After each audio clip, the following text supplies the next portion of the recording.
Good afternoon. My name is Janice Lewis George, and I am the Ward 4 Council member and chair of the Council's Committee on Facilities and Family Services. The time is 12:02 p.m. and today is February 28th. We are holding this hearing on the Zoom online platform. In addition to Zoom, the hearing is being broadcast live on my website at janiceward4.com/live and DC Cable Channel 13. Here are some brief reminders about the Zoom platform and the committee's protocols for witnesses participating today. Thank you again to our witnesses for taking time to speak with us today. All the witnesses participating in this webinar are currently listed as attendees. When it's your turn to join a panel for testimony, I will call your name and a member of my staff will promote you to panelists. If you wish to activate your video, which we prefer, while you testify, you need to click the button in the toolbar at the bottom of your screen that looks like a video camera. Representatives of bona fide organizations will be given 5 minutes to testify. Unaffiliated public witnesses will be given 3 minutes to testify. When your time is up, I ask that you please conclude your remarks so that we can stay on schedule. We will be calling up witnesses in panels of 4 or 5 witnesses, and council members present will have 10 minutes to ask each panel questions. If you have any technical issues during the hearing, please notify my staff either via the Q&A function in the Zoom or by sending an email to facilities@dccouncil.gov. Witnesses are reminded to send a written copy of their remarks to facilities@dccouncil.gov so that it may be included in the record. All testimony and pre-hearing documents are available on my website at janiceward4.com/Dropbox. The record for this hearing closes in 5 business days at 5 p.m. on Tuesday, March 7th. Today, we are holding the first part, the public witness portion of our annual performance oversight hearing for the Department of General Services, better known as DGS. We will hear from government witnesses on Thursday, March 2nd at 12 p.m. As you know, the mission of DGS is to build, maintain, and sustain the District of Columbia's real estate portfolio, which includes all DC public schools, all Department of Park and Recreation, and other municipal facilities in the city. DGS splits its work into 6 divisions: capital construction, contracting and procurement, facilities management, portfolio management, protective services, and sustainability and energy. The past 2 years, I have led DCPS school readiness tours, and last year also toured all DPR centers in Ward 4. I also worked with Chairman Mendelson and Councilmember Robert White to pass the Back to School Safely Emergency Act last summer. What's clear is that our city has invested millions of dollars in modernizing our facilities, and for the most part, they are in good shape. However, some persistent maintenance issues call into question our management of facilities. First, routine requests stay open for far too long. In fiscal year 2022, only 54% of non-emergency work orders were completed within their service level agreement. We've got to improve our response times to basic work orders. I hear from school communities almost daily about various broken pieces of equipment like HVAC system or doors that don't lock. And so improving our basic response times is essential to making our schools safe and productive for learning, as well as our parks and recreations are beautiful and clean. Second, our contracted work just isn't good enough right now. We rely too much on cheap Band-Aid fixes to underlying issues. We should do more upfront asset management and strategic planning to invest in long-lasting repairs for our building systems. Our failure to invest in preventative maintenance is costing us more money down the line in continually fixing the same issues and over and over again. Third, we've got to be more transparent with the public. Only a small fraction of DGS work orders can be submitted via 311, and only just this past year did DGS publish an online dashboard to track specific requests, which we were excited about. More transparency will help make clear where we need additional attention or funding to maintain our properties. And lastly, we should improve the energy efficiency of our buildings. The council just passed the Greener Government Buildings Amendment Act, and so I'll be listening to testimony today and asking questions on Thursday about DGS's efforts to reduce our emissions and build more net zero schools and buildings in the future.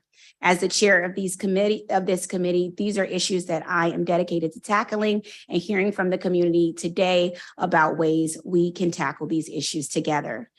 So there are some broad issues I plan to focus on today and throughout the remainder of this term, but the committee has also submitted over 200 pre-hearing questions last month, as well as dozens of written follow-up questions last week, organized by division, which will be my focus for today. I want to thank Director Anderson and his team at DGS for being very generous with their time and helpful in getting my team up to speed on the inner workings of DGS. I appreciate their collaboration thus far, and I look forward to working together more. They will be watching today's proceedings and should be prepared for follow-up questions on Thursday based on our public witness testimony today. I'm confident that we can do better, and today's hearing will be our first step together in identifying what works and what needs more attention or funding to improve. I see that I'm joined by some of my colleagues, Councilmember Parker of Ward 5, which I'll now recognize for an opening statement.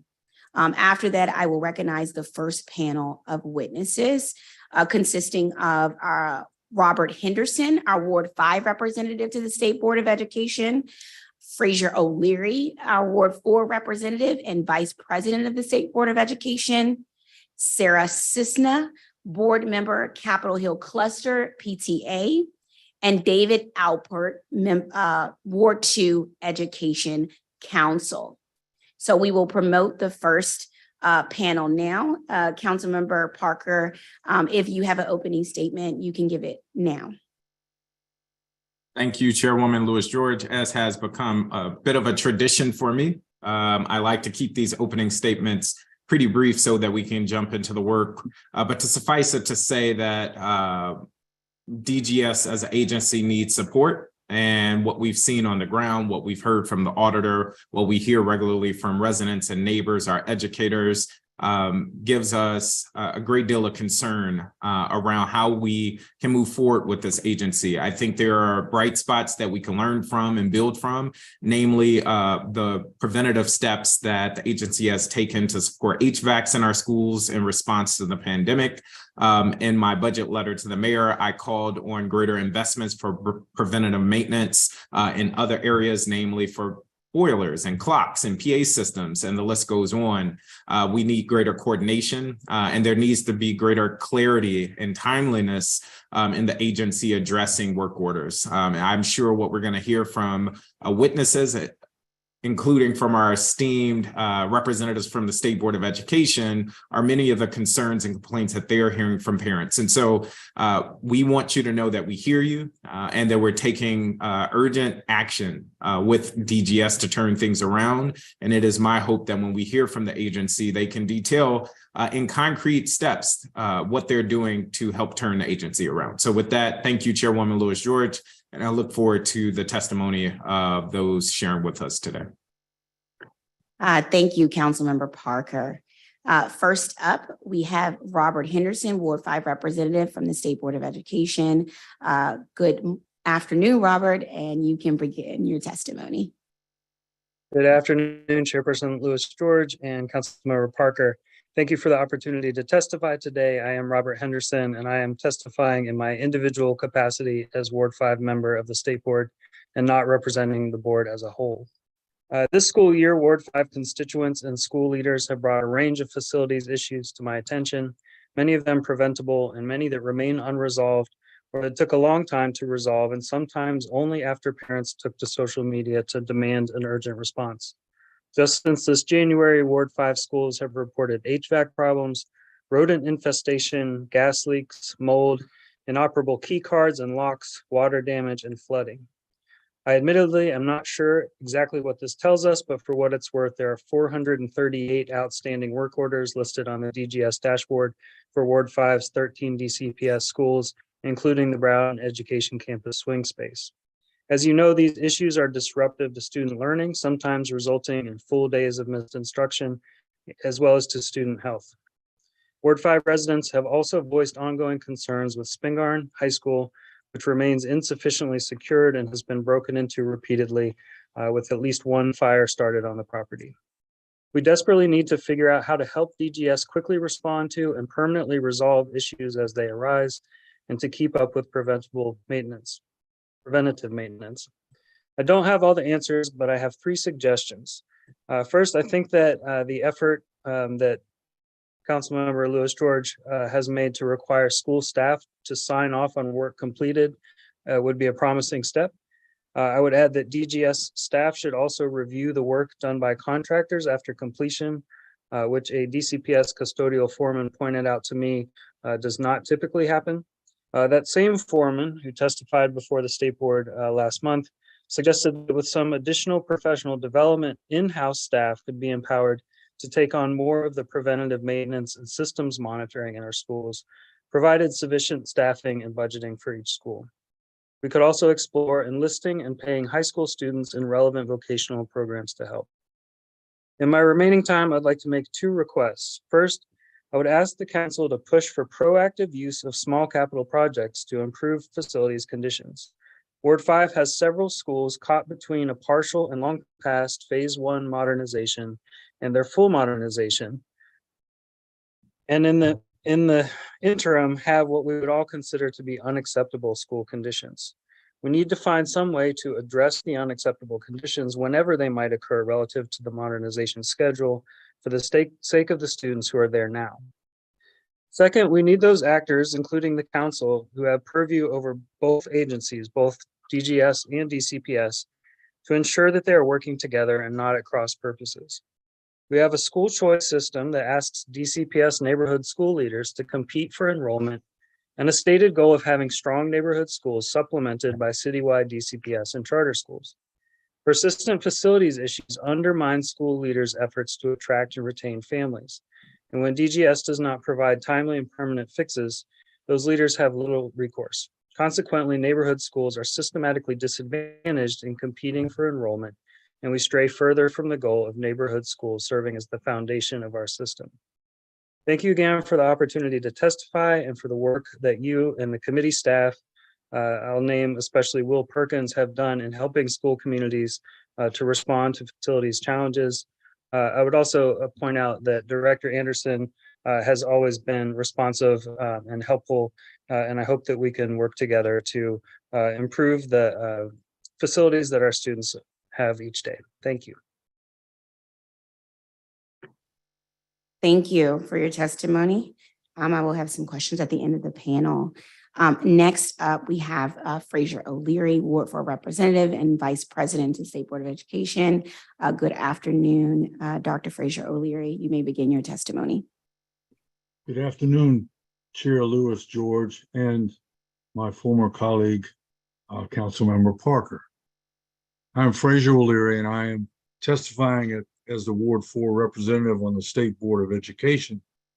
And these opinions are my own. When I began teaching in DCPS over 50 years ago, each school had its own staff to take care of the building. Since the mayor became in charge of education and DGS became in charge of all the school buildings, the only thing that has been consistent is a severe lack of response for reports needed, and if a work order is finally recognized, an even greater lack of completing these repairs. There is no logical reason for any student in our city to have to be in a classroom that is not warm in the winter or cool in the summer. No student should be in a classroom that has leaks in the ceiling. No student should be in a building that is not secure because the security doors malfunction. None of us would accept this in our own house. Why is it acceptable in our schools. The question that should be asked tomorrow or the day after tomorrow, those who are in charge, is why is this normal for our system? Why is it like pulling teeth to get those responsible who are getting paid very well to do what they are getting paid for? Why do those in leadership positions think that a parent or a teacher or a local school administrator is just being negative when they raise real logistical problems that keep the basic needs of the students from being met? Today, on the last day of February, you will hear about problems that began 8 months ago and have not been solved. My colleague, Robert Henderson, mentioned a lot of them. I'm not going to get specific. No successful business would accept this type of chronic behavior. None of us would accept or pay for the work being done in many of our schools. During the pandemic, we were ironically given an opportunity to take a close look at our education system and change it for the better. I hope that you, our council, will use your voices to effect change and make it better for all who care about our students, parents, and those who work tirelessly in our school buildings. Nothing more than acting as though this is an emergency and working towards alleviating that emergency will suffice. Thank you very much.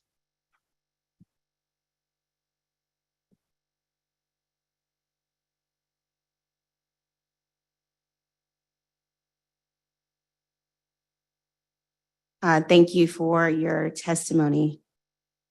Next up, we have Sarah Denhart Cisna. And if I said your last name wrong, just correct me. No, you said it right. Thanks so much. Oh, wonderful. Chairperson Lewis George and members of the committee, my name is Sarah Denhart Cisna. Thank you for this opportunity to testify on behalf of the Capitol Hill Cluster School PTA. Poor DGS support for DCPS facilities affects every aspect of the school day. You'll find the DGS work order numbers regarding HVAC, locks, elevators, plumbing, and pest control in my written testimony, but I'd like to take this time to share what a school day is like for students and staff in a DCPS school building with unresolved work orders. First, there's the newly toilet-trained pre-K3 student who starts school without a working toilet in their classroom. They and several of their classmates regularly have accidents because it takes too long to get to the bathroom on another floor. The DGS website does not currently list any pending plumbing repairs at Peabody. However, this is a persistent problem. There's the Watkins student recovering from surgery whose classroom is on the upper floors. But because of a broken elevator, they're forced to attend class virtually for several months from a first floor conference room, knowing their classmates are all upstairs together without them. The Watkins elevator took 7 months to repair in 2022. Or the 7th grader who has dreamt of being on stage in the Stuart Hobson musical since they were in kindergarten at Peabody. They rehearsed without working HVAC, wearing coats and hats, and now it's less than a week from opening night. Still no working HVAC in the auditorium, or as their director finds out, any other DCPS school auditorium, and a predicted high of 43 on opening night. At the last minute, DGS installs emergency space heaters and the show miraculously goes on. HVAC failures at other schools in the district have been so severe that entire buildings have been closed for multiple days. As of this Sunday, February 26th, the DGS website lists 19 pending work orders for heating or cooling in the 3 cluster schools. Finally, any number of our teachers, unfortunately, during a routine lockdown drill, who worries about their classroom doors with faulty locks. In a world where school shootings are tragically prevalent, how will they be able to protect themselves and their students if there isn't even a working lock on their door? The DGS website does not list any pending lock repairs at any DCPS school. The omission may avoid publicizing safety concerns, but it also impedes accountability. Stuart Hobson has 4 work orders with expected completion dates in December 2022. They have not been completed as of today. DGS needs to better support DCPS facilities for our students, staff, and schools to thrive. But how?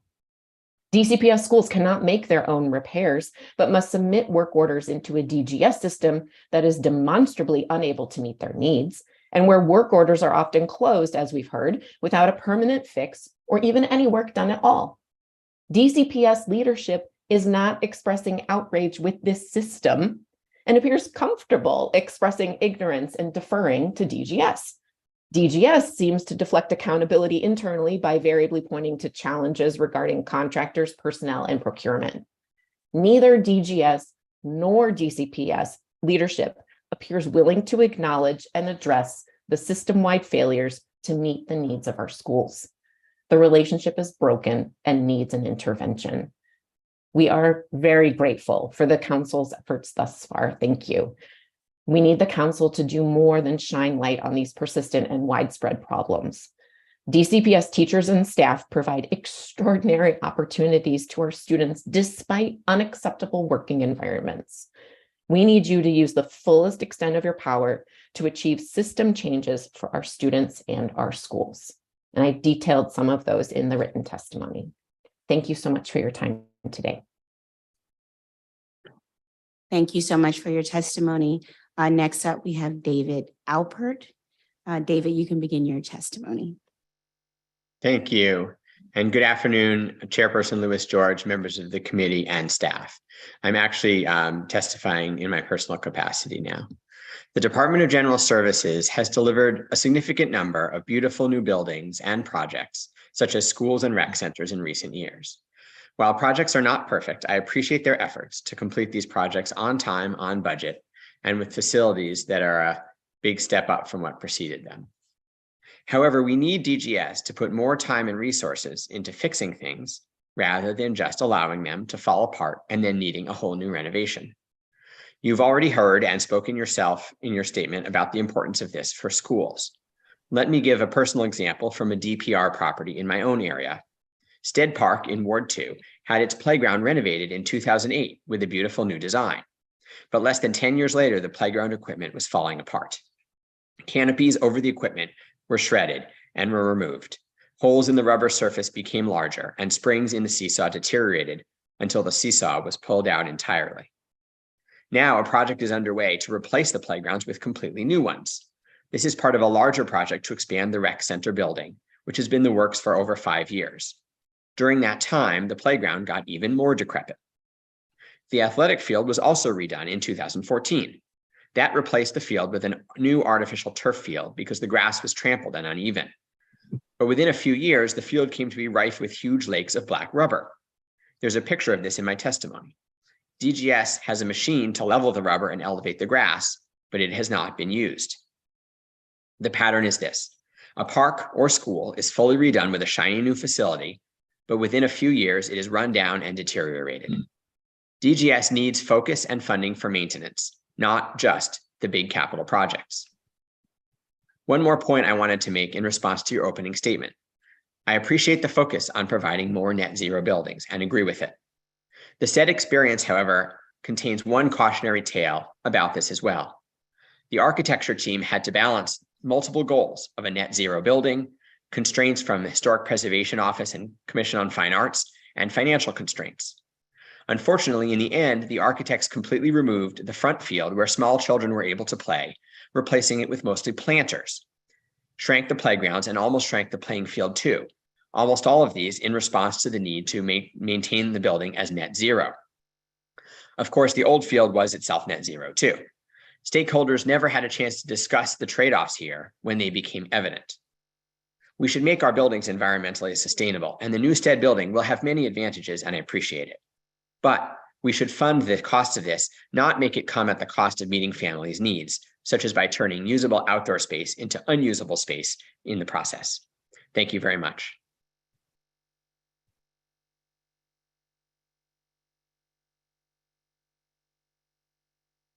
Oops, thank you. Thank you for your testimony. We are going to now have questions of the first panel of witnesses. Dr. Fraser O'Leary and Robert Henderson, I'm going to come to you as State Board of Education members first. And I know you both speak very frequently with your educators as well as the principals and school administrations. And I want to ask you sort of, what are you hearing from your foremen as well, which are a critical part of this?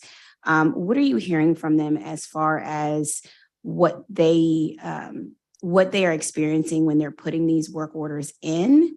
And what are you hearing as far as reasons that they have been given for longer wait times or repeated needed repairs? I haven't heard anything different than what we've heard. It has the situation hasn't changed. We had finally got the plumbing fixed at Whittier Elementary after eons. The elevator is supposed to be working at Whittier after even more than eons. But those are, when you were talking about, those weren't Band-Aids. They were like nice bandages that finally got something fixed. But as far as work orders and everything, I literally talk to foremen and principals every week. And there are so many work orders that haven't been fulfilled at not only at old buildings, but at our brand new buildings, right? Coolidge and Ida B. Wells, which were just opened 3 years ago, have major problems right now. Roosevelt has HVAC. The HVAC at Roosevelt, which is over 10 years brand new, has never worked. And there doesn't seem to be an urgency. I think that's why I added to my comments about an emergency. Because in order for the city to be fixed, someone has to recognize it in leadership and say, we've got to change things to fix it. Yeah, absolutely. I agree with you 100%. Robert, I want to give you a chance to respond. Yeah, I would just add, privately, school leaders will express frustration and also just some resignation. They feel that they've just learned that this is the way things are, and they don't feel like they have a lot of recourse. And school leaders are in such a difficult position because it seems that the way to get attention or to elevate or make something urgent is to shine a lot of light on it, which presents problems as they're trying to attract students and families. Yeah, we're working on a few things around this. We did introduce a work order integrity amendment act last council period, intend to do the same this council period and moving that forward because we're hearing the same things from foremen, from principals, from educators in the school regarding work orders being closed out and but the work not being completed. In your testimony, you talked about the modernization schedule and how the modernization schedule can temporarily worsen the facility conditions of a school.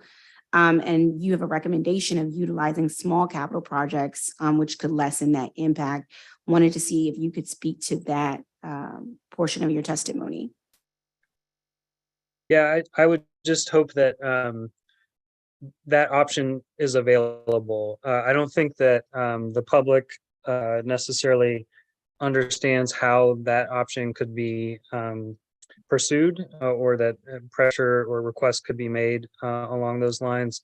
But just to make sure that it isn't just the only option is to wait until modernization.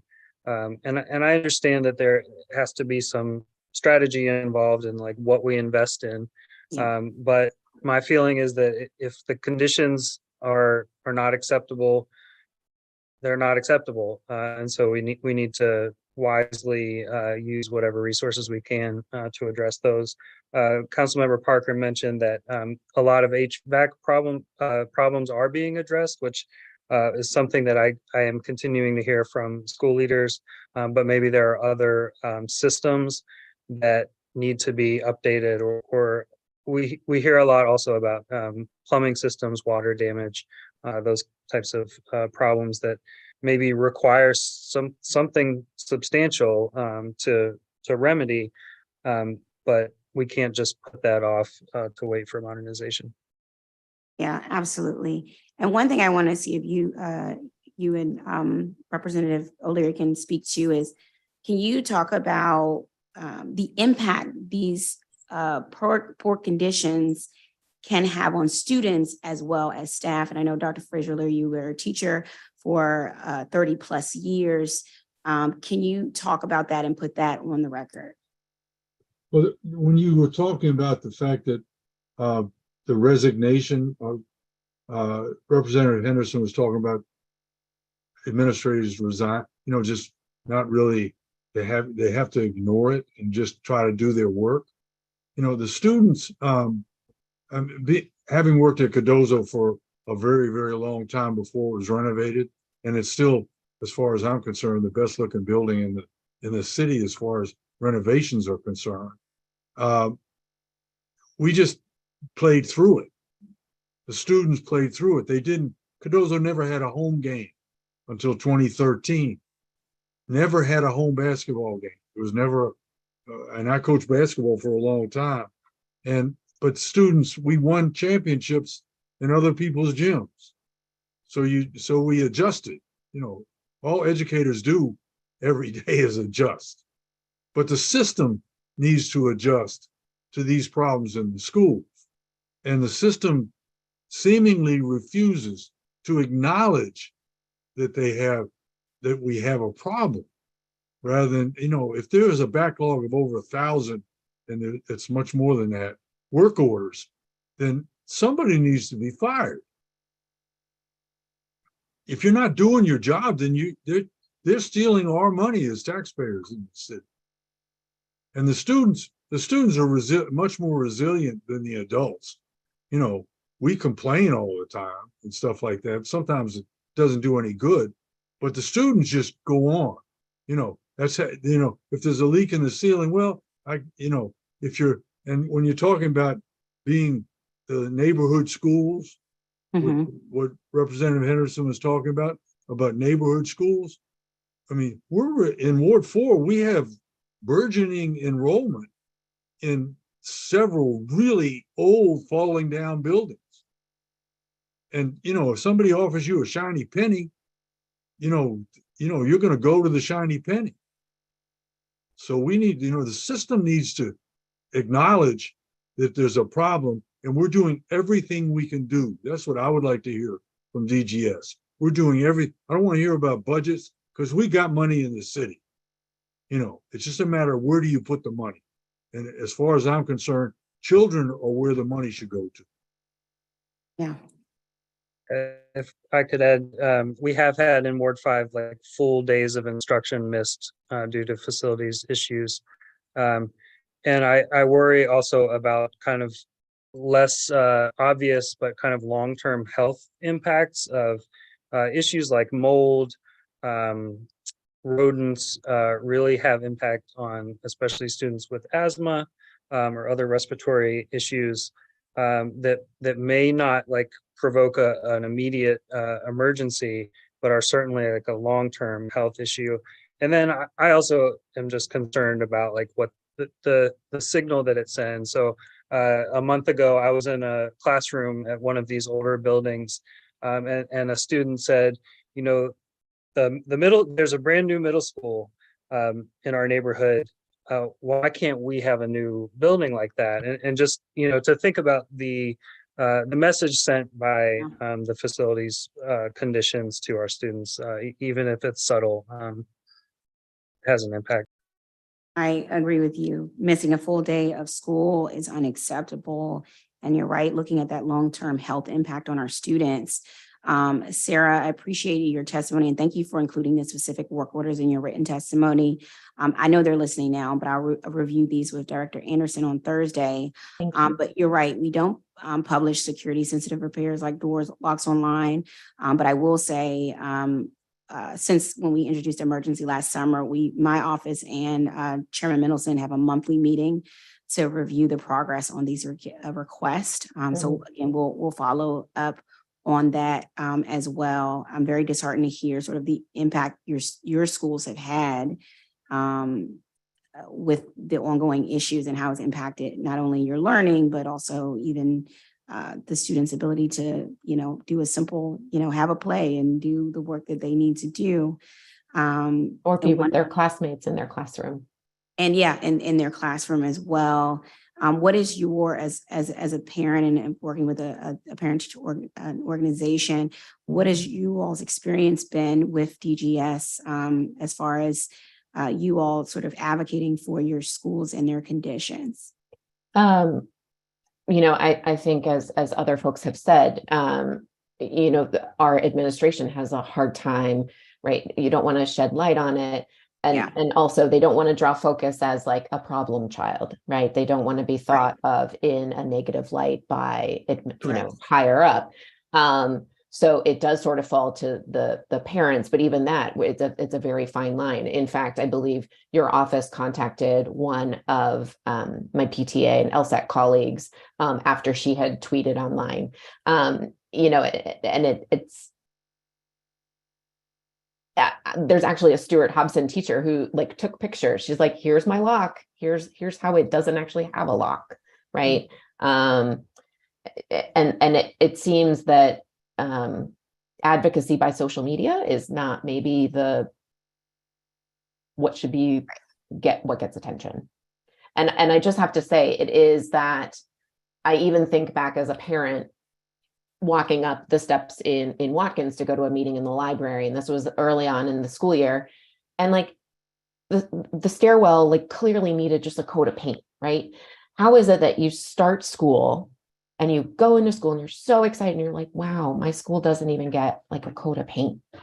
How would you feel if you came into your office every day and you had broken chairs or if you came in and we're working on retention with teachers, to make their workplace somewhere pleasant to go, and not even pleasant. We're just looking passable, right? At this point, we just want passable. We're not even getting that. Yeah. And the pre-K kid, that broke my heart. That's right. As it should, and absolutely unacceptable, and it is heartbreaking to hear. I agree the teachers sometimes and foremen and are put in a sort of particular position because they don't want a light sort of shined on them negatively, and sometimes they are worried, which is why I do appreciate our parent-teacher PTAs and parent-teacher organizations, because you all sort of have to be the ones to support that in that way, especially when going public, but also in reaching out to us, because it does help for when I say, well, we've heard from the parent-teacher organization at these schools, at these clusters. So I will say, please keep doing that, because you are sort of a very good intermediary to make sure our educators and our schools are they are protected, obviously, but also that we can do that. So I appreciate that, and want you all to keep doing that work and working with our office as well, and making that happen. I know I've gone over my time. Hopefully one of my colleagues will ask a question for David Alpert. If not, I will come back and ask it. I see we've been joined by my other colleague who's a member of this committee, Councilmember Matthew Fruman of Ward 3. But before I come to Councilmember Fruman, I want to go to Councilmember Zachary Parker and see if he has any questions. Thank you. Yes, and I will preface this by saying I'm just about persuaded that we need to take decisive action against DGS as an agency. We took action against DCRA as an agency because of its repeated failures. And I think here what we're seeing is that we've allowed an agency to fail, not just with our schools, but our rec centers, our park grounds, time and time again. And so I think it's time for us to just think about solutions. So with that framing, I would love to come to solutions. Ms. Cisna, I want to start with you, and then I'm going to come to our State Board of Education representatives. You talked about system changes, and I know you included some of that in your testimony. Can you just lift up, for those that may be watching, one or two of the system changes that we should be thinking about? Certainly, thank you. Definitely, as Chairwoman Lewis George mentioned, also reintroducing the School Work Order Integrity Amendment Act, and that would require DGS to get approval from a principal, a foreman, or another school employee before a work order ticket can be closed. And also to strengthen the proposal by mandating that DGS establish mechanisms for the leaders of individual schools to report when the dashboard does not accurately and comprehensively reflect pending work orders, because right now there's a discrepancy on that as well. And going back to what Mr. O'Leary was saying about money, we have money, right? Leverage some of those federal resources within the ESSER funds to invest in facilities and reform. And again, among the baseline investments, ensure that the DGS maintenance budget for DCPS is fully funded to cover all current contracts for service and repairs.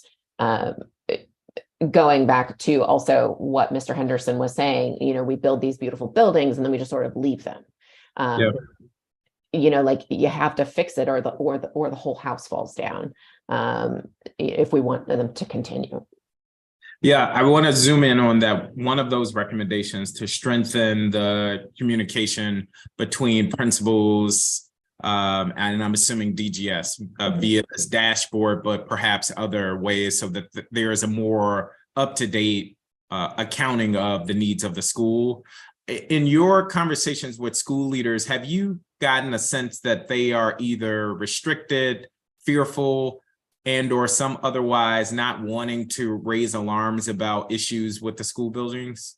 Yes, yes, and yes. And can you speak more to that? Sure. You know, I think back to our principal at Watkins, who had to take the brunt of, you know, all the parents in a virtual LSAT meeting, in a virtual PTA meeting, when he comes to report that the elevator is still not fixed. We're starting the school year, the elevator is still not fixed. And we're like, well, why not? And, you know, it's this like angry mob of people that are like, why can't you fix our elevator? And he's like, well, they told me that there's a part. Okay, like he doesn't have all the information to then send it back to like to communicate with the community, and then and getting misinformation. Okay, well, now we find out that the part actually doesn't exist anymore because the elevator's out of date. It became one thing after another, and bless his heart, you know, he's only relaying what he's told, but you know, clearly as a community, we weren't exactly happy with the answer. And so being able to refer to something specifically, or even that the public can go on and be like, aha, here's the progress, here's what's happening, instead of it just sitting there for 7 months. Absolutely. And I asked that kind of because I knew what you were going to say. It is my experience that principals sometimes are fearful of raising these concerns, or quite frankly, they're caught in a tough position where they have parents that are flipping out on one side, DCS that is giving them the song and dance on another, and DGS perhaps that isn't even responding. Right. They're like, oh, sorry, is that a problem? Yeah. And one other thing I would say, and then I want to come to our State Board of Education representatives, it's also an equity concern. In Ward 5, there is a school where there's a very vocal PTA. I love Langley, for instance. And there was an emergency. The boiler went out, and parents, rightfully so, flipped out. They took to Twitter, they sent emails, they organized, they made phone calls. And that night, DGS was on site fixing the boiler. At another school where parents aren't as organized, maybe they don't have the time, the resources, they are not organized in that way. And you can see similar requests go on for, to your argument, months and days. It's an equity concern. It also speaks to the failure of the agency. And I know we're being pretty pointed in our criticism, but I don't know how else to describe it. So thank you for your testimony. I want to come to our state. Can I just echo your equity thing? The Capitol Hill Cluster School has a lot of really fired up folks who do take to Twitter, who do all of that. And yes, just wanting to highlight that this is happening at schools across the city, and you shouldn't have to have a parent community that's active on social media in order to get anything done. 1000% agree. Thank you. And in fact, what some of our PTOs in Ward 5 are now resulting to do, for those that are watching, is to game the system. This is how you get DGS to respond. You go to Twitter, you make these calls, and again, it just should not have to be that way. Representative O'Leary, as always, it is great to see you. And you. And congratulations on serving as Vice President of the state board. Two things I wanted to ask. One was the impact on student learning. So oftentimes we talk about the disrepair of school buildings and isolation without the very real impact that it has on student learning. Can you speak to some of the instances in schools in Ward 4 that may have had learning disruptions because of school maintenance issues? Unfortunately, almost all of them. And let's just link on to HVAC for a minute. All right. If the building is freezing in the wintertime and it's boiling, boiling might be a bit of an exaggeration, really hot in the fall, August and September, and in the spring, June and May, then students can't function if it's too hot. I mean, I worked in a building that didn't have air conditioning. We never had air conditioning at Cardozo until the 2000s, and I started in 1977. All right, and it's not, but it's not just the HVAC. It's like the rodent infestation. You know, watching a rat run across the room, or roaches, or the plumbing is not working. I have two recommendations. Yes, I would love to hear them. The first is contractors need to be liable and responsible for when they finish a new building for something more than 1 year. There need to be full, long warranties on all of the systems that they put into place in a brand new building. And that would solve a lot of these problems. That's for the new buildings. The other is, and this is out of the ordinary, DGS needs to have these teams that go to schools or contact schools about what's wrong in the building rather than waiting for a work order to come. They need to flip the whole script on what they're doing, because like it's been mentioned, it's not working. All right. Yeah. So are you suggesting that they need to like survey? I suggest that they have a team of people who contact the elementary schools in the wards, or the high schools, or the middle schools. We're just talking about DCPS buildings. We're not talking about charter schools. All right. DGS doesn't have anything to do with charter school buildings. Well, according to DGS's pre-hearing responses to us, they are doing that. And they're called facility condition assessments, where they are going out to assess the condition of buildings. Yeah, okay. That's fine that they call it that. But I know that if I had a team of people and I was working for DGS and I was calling a school and say, do you have any problems that we can take care of? Absolutely. Right? That's what they need. Yeah, and Representative Henderson, it's great to see you as well. I know my clock is ticking down. I wanted to ask you about preventative maintenance, and if you're hearing about the need for other areas of preventative maintenance. So in my opening testimony, I called for boilers, clocks, PA systems. Are there other areas that you think we should be looking at based on what you're hearing from schools? I can't identify another particular thing that has come up repetitively, but any system, that needs to be functioning, I think it would help to get the on-site intelligence from people like the custodial foreman on those issues. Yeah. One last thing. Sorry, Chair. Time is ticking.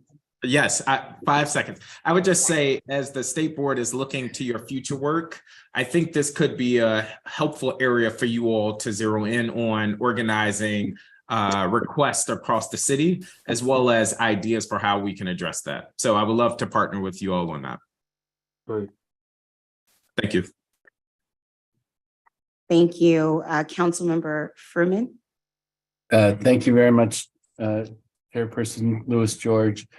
I'm going to use this time for a little bit of a kind of opening statement and then just a few questions. I may steal the question that you were going to ask of David Alpert, but I've been thinking about this a little in the last couple of days because I'm thinking about these issues all the time, but a dear friend, Jack Casella, I don't know if people here knew Jack, but Jack passed away last year. And I was gathering together his papers to share with the archives. And one of the things that he worked on was a thing called Proposition 100%.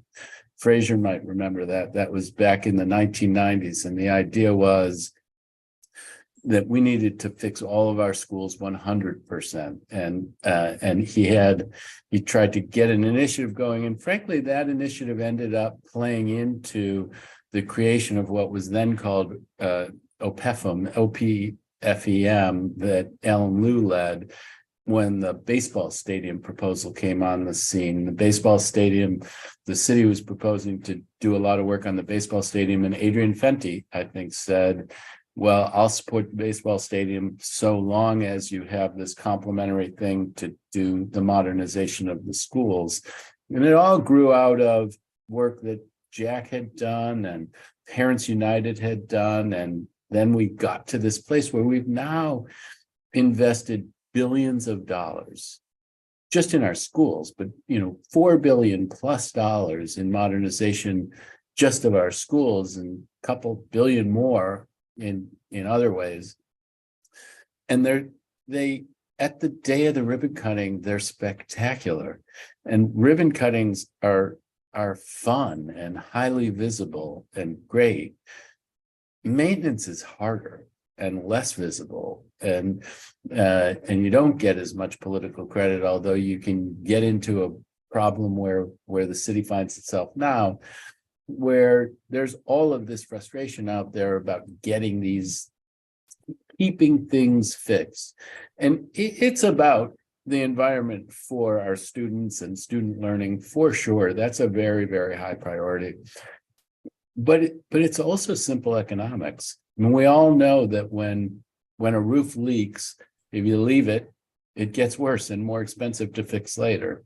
And where things are running down, it is better to do it more quickly and get that fix. It's going to be cheaper in the long term. And where we are right now is, I gotta believe that every single person involved in this, including inside of DGS, feels like, God, I'd like to be in front of this in a way that it doesn't feel like we're in front of it now.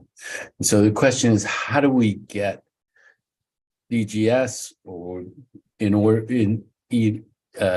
to feel that urgency? I think they feel that urgency, but to have the equipment and to have the procedures in place so that we can do this, so we don't have to go round and round and hear about broken HVAC systems that sit there for a long time. The Wilson Auditorium or the Jackson Reed Auditorium, which is in Ward 3, has had issues for years. And I think they believe that they may have fixed them now, but it's taken such a terribly long time. And everybody has an example of that. And I'm new here. I've worked on these issues for a long time. I want to be both pushing and partnering with DGS to try to get to where we're really doing maintenance in a way that comports with best practices. I think later today, Mary Filardo is going to give testimony, and I'm not ready yet, but I got to imagine that it will go in part to what happens in other places, what's best practices in terms of maintenance investment, and how does what we're doing here compare to those best practices. And I have to believe it falls short, and hopefully we can work together to get it to where it needs to be. So that's my the opening statement half of my 10 minutes. I listened to all the testimony, really fantastic. I mean, obviously really capable people, really, Fraser, the way in which you framed the issue, Sarah, the concrete suggestions, Robert, the specifics, it's all super helpful and hopefully having an impact on the agency. I think the questions that my colleagues have asked have covered the waterfront from my perspective, but maybe I'm going to guess at the question that Council Member Lewis George was going to ask, but the question that was on my mind that has yet to be asked is David Alpert. You talked about the tensions and the tension between best utilization in order to achieve the goals for the users and a net zero goal that's super important to me and super important to you, I think. And I've seen it in other places where it's historic preservation that comes up and something can't get done because of a historic preservation imperative. And then we also heard, well, when there's going to be a modernization, if it looks like there's going to be a modernization that's 2 years, 3 years out, you invest a lot of money in that interim period. But I'm curious to hear what your thoughts are about how you deal with those kinds of tensions that you acknowledged in your testimony. Thank you. Yeah, I don't have all the answers for sure. I mean, on the tension, I think, yes. And by the way, with Stead, to your point, historic preservation was a big factor. There was an initial design that was great on a new building and outdoor space and net zero. And then the Commission on Fine Arts wanted it to be symmetrical and wanted it to look stately as you went up to it. And, so that required changing the grade of the front, and then the cost increased and there were delays due to the pandemic. And so then they had to cut things.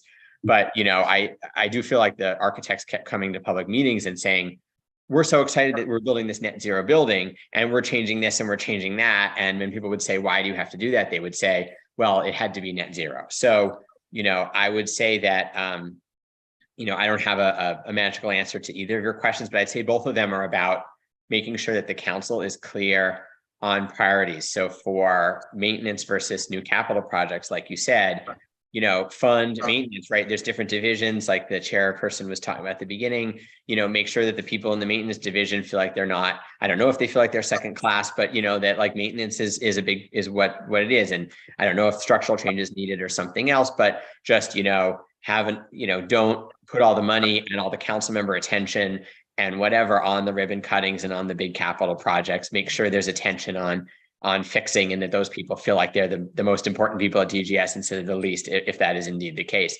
And same, I think, with net zero. I mean, sometimes the council does, put a lot of requirements, and then unfortunately, sometimes that gives the executive sort of the necessity to balance them. And so then they kind of can ignore them at will because there are too many things that are all required and it's not possible to do them all. So I think that the best project management practices here would be for these new projects to make sure to articulate what the goals are of the projects. And, I think maybe in this case, it was like new building, making net zero, and then was continued use of outdoor space maybe kind of got forgotten in that original prioritization. So just making sure that people are able to really well articulate this, and that when we say things like it's got to be net zero, making clear what that means or how to deal with trade-offs that might come up. Well, that's helpful. And one last observation on this, and I'm not sure how this fits in, but where we are now in the school modernization process is that we are getting close to where we're done. Unfortunately, the places that have not received modernizations tend to be in our low-income neighborhoods, and that's really a problem. And so I hear you on moving away from an emphasis on the capital projects, but I think it's super important that we not do that until we've completed the ones that have yet to be done that tend to be in our low income neighborhoods. But we will be transitioning at some point in the next years. We will be done in the major school modernization process, and DGS's bigger project is going to be maintenance. So maybe we need to be in a place where we think of DGS less as a construction place and more as a maintenance agency. And what is that? What does it need in order to do the maintenance on the things that would have been built over the last 25 years? But it's different today than it was 15 years ago when it started, when, you know, none of the schools had been done. Now we're getting closer to the end, and maintenance should become a higher priority. Yeah, I just hope we don't get a situation where we have to start back at the beginning and, oh, now the oldest ones need to be completely redone again because we didn't maintain them adequately. So, well, that's the nightmare, and that's the economic argument. Thank you. My time is up, so thank you. Thank you. Thank you to both my colleagues, and thank you to this panel. I think we heard a number of things come out of this panel that I know we have questions for DGS about, but thinking about threading David's testimony as well as it relates to DPR centers, but also DCPS. One of the biggest things we're hearing is preventative maintenance. The lack of preventative maintenance costs us more money in the long run. And so it's an area we have to address. And it's as small as, you know, painting, like getting an area repainted in a building, to as big as our boilers, our HVAC systems, and some of those major things. Another theme coming out of this, we talked a little bit about, but warranties. Warranties, as Dr. Fraser O'Leary put it, we have schools who are brand new, but have a 1-year warranty. And what does that mean? And why are we doing that in that way? And how much is that costing us as a district when we have such short periods of warranties as it relates to DPR projects, right? Because we heard David talk about a park that was redone, and then after 10 years, they have to now redo all of this. And what part does preventative maintenance play in that, but also what part does warranty for playground equipment that we know has a period of wear and tear that is normal, but also can be accounted for up front when we look at cost as well, and what should we be doing about that? And then the materials that are needed in both of these things. Sometimes we know there's going to be normal wear and tear at some of our DPR centers and playgrounds or in our schools, and how do we ensure that we have the materials necessary and we're not having to wait months or years for materials to come from the original contractors who put those things in place. And we also talked about, you know, overall those warranties and our contracts and how we do them, and then sort of contract quality, right? Because we have a number of issues with HVACs, or if we have a number of issues with certain materials that are being used in multiple schools, then we have to look at the contractor and figure out why are we having this happen. And we have brand new modernized buildings who are having issues right up front. That's also an issue that we have to address. And then we have a big theme coming out of this about transparency, a communication, and accountability, and that being a thread that we need to talk about as it relates to both our DCPS project specifically, and the position that our educators, our foremen, and our principals are in, but also our schools, and making sure that it's equity there. Every school doesn't have powerful PTOs and PTAs. I know they do have strong student board of representative, as we've seen today, and those who are not even present, but that shouldn't just be the case. So I appreciate this panel, and we will be following up with DGS in those areas, particularly, and that'll be our areas focus. So I look forward to working with all of you as we work through this, and I hope you'll be listening in on Thursday when we hear from DGS directly. I want to move on to our next panel. We have Kathy Riley, for Ward 4 Education Alliance SHAPE, and C4DC. We have Audrey Reese, president of John Burroughs Elementary School PTO. We have John Gibson, Eastern High School alumni. We have Marja Plater, you will correct me when it's your time, Washington Lawyers Committee senior attorney. We have Angela Anderson, who is the president of our Whittier Elementary School PTO. And we have Mary Filardo, executive director of 21st Century School Fund. This is a group of witnesses, all have 5 minutes as they come from various organizations. And so we will give them time to transition in, and then we will start testimony.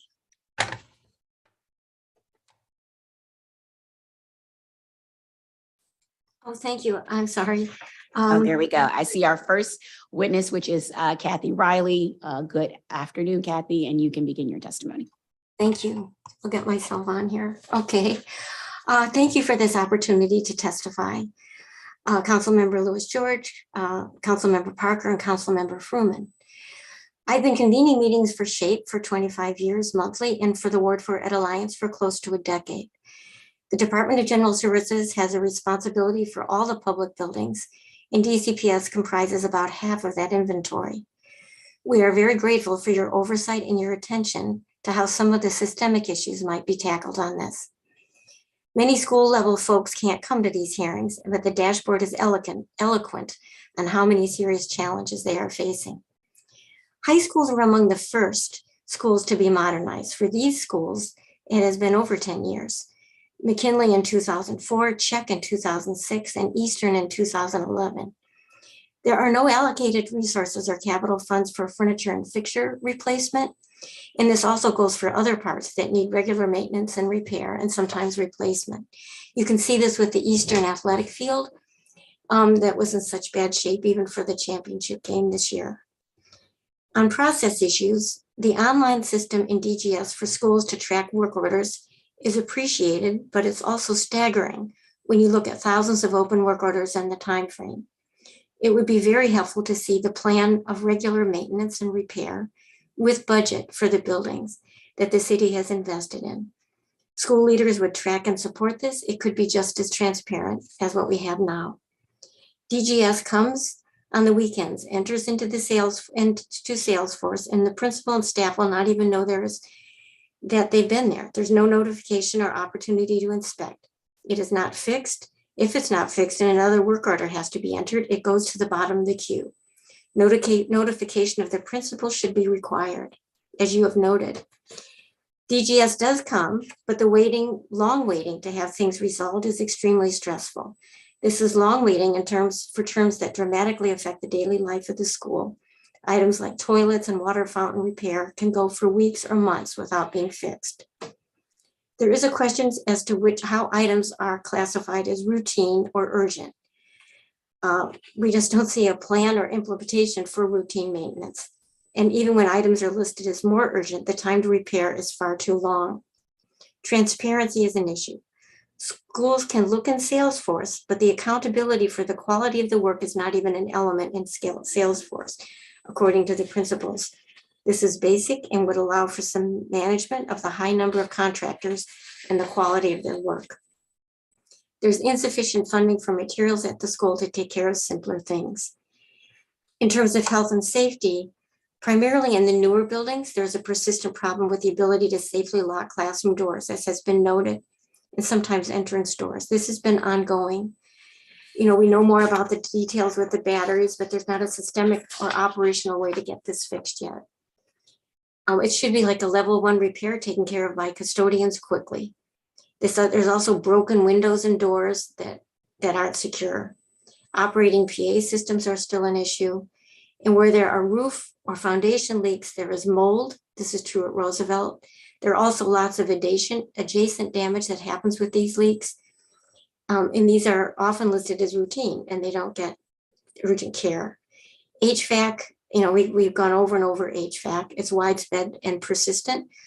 It's been a mild winter, so we might not have heard as much as we would have otherwise. It is a big issue at Garnet Patterson right now, where Stay has moved, which has been a great move, but they need better HVAC. In the transfer of the newly modernized buildings, I was involved at Roosevelt from the beginning. The audit will be released soon, and maybe that'll give us some idea of what happened there, and we'll find out if it's been prevented elsewhere. Why would there be leaks in the foundation and an HVAC system that never functioned? And to the earlier comments, it might have been net zero, but now we probably have close to 100 window units. So net zero doesn't matter if at the end of the day, you really can't operate the building in a way that it was been designed. So I think on that one, there has to be really a wrestling with what you're giving up and what you're getting. And net zero is at the far extreme. There might be ways that we can get things more efficient and climate sensitive. than we did right then with Roosevelt, which is just could have been a whole testimony by itself. So thank you. Absolutely. Thank you for your testimony. We'll have some questions for the end of the panel. Next up, we have Audrey Reese, John Burroughs Elementary School PTO president. Good afternoon, Audrey. You can begin your testimony. Okay, thank you. Good afternoon, Chairwoman Lewis George and the members of the Committee on Facilities and Family Services. Thank you for allowing me the opportunity to speak with you today. My name is Audrey Reese. I'm a Ward 5 resident, the parent of 2 DCPS students at John Burroughs Elementary School, and the current president of the parent-teacher organization at Burroughs. Public speaking is outside of my comfort zone, but this is important, so I'm here on behalf of our school community to implore the DC Council and the Department of General Services to focus on preventative maintenance of heating and cooling systems at Burroughs and in other aging infrastructure in the district. As Councilmember Lewis George stated during her opening remarks, DGS's mission is to build, maintain, and sustain. Thank you, Councilmember Fruman and other speakers so far for making the point that Burroughs wants to make. There's a need for additional focus on maintain in order to prevent emergencies. This need was highlighted this winter at Burroughs with 2 major facility events that our school community faced. Thank you to the speakers on the first panel who alluded to these during their testimonies.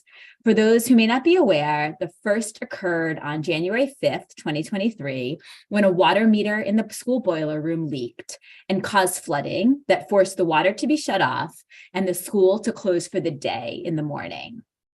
The water meter was replaced quickly by DGS, which is appreciated, but less than a month later, on February 2nd, there was a gas leak in the boiler room. Washington Gas and DGS determined that malfunctioning boilers were the cause of the gas leak, and it seems likely that the flood affected the boilers. It is difficult for the school community to understand how we got to the emergency that exposed staff members to carbon monoxide, resulted in a loss of in-person instruction for 2 consecutive days due to a building closure, and instilled fear in students and staff members that their school is not safe. It seems that ongoing preventative maintenance and additional work after the flood could have prevented this.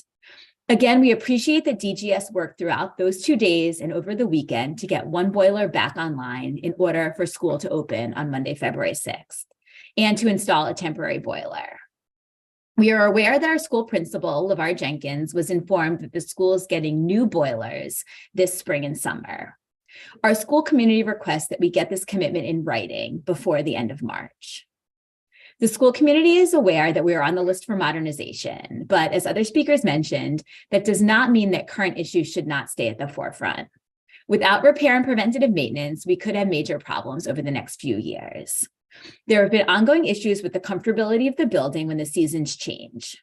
We're approaching April 15th when heat switches to cooling. Each year when this happens, the school faces some rooms that do not cool enough. It seems that the heating and cooling systems are frequently malfunctioning. In fact, Principal Jenkins shared with me the 16 open Burroughs work orders related to heating and cooling, and I shared a screenshot in my written testimony. The Burroughs community therefore requests that these work orders are completed, that regular preventative maintenance take place, and that each classroom that did not get one in 2021 receive a window air conditioning unit before the weather gets warm. Thank you, members of the DC Council and those listening, for your time. We love our school and look forward to increased measures to keep our students, faculty, and staff safe and comfortable. Thank you for your testimony. We have some questions at the end. If you could stay on, checking to see if John Gibson is here. I do not see him at the moment. So we're going to move to Marja Platter. Hi, good afternoon. It's Marja Plater, and I would like to thank you, Chairperson Lewis George, and the committee for this opportunity to provide testimony on behalf of the Washington Lawyers Committee for Civil Rights and Urban Affairs. Students are required to attend school in DC and are entitled to do so in a safe, healthy, and supportive learning environment. Yet several school buildings throughout the district are in deplorable conditions, which interferes with students' ability to get an education. These poor school conditions are not distributed equally across the district, as you've heard about already today. Students in Ward 4, 5, 7, and 8, who are majority students of color, are more likely to experience crumbling school infrastructure, non-functioning bathrooms, and lengthy delays in repairs, just to name a few things. The district's inability to maintain its schools in safe conditions sends a message to these young people that they are not valued nor worth investing in. The safety of DCPS school buildings depends on DGS's ability to make timely and effective repairs. We appreciate Chairperson Lewis George and the DC Council for recognizing the importance of DGS's role and the need for oversight by enacting key pieces of legislation. And we ask that the committee and the council as a whole continue this effort by conducting robust and routine oversight of DGS. DGS's maintenance of DCPS school buildings, and taking an in-depth look at the prioritization process for school repairs and modernizations. The committee has already heard from a number of impacted parents and community members, all of whom deserve safe and healthy school environments for the young people that attend schools there. Many students and school communities that we have spoken with in particular report that the current conditions of many schools fail to provide them with that.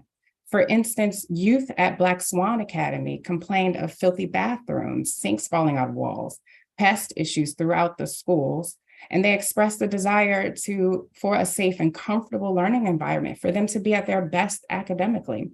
And at a minimum, that requires, in their words, schools that are clean and fixed.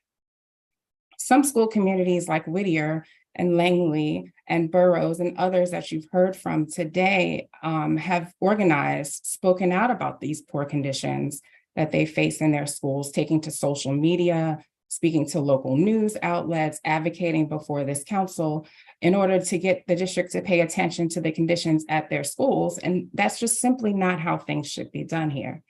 For example, at Whittier, recently a radiator exploded in the hallway during school hours. And thankfully, no one suffered any injuries. And you've just heard about the boiler problems at Burroughs. These schools are simply not safe, and the district needs to make the safety of DC students a priority. It's well established that poor conditions of school buildings correlates with poor educational outcomes and disproportionately impacts students of color. The U.S. Department of Education stated schools must ensure that all students have equal access to safe and appropriate school facilities, regardless of their race, color, or national origin, in order to comply with the federal law. In DC, poor school conditions in DCPS buildings affect students' access to education, particularly lower resource students and students of color, and ultimately addressing these longstanding failures of DGS to maintain the school buildings is not only an issue of health and safety, but truly an issue and matter of racial and economic equity. If nothing else, the November DC Auditor Report exposed several systemic problems with DGS's system and demonstrates an increased need for oversight of DGS is necessary. Far too many young people in DC, especially students of color, are forced to sit in classrooms with unbearable conditions when they are simply trying to get an education. Young people in the district deserve to attend schools that are clean, healthy, and safe places to learn. We are grateful that Chairperson Lewis George has championed, and others on this committee have championed the issue of school conditions, but we truly urge the committee and the council to increase oversight of DGS's maintenance of schools and make a commitment to prioritizing the safety and appropriateness of all school facilities. Our young people's right to an education and a safe, healthy learning environment can no longer be ignored. I'm happy to answer any questions, and I will be submitting my written testimony before the record closes. Thank you. Thank you so much for your testimony. Next up, we have Angela Anderson, the president of the Whittier Elementary School PTO. Good afternoon. Angela, you can begin your testimony, and good to see you. Good afternoon. Good to see you as well, Councilwoman Lewis George. I hope everyone can hear me okay. Unfortunately, I'm in a vehicle, You can see me okay, but let me start my testimony. So thank you for allowing me to testify today. As you know, my name is Angela Anderson. I'm a Ward 4 resident, parent of 4. My youngest is a 2nd grader at Whittier Elementary, and I am the current PTO president. So let me just say that this is my 5th year at the school. I feel like a lot of my testimony is becoming redundant because this isn't my first testimony. You know, the ongoing issues that I have experienced as a parent at the school is one of the reasons why I stepped into the role as PTO president, because I truly believe that someone needs to advocate. We are a school of working families, and someone needs to have a voice and advocate for those working families. Let me also say that I'm aware that DGS has made some efforts since the beginning of the year to try to resolve some of these numerous chronic ongoing issues at our school. However, I'm here to provide testimony that those ongoing efforts have been piecemeal Band-Aid preventative measures, and they don't work. You know, we've wasted so much of our taxpayers' dollars on what seems to be this unsafe cycle of poor workmanship. You know, perhaps it's lack of integrity on DGS and their contractors. You know, I'm also here because someone needs to highlight the gross neglect that our families continue to have endured over the years. I've only been there for 5 years, but I have alum who have come to me who have said, I went there. My grandchildren have gone there.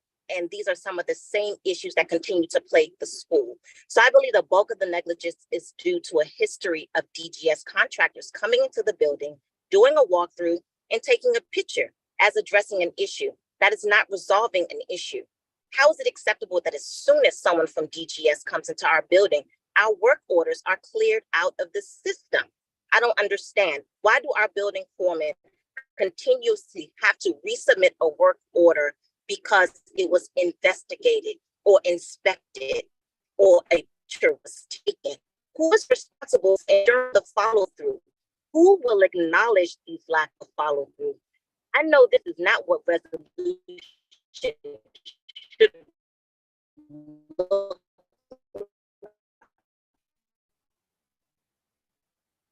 This year alone, Whittier has suffered from more persistent and costly issues such as ceiling collapsing, buckling floors, sewage backups inside of bathrooms, and not only some of the students, but also in some of our faculty members who have testified their burst that happened in October, where we did lose instruction time. It did disrupt classroom time. In my written testimony, some of our HVAC issues that have been ongoing.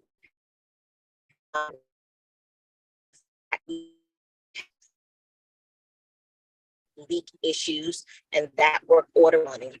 I would expect effective management, accountability, and efficiency to be the first plan of action when dealing with DGS. However, I still say the best resolution for our school is that we need PACE Act recalculation. We need that updated data. We believe that our school being moved up on that modernization list is the correct answer.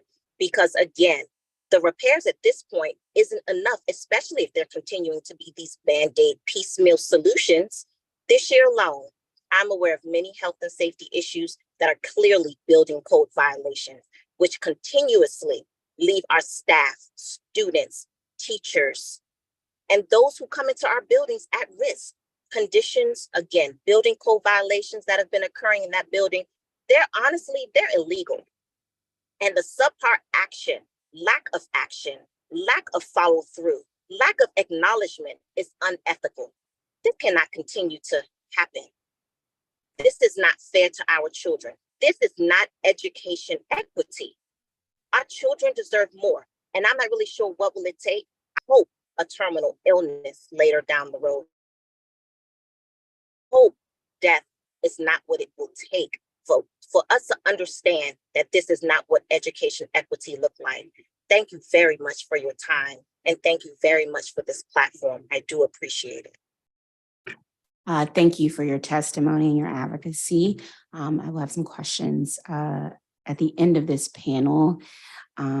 Next up, we will have Mary Falardo, Executive Director, 21st Century School Fund. Good afternoon. I hear from Will that I can't actually share a screen. Is that true? Even though it says I might be able to? Do you know, Chairwoman Lewis George? Can I share a screen? Technology is not my forte. Okay, well, I'm going to I try will- because I it will would check be. and find out for you. Do you see? Can you see the screen? I think you can. Yes, actually, it's there. I can see It it. is there. Okay, now let me make sure that it's big enough because I think it'll help folks as they listen to the testimony. But I'm Mary Filardo and I'm Executive Director of the 21st Century School Fund. And we are a small nonprofit that started out in the District of Columbia back in the 90s. When my children were in DC public schools, before we spent billions on them, and were able to modernize at least, about 70% of the square footage. But I'm here today because I've worked not only locally in the District of Columbia, but nationally with states and then on federal policy as it relates to school facilities, and done research on this. And I wanted to bring a research perspective to the problems that we're hearing about. And in that work, the National Council on School Facilities is one of the groups we work with, and then also with the Rebuild America School Infrastructure Coalition, which is a diverse advocacy group on federal policy. But what we know from our research is that DCPS and DGS have been chronically underfunding maintenance operations of the schools. So the reason you're hearing, from folks is there's nothing, these are hardworking people, many skilled people, people that care about the buildings, but the level of underfunding is actually pretty staggering as it comes to maintenance and operations. And while underfunding is a problem, without a plan for how you're going to manage your facilities and your funding, I wouldn't actually recommend, huge increases in funding at this moment. But I want you to see, essentially in the, let's see, maybe I'll make it a little bit bigger so that you can see the level of the difference between the standard for what is recommended for funding the amount of square footage in DCPS inventory, and this excludes the custodian. So this is just maintenance. So about 99 million a year is what DGS should have to do the preventive, reactive, and routine maintenance on its school buildings, just the buildings. This is not the other half of its inventory. This is just the school buildings. In FY20, they got 29 million, in 21, 57 million, in 22, 42 million, and in 2023, 63 million. That is an incredible gap and clearly structural. But the first line of defense is actually the custodians. And we've got about 7.2 billion in assets. And what we have in the DCPS, the budget that was just, the allocations for the budget that the schools just got was 34 million, roughly, for the 587 custodial FTEs. That was what they put in the schools for custodial work. This is not enough to meet what's called a level 2 cleaning level for maintenance, and certainly not to do level 1 maintenance, which is the custodians feel is their responsibility. So with the inventory of about 14.4 million gross square feet of space and acreage. Now I know that, the DPR and the other contracts do the mowing and they're mulching, but there's no way that these custodians aren't also addressing certain issues around whether it's trash pickup or other kinds of maintenance on the grounds. So what you've got is not enough custodians, frankly, poorly paid custodians, and poorly trained custodians. Because right now, and this is true not just in the District of Columbia, it's true all over the United States, that within school districts, within states, there is virtually no training that is built in as a kind of professional development, staff development program around school facilities. So here what you see is, this is by ward, the 2023 enrollment as it's reflected in the school budgets, the amount of building square footage, and then how many custodial positions were actually filled in the schools as of January 10th, 2023. So there were 538 custodians actually, with, people and jobs in the schools. And what this next column shows you is what the square footage is that these custodians on average are responsible for. So it goes anywhere from 18,000, which is a very good ratio in Ward 6, over to 30,000, 37,000 in Ward 5, right? So you can see partly why you're hearing from boroughs and others in Ward 5. But in fact, DCPS understands and was allocating more, but they don't have those positions filled. And so the average that they're looking at is about 24,000 per square foot. But again, this is just the cleaning. This is not level 1 maintenance. This is not all of the event management that custodians end up doing, whether it's putting, setting up for the science fair or setting up for the fiestas or whatever they might be. So what we've got is, what we should be seeing at the schools is about 718 custodians. And this is particularly stark at the high school level when you look at it by school, which we'll actually post for folks. Sean's working on that. But anyway, 718 custodians. So that's a gap of 131 custodial positions. And then when you look at the custodial and maintenance supplies, $1 million, it's embarrassing, right? So we have a structural problem on the very front lines, which is the let me stop this share, on the front lines, which is the custodians. And then we've got a problem, obviously, on the maintenance and operations on the back end. So I couldn't see my clock. So now I see it. My apologies. So I'm done. Be happy to take any questions. Thank you. You were giving such good information. I had a point of privilege, Chairman, point of privilege to let you finish that as well. I'm checking. I see John Gibson is not here. So what we'll do is start with a set of questions. I'm actually going to come to you first, Angela, because you're in the car. And I want to make sure you are safe. I know you're teleworking, transit work, and all the above. So I'm going to come to you first. I want to talk to you. I know we've had a number of questions about Whittier Elementary School and the PT and the work that you all are doing there. One thing I wanted you to put on the record is what you've heard from the children and the students, because the students have also been a part of the advocacy. I've seen them myself outside, actually protesting them for themselves, and from our educators on sort of the impact the continued issues and conditions are having on the students and the educators from what you've been able to gather and hear from them directly. So that's a question you're asking for, specifically the impact that the students have reported? Yeah, I wanted you to put on the record sort of what your students, what you've witnessed personally, but also heard from the students, because they've been advocating heavily as well. And I appreciate how much your PTO includes the students' voice. So I want to put on the record so it can be clear both to DGS and for as we go into budget and the rest of the year, what that experience has been like, how it's impacted their classroom learning, and those things. Yes. Okay. So first I want to say that we're going to start with the babies, because our pre-K3, pre-K4, our ECE,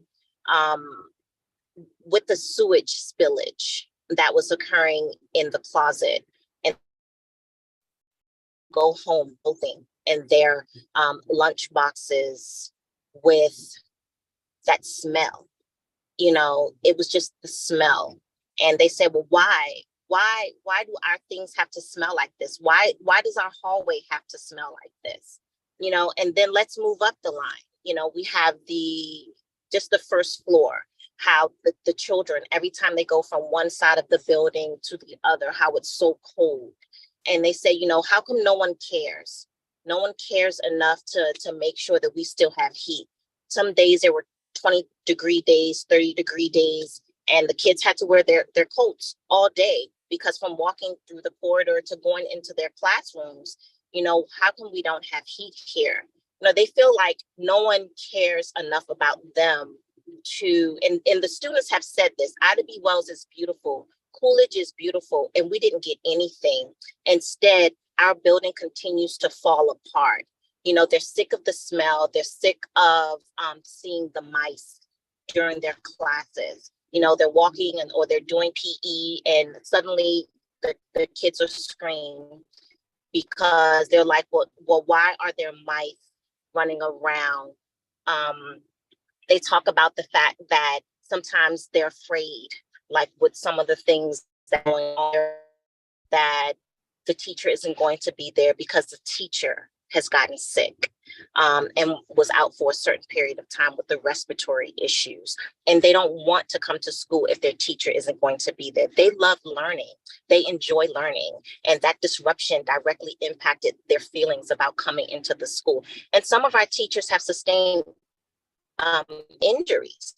Us not having an elevator heavily impact, you know, us not being ADA compliant heavily impact some of their learning, because if the teachers can't go up to their classroom, there really aren't any places in the building on that first floor where the teachers are able to host their entire classroom and provide the students with the level of instruction that they're supposed to receive. So between the smells, the sights, the leaking ceiling, the fact that they have to wear their coats, that's the majority of a lot of their complaints. And then just they don't like coming to school if their teachers aren't going to be there. And then the staff, we've had some staff members who have actually talked about they've had some respiratory issues and felt sick when they went to their classroom because some of the leaking leaked into the radiator. And the smell and the just the air quality in their classrooms, it was clear that there was something going on, and we never had an air quality test, even though we complained about those issues. And that's why we felt like taking to social media, having the rallies, you know, the PTO. I mean, of course, I being the president, I'm not going to take all of the blame here for starting a lot of the ruckus, but our voices deserve to be heard. And one of the panelists before was talking about the fact that it's Title I schools, it's schools of color. You know, we don't want to look at this from a racial perspective because, again, all of us deserve education equity. But if we look at how the modernization list occurred, we look at who's getting the money, we look at how some schools are getting additional funding for additional parts, the students feel like, well, why aren't we getting that too? Why are we being left behind? Why aren't we getting some of those same considerations?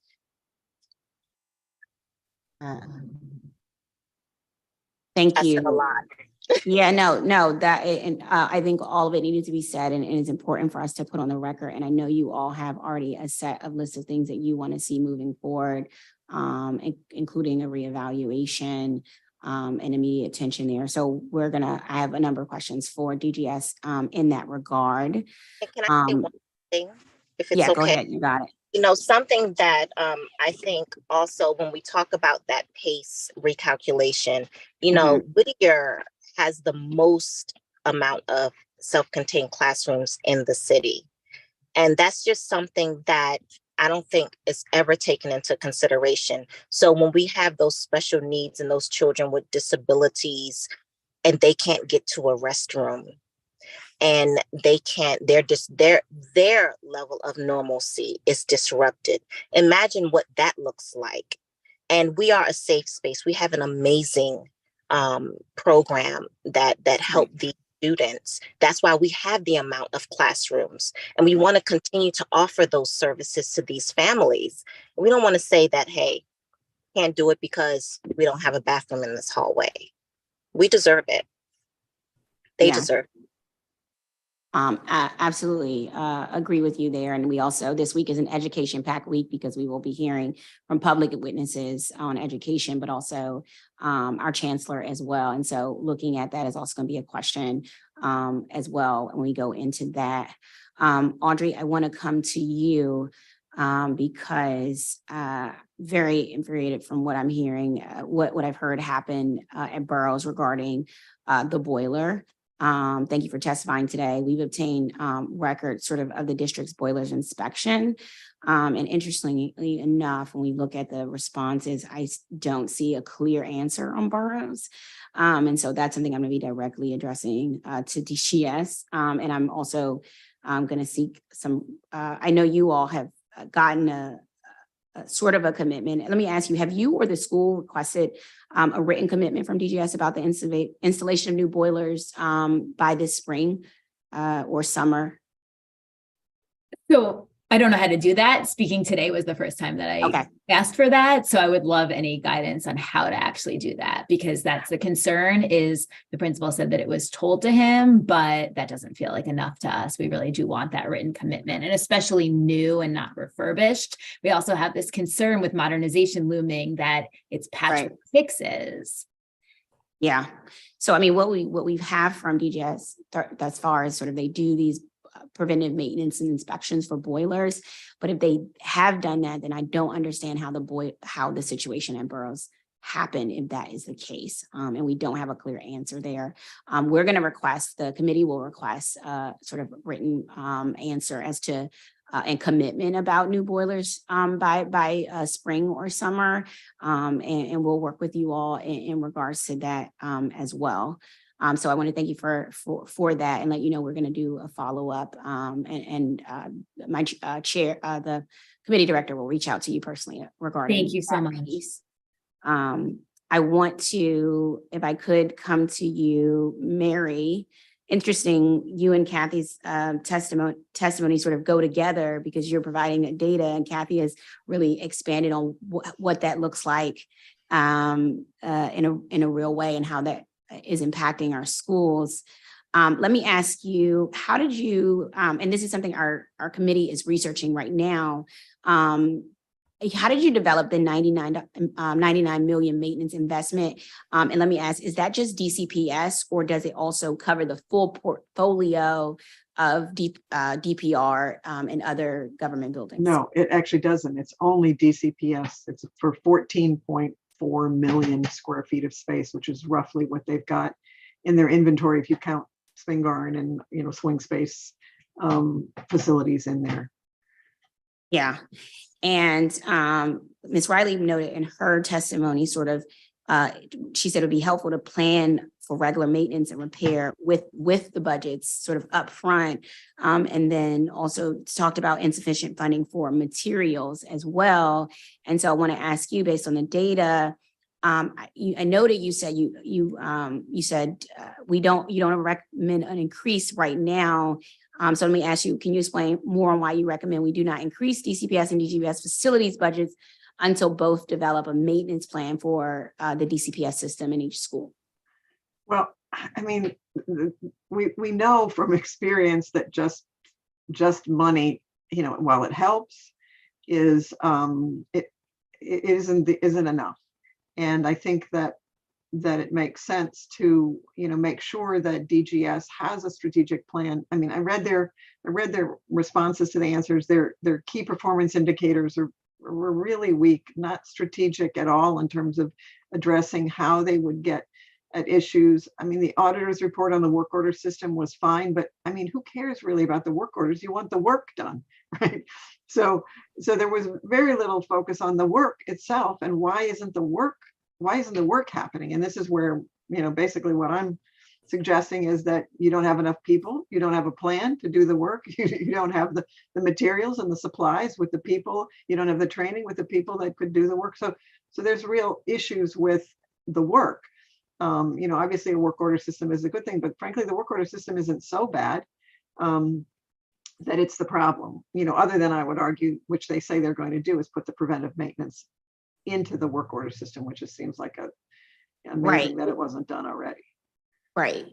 I see. So yeah, there's a question of that we're researching and trying to get the bottom of. The transparency piece, though, is an issue because as we're trying to determine sort of the capacity of DGS, do they have enough people in not only just custodial staff but maintenance and that work, and we're trying to decide the adequate amount of funding to fund DGS. Right? There's a capacity, there's funding. The not having transparency means that we sort of can't come up with that data on our own. We can't come up with that number on our own because we're relying on them for the data in that regard.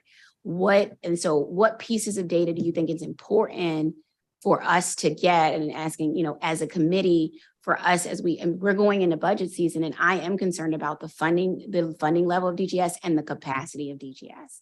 I mean, I would look at their in-house project managers. Okay. If they can't manage a project in-house, if they just have contractors out there doing it, that's why they're not inspecting to see that things are done.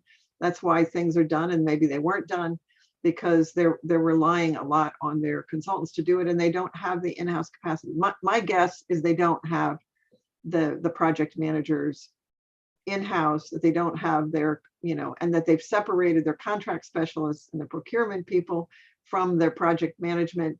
And so they've got sort of this really complicated environment without enough people kind of acting as the owner's rep in the owner's position. But okay, thank you. That's helpful. They intimated that in one of the answers to their questions, but they never really said, we're really struggling in this way and we can't manage the contracts and the work that we have. Right. Okay. Thank you. Thank you for that information. Councilmember Parker, I want to come to you for a round, and hopefully you're going to ask some questions of some of the witnesses that I will have, or I'll have to come back. Thank you. Ms. Reese, thank you for your testimony. What has been going on at Burroughs is top of mind for me and is a big concern. One of the reasons why we've moved to accelerate modernization there. I know that is also a call from Whittier and a host of other schools, which is the tension before us. Can you walk me through and us through the parent experience with the latest incident? And what it's also important to note is that the boiler incident is one of 4 or 5 incidents that cause students to be out of class and or out of school, and is just a repeated reminder of how these matters impact student learning. When I heard of the event, we were in touch with the principal, and it was striking to me how you could tell how communication was or was not being shared between DGS to DCPS, to the principal, to the parents. So can you walk us through the parental experience of learning about what was happening and the updates around whether or not there was going to be school the next day? Sure. And I did want to come back to the modernization too. We could put a pin in that, but I had a thought on that. So I'll speak, I guess, first to the flood, which was, I think, not necessarily known that they'd have to shut off the water. So there was a sort of call. And of course, the school said, we'll stay as long as students are in the building, but it's not safe to be in the building. So students need to be picked up. And I could just speak specifically, my older child who's in 4th grade, I wouldn't think that he would be so anxious about it, but he knew that I was at work and he didn't know if I would come, which broke my heart because of course I would drop everything if there's an emergency, but I also realized that not everybody can. I'm sitting here in a quiet office. If I had to leave, people would understand that's not everybody's work situation. So I think that day when the school was open, and the flood actually happened in the morning, but the school thought that they can stay open. And I really don't fault them for that. But it was this sort of rushed pickup. So I think that was tricky. And then to see weeks later that the gas leak was very early in the morning. But my understanding is the communication has to come from the chancellor that the school is closed. So there was no communication at first that said, don't show up. But students were obviously not allowed in the building. People were being turned away at the door. But I think that communication piece was tricky. And then I think the piece you're speaking about is the ongoing, where we didn't know how long the repair would take and if the school would open the next day or even on Monday. It was pretty late on Sunday that we found out. And some people are in a position to have backup childcare and things like that, but that is not the vast majority of the families at our school. And it was tricky, you know? I think that creates a lot of challenges. Absolutely. And to your point, it's an equity issue because some people Absolutely. can adjust their schedule and their lives accordingly, but there are many others. I believe one of the nights up to 11 o'clock, there wasn't yet a decision on whether or not there was going to be school the next day. Yeah. And I just want to underscore that I don't fault the principal because he is in a tough position waiting for the calls from up above to come down, whether or not there was going to be school. And so I just wanted to raise that up to put on the record, but also to make clear to people the experience for parents, one, having to leave work, two, not sure your kid is safe, three, not knowing if you're going to have to readjust your schedules, all around building maintenance. I know you wanted to bring back or come back to the point around modernization. So I want to save space for you to do that as well.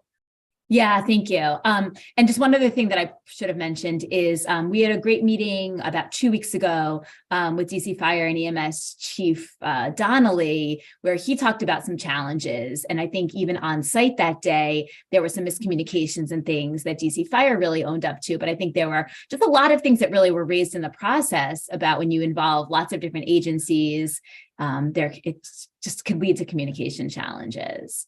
And then the modernization piece, what I did want to mention is for boroughs, we're concerned about the swing space right now. So moving up the timeline of modernization isn't necessarily something that the school community is in favor of without a real guarantee that we have some input into swing space. Because the last time it was mentioned, it was the Meyer building on 11th Street Northwest, which is we have a great neighborhood school and a lot of great neighborhood momentum going. So to temporarily, even for 2 years, move the school out of the neighborhood is a big concern for the school community. So I think there is a concern. It's a balance because there's a concern on the maintenance side that, of course, moving up modernization would make sense. But then on the other side, at this moment, we don't have a guarantee that we have a swing space that's going to work for our school community. So without that piece, I'm hesitant to say that the borough's community is fully on board with moving up the modernization timeline.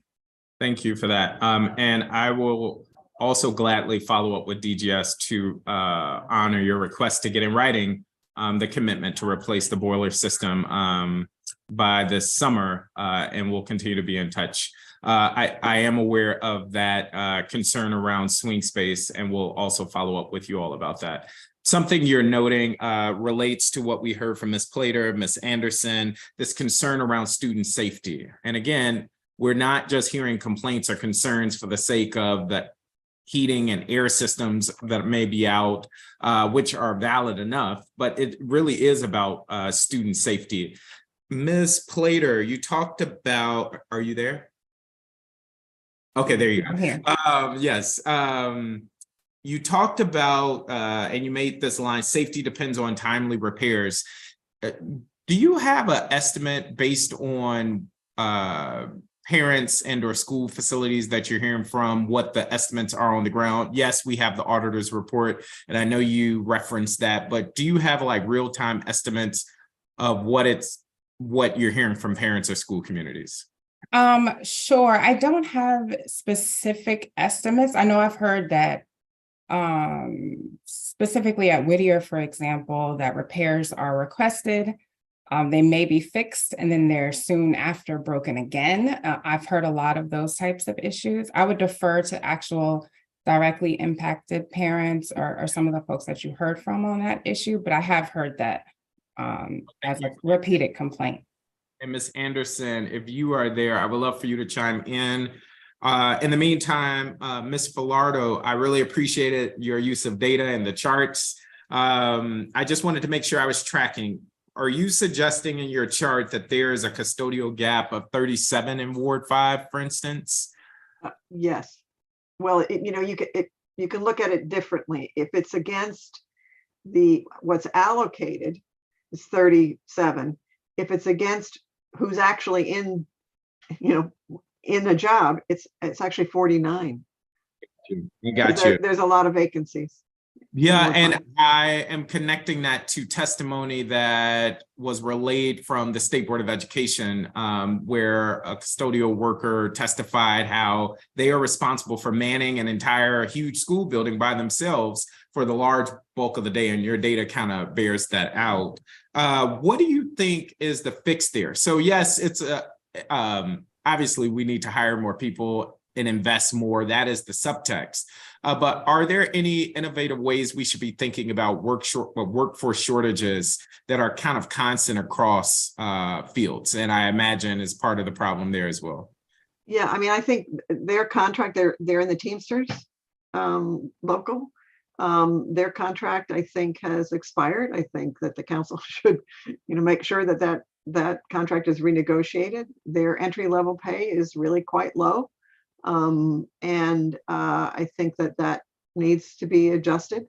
And then there needs to be training and support for them when they get in these jobs, because they're actually, they're technical jobs, right? You're cleaning with considerations for health, for considerations for safety. You're having to do level 1 maintenance, and you're interacting with children and adults, and parents. I mean, there's a lot to those jobs, and they're frankly precious people in our communities who do not get enough support for us. And I think if we gave them the support, we'd find, that we'd fill those 180 positions with, district residents. Those are great jobs, potentially, but I don't think we're doing enough to support those people in those jobs.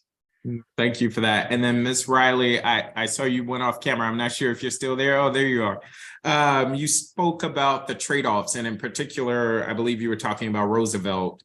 And I thought it was pretty compelling where you were talking about we made investments on energy efficient buildings, but because of our lack of maintenance or care, now we're kind of putting Band-Aids, which kind of undercuts some of those initial efforts. Do you just want to speak more to that? It was towards the end of your testimony. No, I remember. What's striking to me is because in the handoff of the building from the contractors, somehow the HVAC has never worked correctly. So at this point, we have put in window units and portable heaters in a majority of the classrooms. So we did geothermal. We spent a lot of money to make this a very climate friendly, efficient building.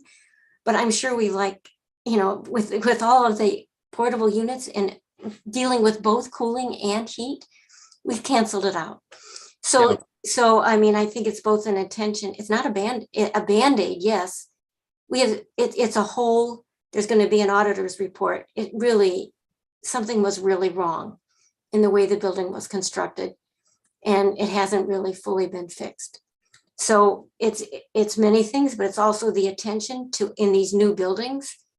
Like the locks are in the new buildings. A lot of our issues are in the new buildings with some of the things that have come up. We didn't have an operating PA system in a lot of the building. So I think it's both a look at the ed spec, then a look at what the handoff looks like and what the checklist looks like. And Fraser's. Very quickly, when you say the handoff, what exactly are you referring to? Well, at some point, the DGS and the contractors and the architects hand over the building to the district. I mean, so that there is a moment where the warranties start, where it's like, okay, now it's your building. And in that moment, we haven't done the level of inspection to say, well, no, we're not ready to take it because this is not what we paid for. So to Mary's point, we don't have an owner's rep that's strong enough there to say, no, this building isn't correct yet. Thank you. And get the first year to kind of do that. And we didn't do it at Roosevelt. Okay, that is my time. Thank you all. Councilmember Matthew Fruman from Ward 3, you are recognized for a round of questions. Thank you very much. Ms. Riley, but I feel like I got to call you Kathy. I'm sorry. I don't know, go for it. I mean, the phenomenon that you're talking about, the handoff and in some senses, it sounds like sort of esoteric equipment.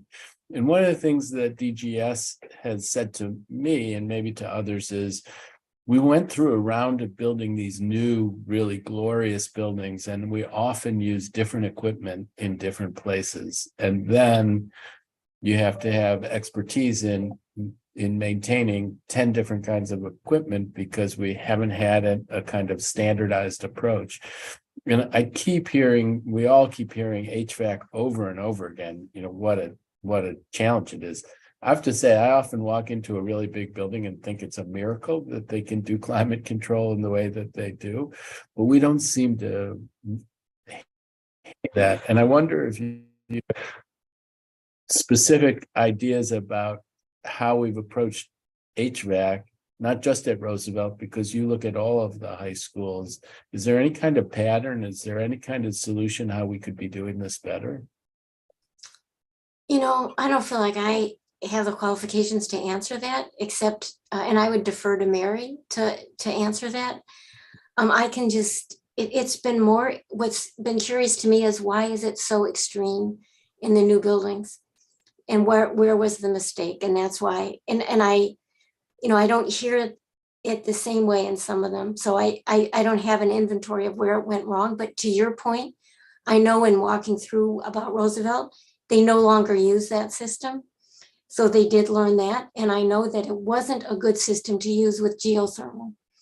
So they didn't have the research and they didn't have the expertise in-house to say this isn't a good match. And I know they did the pipes wrong. You know, there was a number of things that were wrong that perhaps an inspection system could relate to, but I'll see if Mary can do a better job. So I'll turn to Mary in just a second, but you know, I was involved in the modernization at what was then called Wilson, now Jackson Reed, and it's a relatively early one. And you know, they built that magnificent atrium that leaked from day one. But so I think it's dogged these kinds of problems have dogged the modernizations from the start. But are you saying that as you're watching the landscape, you think that it's gotten worse in recent years, that we're having more problems with the newer buildings than we had in past years? Well, you know, it's funny, Wilson and, I mean, Jackson Reed and Roosevelt are the same plan. So that would be interesting. It's just been striking to me with the investment in the new buildings, the level of problems that we see in the ones that I'm most closely affiliated with. So, you know, it's like a lot of things. Sometimes old things are, I think the custodians had more training on some of the old things to fix them. And the new things they're not able to fix them. So they go longer without being fixed. The toilets and the water fountains, they must be fancier. They are just not, we're not equipped to fix them as quickly or the same way. I mean, interestingly, that is the kind of thing that folks at DGS are saying and trying to get their hands around. Before turning to Mary, and I will turn to you in just a second, Mary, I had talked in the last round about this equity issue that we need to finish the schools that we have not done. This is a lot of this conversation is about maintenance, but we do still have some number of schools that, you know, need to be finished. And I think we were hearing from people who are in those schools and affected by that. And while we focus on maintenance, really important that we finish the job in an equitable way. Mary, talking about maintenance, that was super helpful to see that data. On the 99 million and the 63 million. So there's a line item in the DGS budget for DCPS. And is that the 63 million? Mm-hmm. Yes. And what kinds of things is that for? Go ahead and you tell me what it's for. I mean, it is going to be for any of their contracts. They've got a bunch of service contracts. When you look at sort of how much they're doing in-house versus how much they're contracting out people to come in and actually repair from a work order perspective. So it's all of those contracts. Is there going to be the repair workers? They've got hundreds of them still in DGS, but it's when they're working on DCPS. You know, sort of it's the percentage of it's whoever they've got dedicated. It's building engineers. They all work for DGS. So it's some, you know, it's really, it's not the custodians. Well, that's really where my question was. It's not the custodian. It's not the day-to-day. No. Is it the grounds maintenance though also? It is also grounds. Yeah, it would be, you know, whatever they're, because a lot of that's contracted out, you know, or done through DPR. So, I mean, just if to the extent it's grounds maintenance, that might be dollars that could be considered on the custodial side and suggest. Right, except those standards, Matt, are for the buildings, not for the grounds. Is that right? Yeah, So, yeah, they're just building related. And interestingly, I work a lot with schoolyard advocates. There's very poor data on sort of how you inventory and how you should be sort of maintaining from a grounds perspective, especially what we have is much more complicated grounds, the permeable, the semi-permeable, the synthetic turfs, the outdoor classrooms, the schoolyard gardens. I mean, there's so many, the compost heaps, all these things that are sort of coming up in the schoolyard world. There's very little progress, frankly. They're working on it, and there's some great people working on it, but we're a little bit short on that area in terms of understanding. I mean, it again goes to, and it's not a bad thing in some ways, that long list of different things being done outside is a good thing, but the portfolio to maintain gets trickier and trickier. Right. There's also money in the capital budget for things like roofs and HVAC and major repairs. How does that money fit into your analysis of the 99 million? So that's really separate. Those are major capital renewals, and those are the kinds of things that would come to play in boroughs. And part of what's missing from a planning perspective in the capital budget is there's not really a plan for these capital renewals. You have buckets in the capital budget that say, chiller replacements, boiler replacements, roof replacements, windows, but they put sort of, next year we're going to do such and such, but there really isn't a plan for what's called your asset sort of preservation. So you've got all these new roofs, and you don't have a plan to actually extend the life of them, preserve, make sure you meet the life of them. So the capital plan, frankly, should be a part of the master plan process, but it's not the maintenance plan. I don't actually think that should be part of the master planning process. The capital plan, from an equity perspective, from an asset management life cycle perspective, should be a part of that master plan. The maintenance planning and the operations planning should not be. The DME should not be doing that, but I don't know. I think they are trying to, but I don't think they're working with DGS on it, so I don't know how they're going to do it. So, I mean, it's interesting because it goes to your asset preservation, that expression appeals to me. And routine maintenance is part of asset preservation. Significant capital repairs is part of asset preservation. But you're saying your 99 million is about routine maintenance. Yes. It's not about those other categories. Minor repairs. A knob gets loose, a window gets broken, a toilet gets stopped up. There's a million things. I mean, when Kathy's talking about the drinking fountains, they all have electronic pieces in them now. Yeah, well, I mean, and it goes to what DGS has been saying about the complexity of the portfolio, and that's part of the challenge that they confront. So, and someone else asked you this already, but I think I want to try it again. So you don't think we can't ramp up like that? But on the other hand, I think we are in a space where we're transitioning from a construction modernization posture to an asset preservation posture. And it does seem like we should be pivoting in the way we're funding in order to achieve that. So how would you go about making, I mean, I take your point that we've been underfunded all along, but it becomes our main job going forward. How would you suggest we pivot? What's a roadmap that you think we on the council should be looking at in order so to do? I would start with the custodians and making sure they've got the materials and the supplies and the training that they need to do level 1 maintenance. Then you have to, DGS has got to have more project management capability and more, I would argue, in-house capability. And both of those are going to take more money. Some is going to take more money from DCPS. I mean, I estimate that they're underfunding by about 12 million. Yeah, I did that math too. Yeah. about 12 million. And then DGS is, I mean, they're underfunded if you go from the 63 million by about 30 million, right?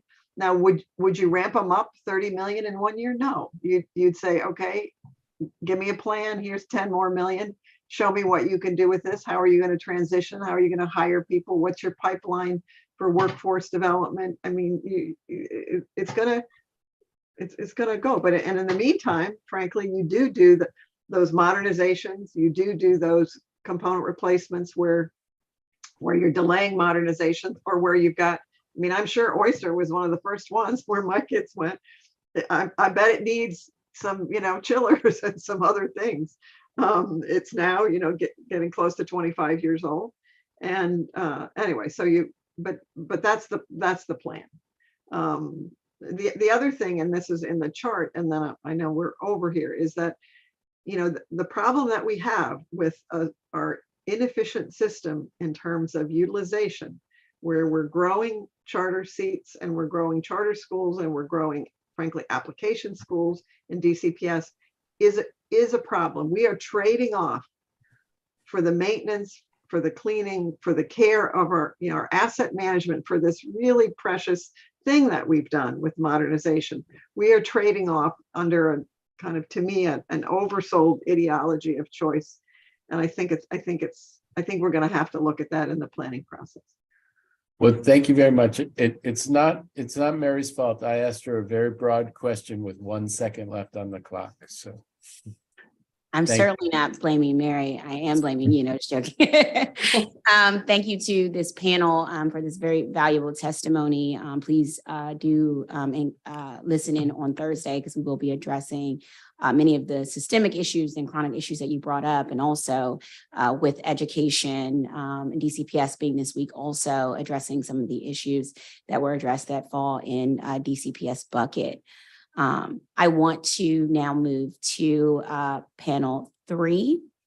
We're going to start with Angelica Constanyon, fellow from the Bloomberg American Health Initiative.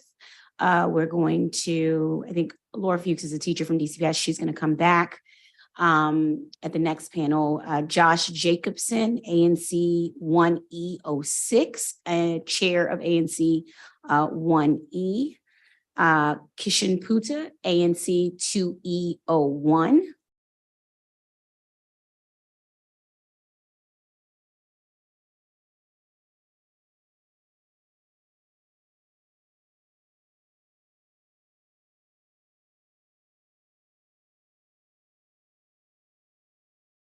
And we'll also add Tisha Cockrell, who's the president of the Friends of Riggs LaSalle Recreation Center, to this panel, since we're moving Laura to the other panel.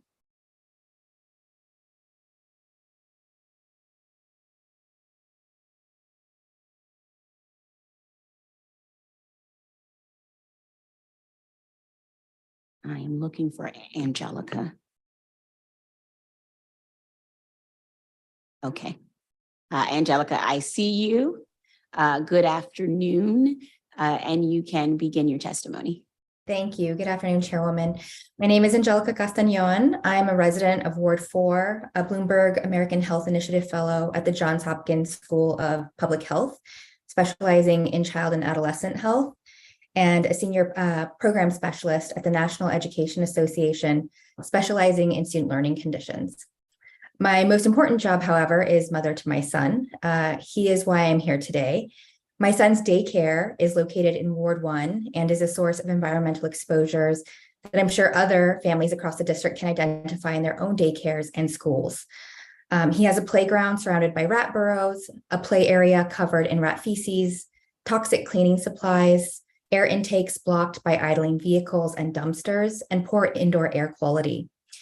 And the quest to address the dangerous conditions in my son's schools actually led me down a path where I uncovered a much larger systemic issue in the district.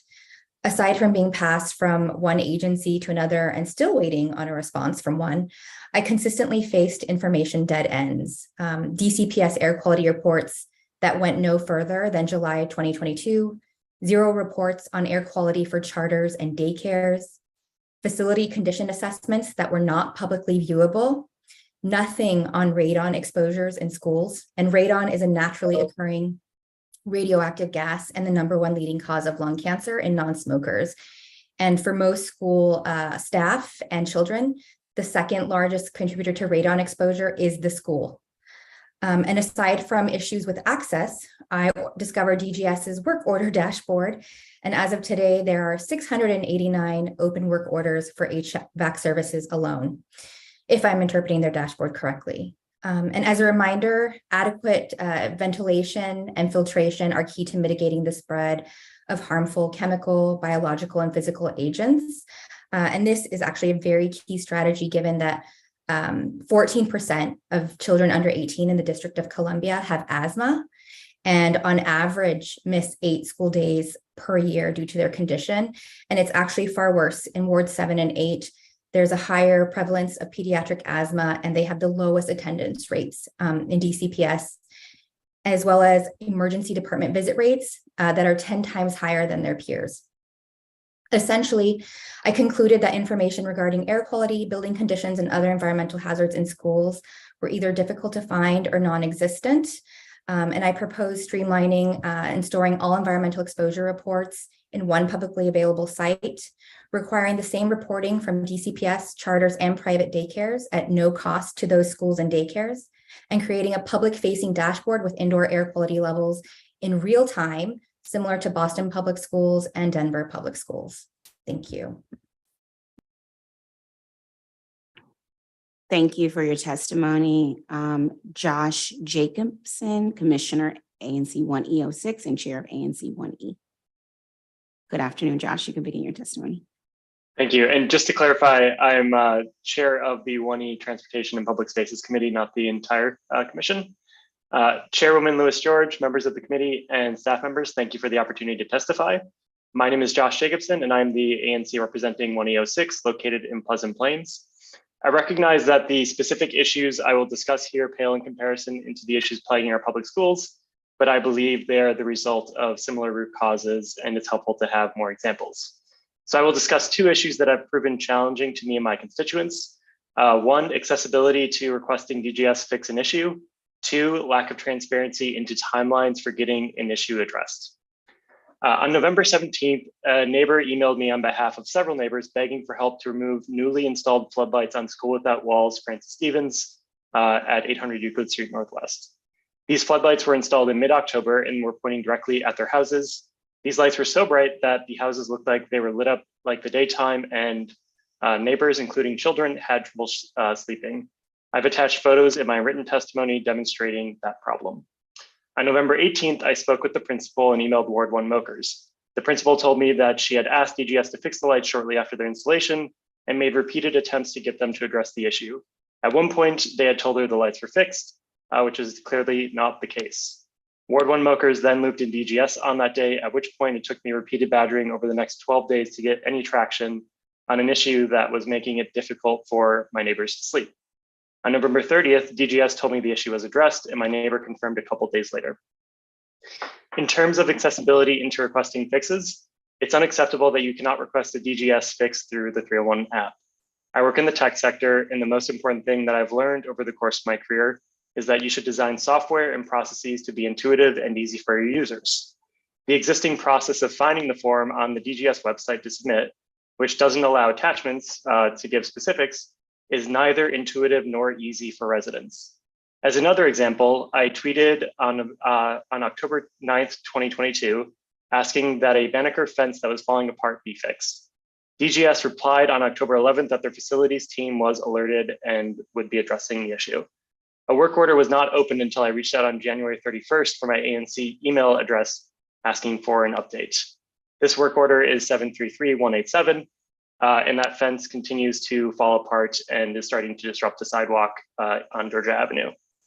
In terms of transparency, it is immensely frustrating that the only way I can get updates on a request is through emailing a contact at DGS. Not everyone has the opportunity to do that. I'm a commissioner, so I know who to contact, but I understand it's frustrating for other folks that don't have that context. This wastes time for everyone involved to require emailing back and forth to get updates. My recommendations are twofold. 1, incorporate DGS requests into the 311 system. 2, publish all work orders to a publicly available database on Open Data DC. The dashboard for DC public schools is a good start, but it's insufficient as it's not possible to download the dataset, nor is it possible to see the work orders outside of schools. Implementing these recommendations will increase transparency and make it easier for all of us to hold DGS accountable. Lastly, I would like help following up on a request placed on January 9th to replace 3 missing infant swings at Banneker Park, as there is only 1 remaining. That work order number is 730920. I want to once again thank Chairwoman Lewis George and the committee for giving me the chance to speak today. Thank you. Thank you for your testimony. Next up, we have ANC Commissioner Kishan Putta, ANC 2E01. Good afternoon, Commissioner. Good to see you. You can begin your testimony. Good afternoon, Chair Lewis George. Congrats on your chairmanship. Can you hear me okay? Is that a yes? Yes, I can. Okay, good. Just making sure. Thanks. First, I want to start off by acknowledging the commissioners and community activists who've already testified and made some really great points about how things are not as user-friendly as they should be at all. In fact, in many cases, quite the opposite for average citizens and even for commissioners and perhaps even for council members and staff. And the other point made about work orders being cleared simply due to visits or, gosh, who knows, sometimes the community doesn't even know why things have been cleared. So many people have gotten notices that your work order has been dealt with, and the situation is clearly still there.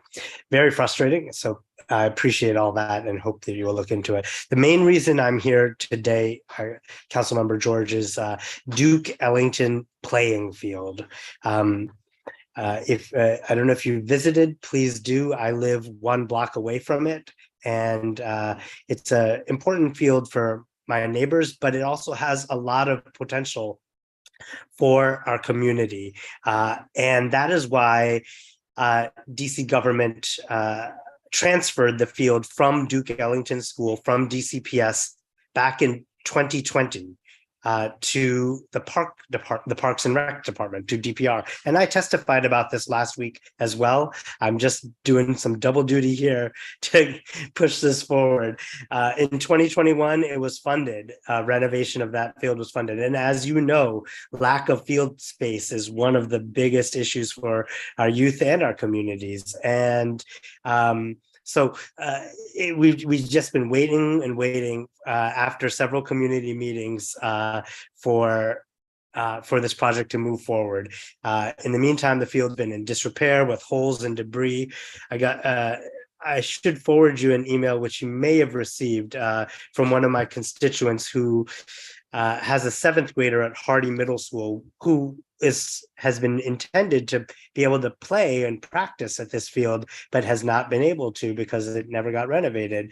It's a dirty, bumpy grass field, and they want to make it a turf field that is properly sized for soccer, etc.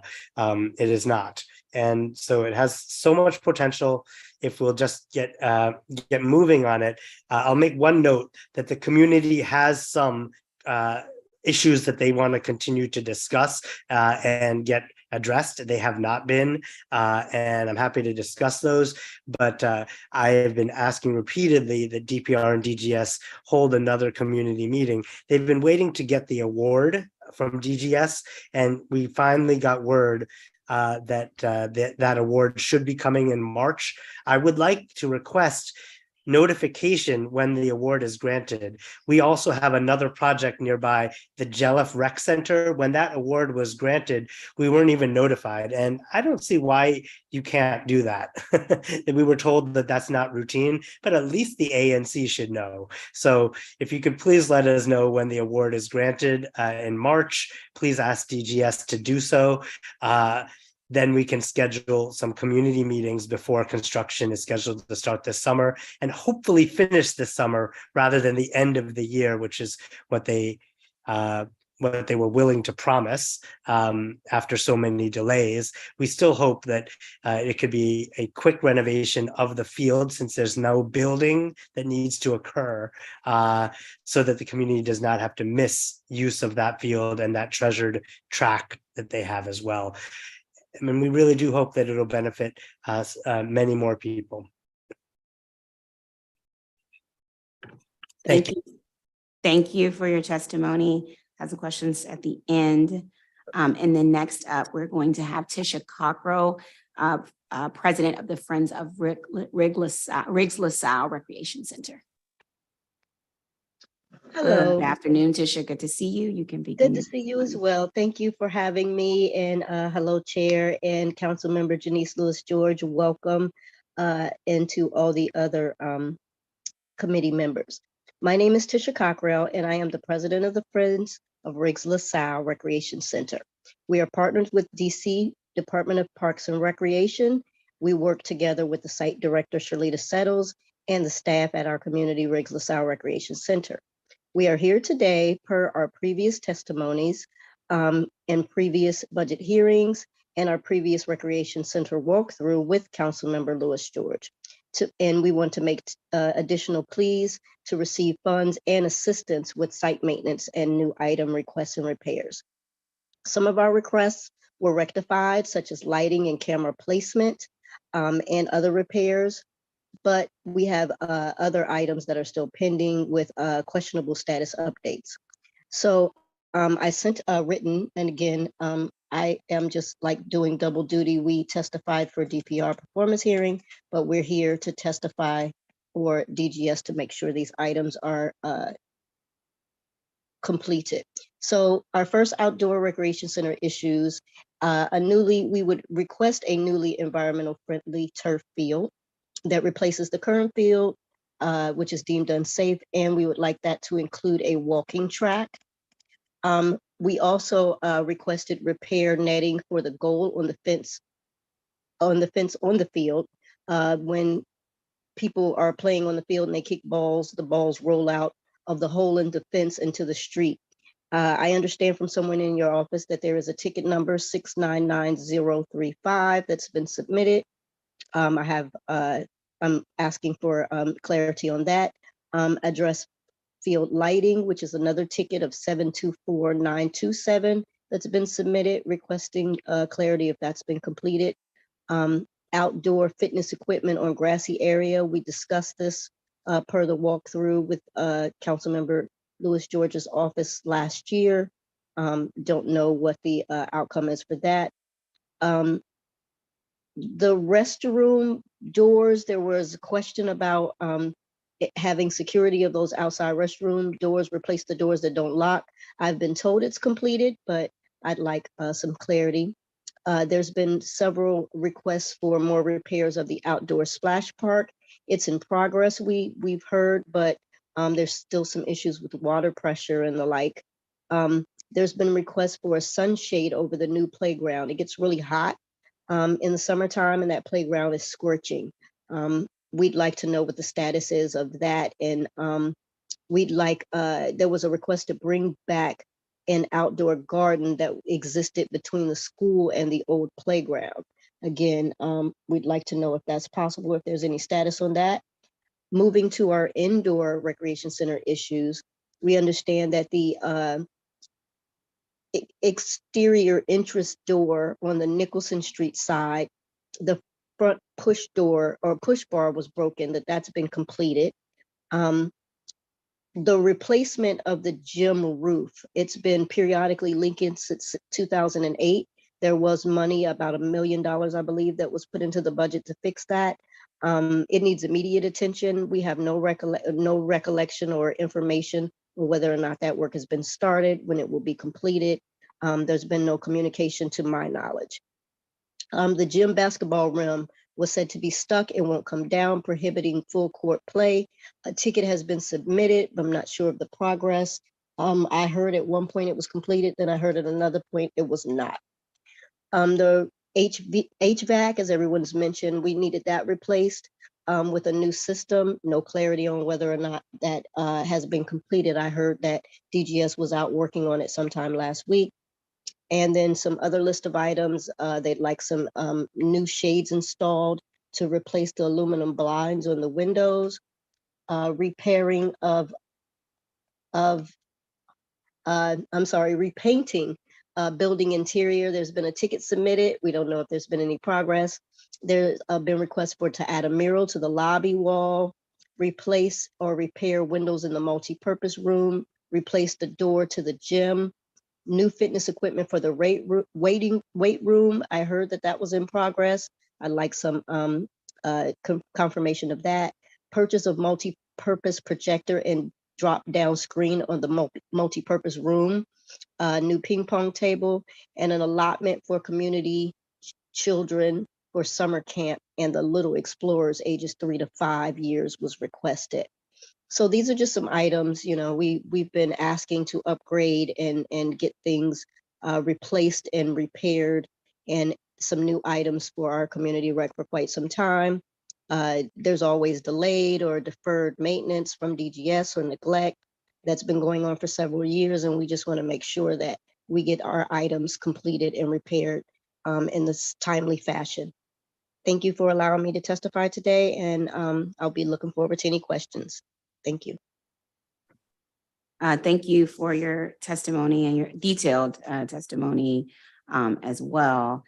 I'm going to start with you and just ask you, I know this list has an intersection of both DPR and DGS. Wondering, has the Friends Group sent sort of a letter to both DPR and DGS and asked for them to respond in writing to the request to each of these? And I'm only asking because we're doing the same thing to just basically get a sense of which is going to be DPR coming out of some of DPR's budget and which is going to be a DGS. So I just wanted to get a sense of whether you all have received any written communication regarding the list of items yet. I have not this year. I think Director Delano did, address some of the items last year. But like I said, I found out this year that some things had still not been completed, and there was no real confirmation or, like you said, correspondence on whether or not they had a timeline. So okay. I'd be glad to, I've sent both of the written documents to, or written testimony to the committees here, DPR and DGS, but I'd definitely like to send them to whoever the contacts are for the actual agencies of DPR and DGS. Besides the ones I know at DPR, I don't know the ones at DGS. Okay. What we'll do is work with you to send both of them. We're doing the same thing, but it's sometimes helpful to see what the response is from both the DPR and DGS side to see so we can sort of make sure we are assigning the responsibility, and as we go into budget, making sure we're allocating in the right directions. And we will get some updates for you on that. Commissioner Jacobson, Josh, during your communications with DGS to get the floodlight and fence issues resolved, did you at all discuss the possibility of submitting DGS cases via 311? And if so, were they receptive? What was the response to that and the reception? Oh, I think Josh has exited. We will follow up and ask him directly. And then Commissioner Puta, you talked about the Duke Ellington field. Let me understand this. You all are waiting. What is the status right now? Over a year ago, there were community meetings held, and it's been funded. It's been funded in the budget since last year's budget, but we haven't heard anything for 1 year. Okay, so funding is there. Funding is there. The design stage has already occurred. They're in the. They did some preliminary designs, but I think they have a design build that they are contracting right now to do the final design and then build it. Construction was supposed to be done last summer and last fall, so it's just been silent. And did you all have your, trying to get a sense of where you all are based on, you all had community meetings or community design input meetings already? All of that was already complete? We had some, the issues that the community raised, some of them are still unaddressed. Okay. We'll do a follow-up here because you should have received some information from both, I think, DGS as well to get a sense there. So we will follow up. Yeah, we'd like to know when the award is granted. They said it would be March. If they could please let us know that. And we know that it takes a while for awards to happen, but the big thing that from the community perspective is, we want to see these amenities, but we also do need a few more community meetings to make sure the issues are resolved and addressed. Yeah. I mean, and award time should be factored in to the overall process as well. And Angelica, thank you for your testimony. I wanted to see if you can talk more about your recommendation for a live air quality dashboard. What are the benefits of that system, and what can school staff and parents do with that information? When you have that information in real time, it allows for immediate mitigation. And it sounds like to me that there are some intermediaries in between when that data is produced and when mitigation happens by DGS. So, for example, Boston Public Schools, soon Denver Public Schools, data is immediately available and it is mitigated either by school maintenance individuals, and in some cases, an educator could respond right away. So an educator could see live data on the dashboard and realize immediately that there is an issue in the classroom and either open up a window, turn on the HEPA filter, or in worst case scenario, move the class into a different classroom or go outdoors. So it allows for immediate response. Got it. And I appreciate you raising this issue also from an environmental justice perspective. I think you spoke about sort of asthma as one of the issues that we can really see as well. I wanted to see if you wanted to speak to other environmental justice concerns and health concerns and the ways transparency could improve outcomes. Yes, I mean, another issue is radon exposure. Again, the school environment is the second greatest contributor to exposure to radon, and it's the leading cause of lung cancer in non-smokers. And yet I don't see any reports from DGS on radon in schools. And EPA, Environmental Protection Agency, highly recommends that all schools be tested for radon. And honestly, I don't really see much about it to be tested in homes either in DC. There's another gap. Many people don't know to be testing for this.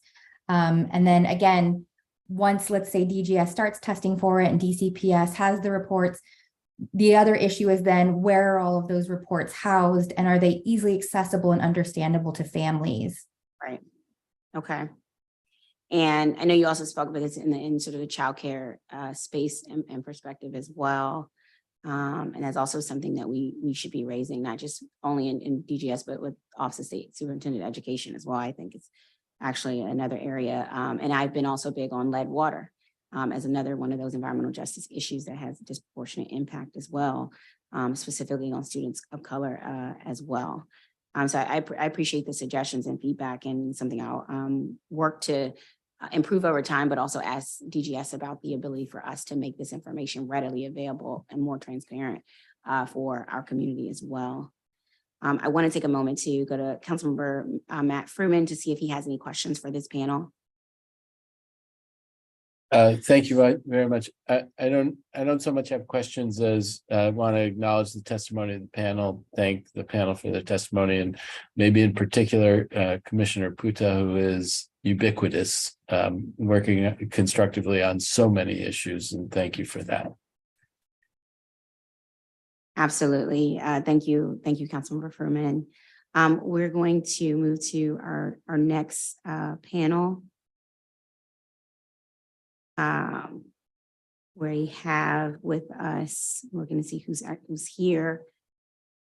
We have Marcia Birnbaum, Shelley Broderick, I'm assuming I see a Catherine Broderick, so I'm assuming that is Shelley Broderick, maybe using Catherine Broderick Zoom and Shelley Broderick from the District Task Force on Jail and Justice, Marcia Burnham, DC Public Restrooms, Nigel Stevens from the Commodore Washington Yacht Club, Tony Ford from the Commodore Seafarers Yacht Club, and Tamara Brooks, parent educator from the Community Family Services Administration.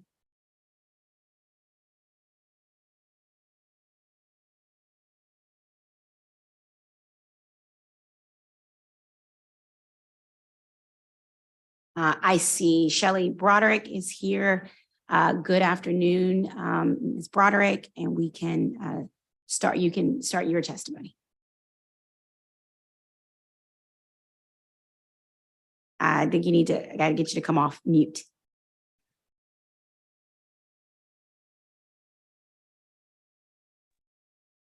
You'd think I'd never done this before. Sorry about the confusing name. My parents decided to name me Catherine Shelton and not tell me the Catherine part until 4th grade. So I go by Shelley. Good afternoon to all of the members of the committee on Facilities and Family Services. My name is Shelley Broderick. I was Dean of the Law School at UDC for 20 years, and I always say your tax dollars at work. And I'm here today in my capacity as chair of the District Task Force on Jails and Justice. As you may know, the task force is an independent advisory body dedicated to redefining the district's approach to incarceration by building citywide engagement, centering the voices of those with lived experiences, understanding community priorities, and exploring the use and design of secure detention and community-based solutions. Since 2019, the task force has worked to build a humane, equitable approach to the criminal legal system in Washington, D.C. that prioritizes prevention and care and reimagines accountability through a rehabilitative lens to create safe and thriving communities. I'm here today to testify about the Department of General Services, DGS's involvement in planning and constructing for a new correctional annex in D.C. DGS, with insight and feedback from the DC Department of Corrections, is responsible for drafting and the publication of requests for proposals regarding the construction of the new correctional annex. First, I want to thank DGS for incorporating the task force's recommendations in the RFP for the architectural program consultant. And I want to extend that thanks to DOC Director Faust for his support of the task force recommendations. The RFP included both the task force's phase 1 and phase 2 reports as reference documents, an inclusion we're delighted to see in the solicitation. The RFP also requires that the task force recommendations must be used when clarifying the best use of the central treatment facility as it relates to programming. And it further requires the selected contractor to meet with the task force at least twice, at the start of the process to discuss the design, and again toward the end. The purpose of the second meeting will be to discuss the contractor's progress, remaining steps until completion, and to answer any questions regarding collecting community feedback or analyzing survey results. Task force also made recommendations for inclusion of community engagement in the RFP. We're pleased to report that the RFP includes task force recommendations for engaging with Department of Corrections staff, individuals incarcerated at DOC, and the DC community. Specifically, the RFP requires the contractor to conduct at least 3 community feedback sessions in conjunction with community partners that are open to the public, as recommended by the task force. It's my hope that extensive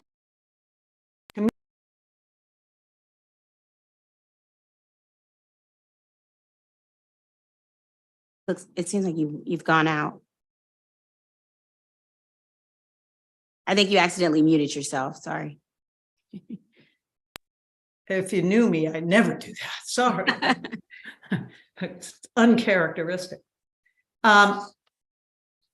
So the task force Also made recommendations for, okay, I've got that, sorry. While we were heartened to see the district take this first critical step in building a new correctional annex by releasing the RFP for the architectural program consultant, we're concerned that this fiscal year 2023 funding was available October 1st. The RFP wasn't issued until January 13th, well into the second quarter of the fiscal year. While the task force understands the competing needs and the large workload of DGS, timely issuance of the RFP construction for new correctional annex has to be a priority. Delaying the steps necessary to plan, design, and construct the new correctional annex only perpetuates the harm caused to DC's incarcerated residents by living in unsanitary and unsafe conditions. This harm is not distributed across the district residents equally. As you know, roughly 90% of the people incarcerated in DOC are Black, and we're 47% Black as a city. By prioritizing the timely issuance of RFPs related to the design and construction of a new correctional annex, we'll be prioritizing the creation of safer, more humane, and dignified living conditions for DC's incarcerated residents. Again, the overwhelming majority of whom are Black. We anticipate 2 additional RFPs in this process, and we look for more timely issuance. We appreciate and applaud DGS for incorporating our feedback, and we will continue to advocate for timely issuance of subsequent RFPs for the new annex. We look forward to continuing to work collaboratively to ensure that the new correctional annex uses innovative, promising, and evidence-based practices to create a safer, healthier facility that supports personal growth. And that's what I've got for you today. Thank you so much. Thank you so much for your testimony. We are going to go next to Marcia Birnbaum.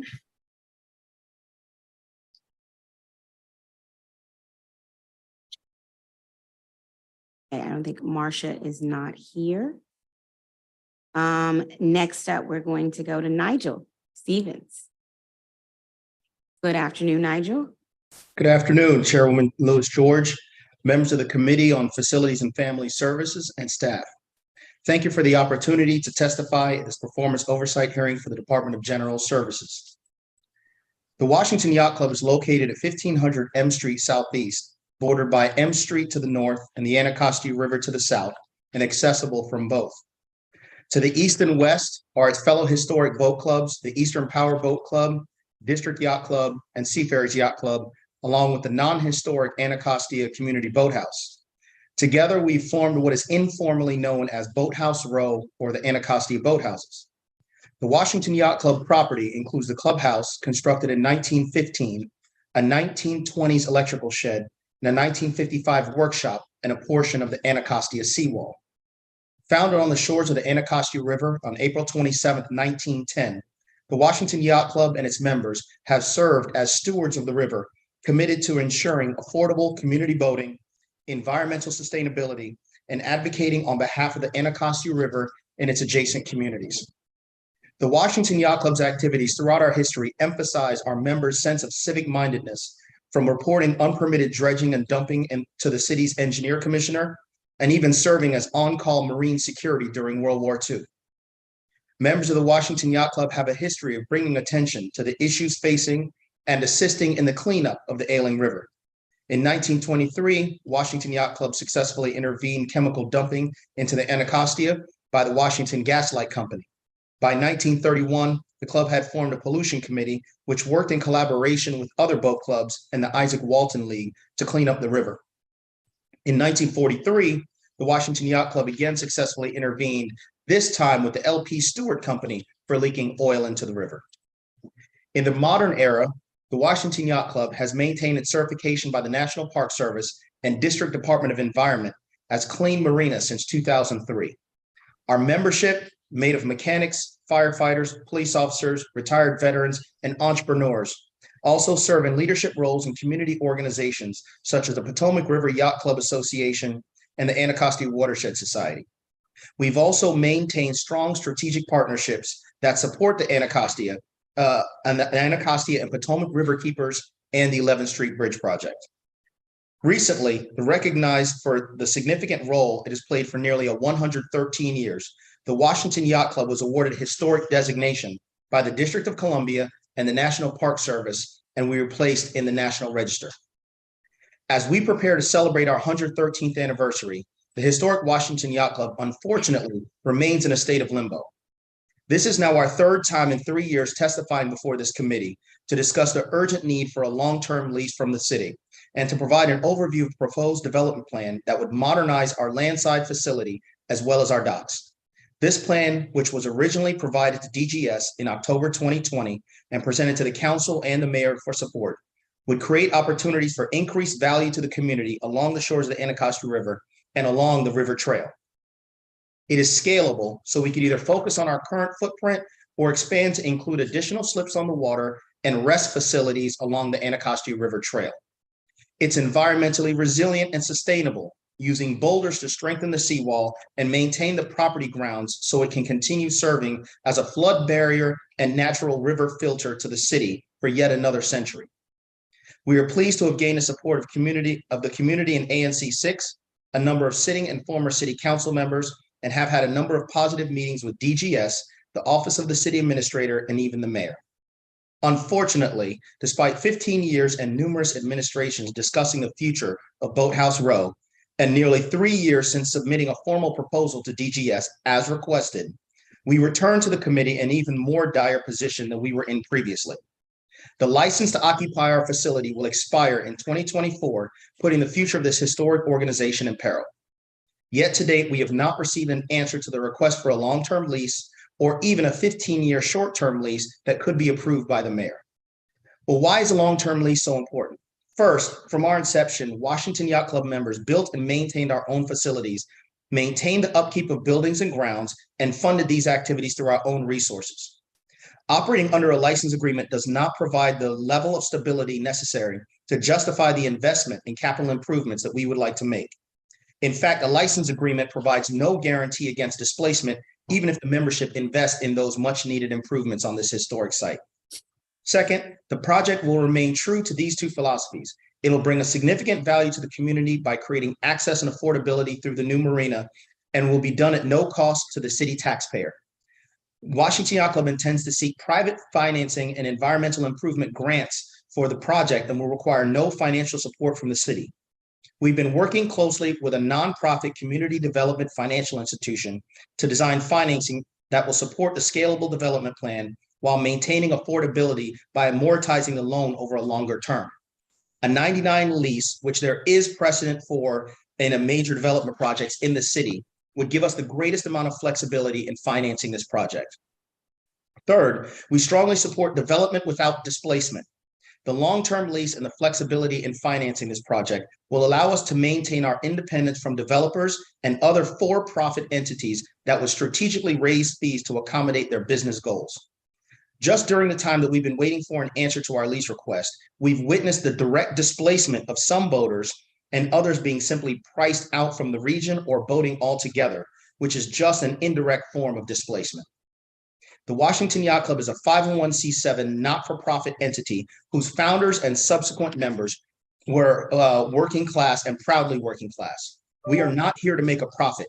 We remain committed to the principle of affordability and accessibility, so those who have invested in this river for over a century can remain and preserve this rich history. We have earned the right over the past 113 years to maintain our residence at 1500 M Street, to determine our own fate and potentially offer a home to those who are risk being displaced by the rising costs at other newly developed local marinas.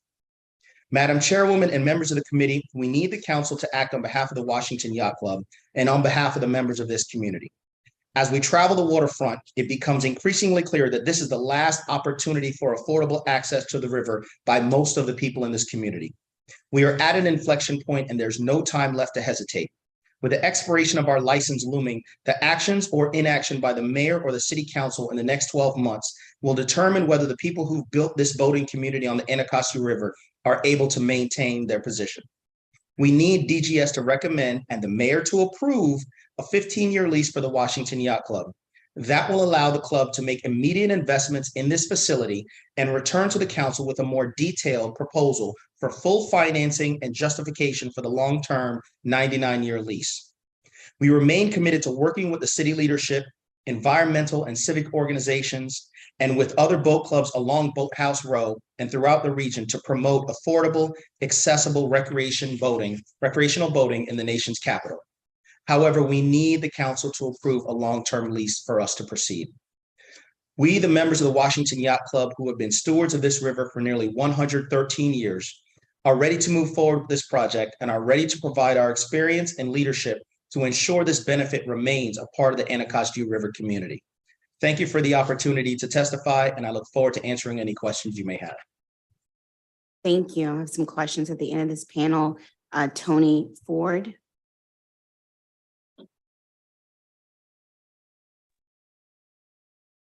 Yes, good afternoon, Councilwoman Chair and esteemed members of the council. This is one of the first times that I am going to testify with an abbreviated testimony. I'm going to say that I thank my comrade, Commodore Nigel Stevens. He's echoed pretty much a lot of the points that I want to make. So I'm just going to get right to the point so that we can get right to the questions. Oh, and then I also want to thank the council members that came out to support our Black History event. Seafarer Yacht Club is the oldest African-American yacht club in the country. It is in the area, but also in the country, which is a big deal. And we just solidified that along with Washington Yacht Club has also acquired their historic status as well. So moving on, what do Seafarers want? We want a long-term lease option versus a license option. Very similar to what Washington Yacht Club just said. We also would like to see that for all 4 Boathouse Row clubs, which are all eligible for historic status. We would like a follow-up from the DC government regarding a strategic plan and funding to move forward from the results of the March 2019 Anacostia feasibility study on the Anacostia Boathouse Row. What does that mean?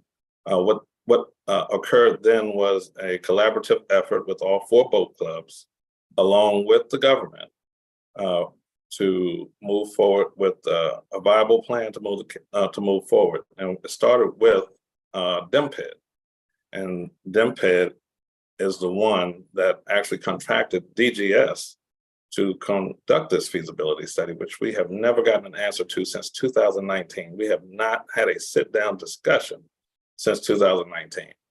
I'm getting like the old captains and commodores who are on Boathouse Row. I'm tired. One of those commodores is sitting behind Nigel right now, Steve Briggs. And we've been at this for a long time. And the government, at least, we deserve an answer. Moving on, without getting too emotional about this, because this is an emotional matter for us, because we would like to see what was done for us to be done, for those moving forward in our future. Maintain affordable community boating for DC residents and those who like to work and play and engage the waterfront with Boathouse Row clubs, who have been maintaining this waterfront for over 70 years for some, and collectively for over 100 years when it comes down to two of the other Boathouse Row clubs. Developments surrounding Boathouse Row that are in progress or completed include the following. 11th Street Bridge Park is breaking ground soon. South Capitol Street development, including National Stadium, is completed. 1333 M Street project, a project that had started out with 600 units under one developer, had grown to 850 units. And now this project is over 900 units right on M Street. That means we're getting ready to have 900 new stakeholders down on M Street. That's a lot. Our Boathouse Row clubs average about 50 members apiece. We are nervous about growing because we have a license. We do not have the stability to grow and maintain what we have today, as well as provide for the community as we've been doing for many years and the stewards of that waterfront for many years.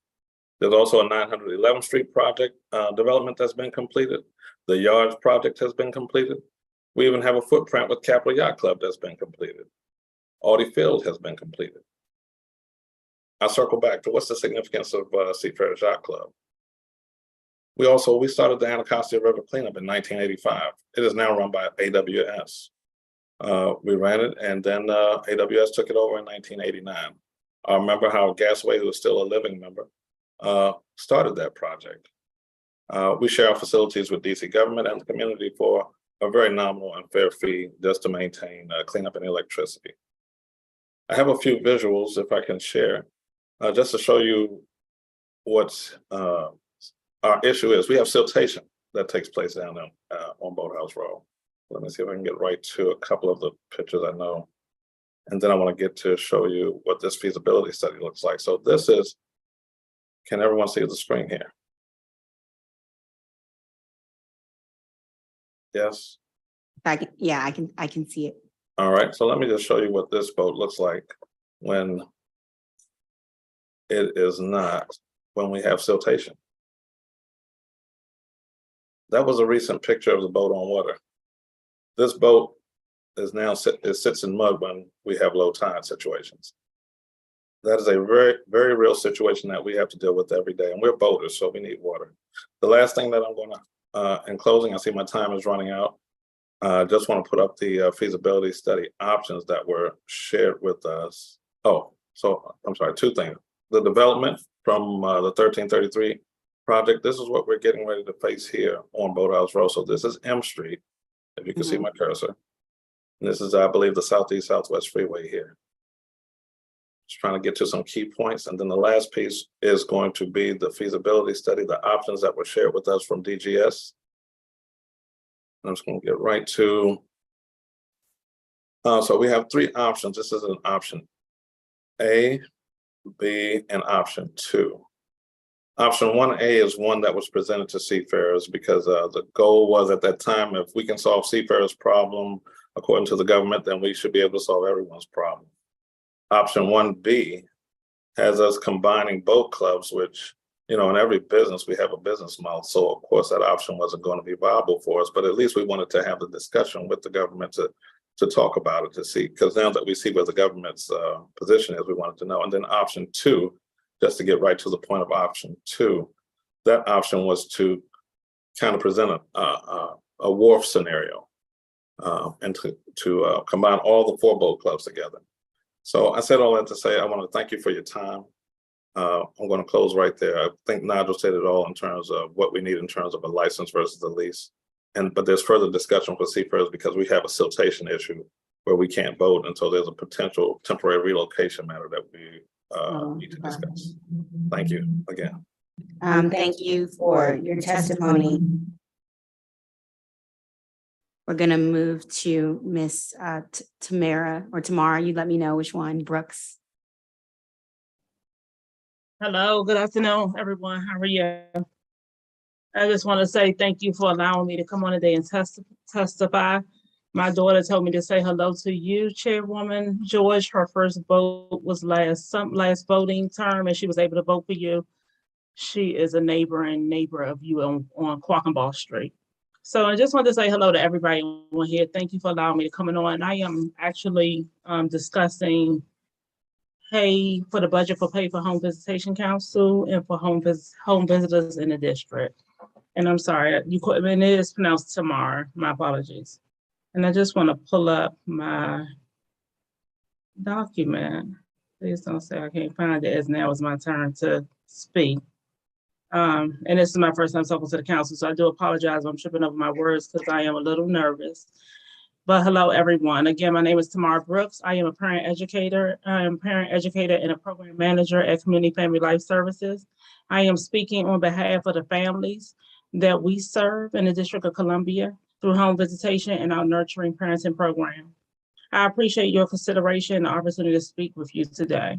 CFFS has provided individuals, families, and children with tools and resources to help them move beyond poverty and homelessness in the district for over 50 years. Our commitment to women reentry, victims of domestic violence and homelessness for over this time, we have wraparound supportive services to aid them as they move towards permanent self-sufficiency. We are funded through Child and Family Services Agency since 2013. That has been 10 full years. Providing parenting group sessions, as well as home visitation services to families in the district under community-based childhood prevention, child abuse prevention through CBCAP. Over the past 6 years, we have served hundreds of families through DC Correctional Services, Fairwood Women Halfway House, and also through CSOSA and many community partnerships, such as Sasha Bruce, My Sister's Place, House of Ruth, Jubilee Housing, and other in-home facilities. Home visitation allows caregivers to impact families significantly. Studies have shown that the following benefits to home visitation are as increasing increasing parents' knowledge, interaction and involvement and awareness of milestone and development. It also helps detect possible health concerns and developmental delays in children. It also helps to prevent reoccurrence of child abuse and neglect. We also help to identify early disabilities in children, and this is behavioral and academic disabilities as well. It supports and strengthens child and parent bond. Therefore, it is critical that we support home visitation with adequate pay, wages, and compensation to allow home visitor workers to maintain a stable career. Recently in New York region, they have recently increased their home case management, their home care workers' wages to a minimum of $27.90. This is as recent as November 2022. And in Pennsylvania, our other connecting state, the home health worker pay has been increased up to $64,000 a year. Home visitation provides a unique advantage to help families overcome challenges with the comprehensive approach to combat barriers and connect families to resources in the city. Pay increase can ensure that home visitation programs remain stable and ensure that the Washington, D.C. families can strive. I do want to also mention that I heard several times throughout this morning, through today's theme, preventative care. I think that home visitation workers are one of the most underrated workers in the city, but also I want you to see as home visitation workers are also providing a preventative care early stages while they're coming in the household. They're able to detect child abuse, their neglect, malnutrition, healthcare concerns, educational concerns, and lifestyle concerns. And we'll work hard every day to advocate for our home visitation workers and also to advocate their safety as well. With increase of wages, we're able to provide them with enough income that they're able to maintain their households and their career field, which most people, this is a job that you do out of passion, not out of obligation. So I do hope that we are able to increase their wages to increase their quality of life. Thank you again for having me on. I do appreciate it. Thank you for your testimony. Who has some questions, right? During the panel. Next up, I see we have Marcia is here, or Marcia Birnbaum.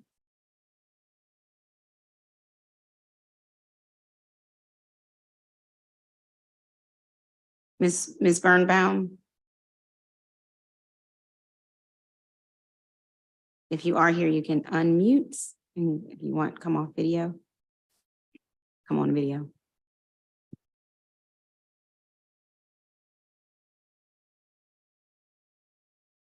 I see you're off mute, so if you would like, you can begin your testimony.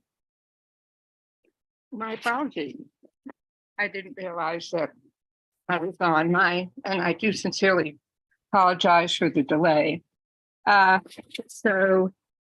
Council member, the Committee of Facilities and Family Services Chair George and other committee members, I'm truly honored to be here today. And I'm here in my capacity as a member of DC Public Restrooms, established in 2021 to ensure the successful implementation of 2 pilots provided for under Law 22-280, the Public Restroom Facilities Installation Promotion Act. This provides for 2 pilots.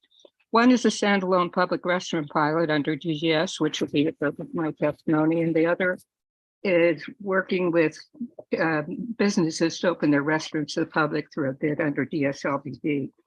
And the reason for being here today is that my colleagues are concerned in spite of many attempts to receive an update on the continuing silence of DGS regarding the status of implementation.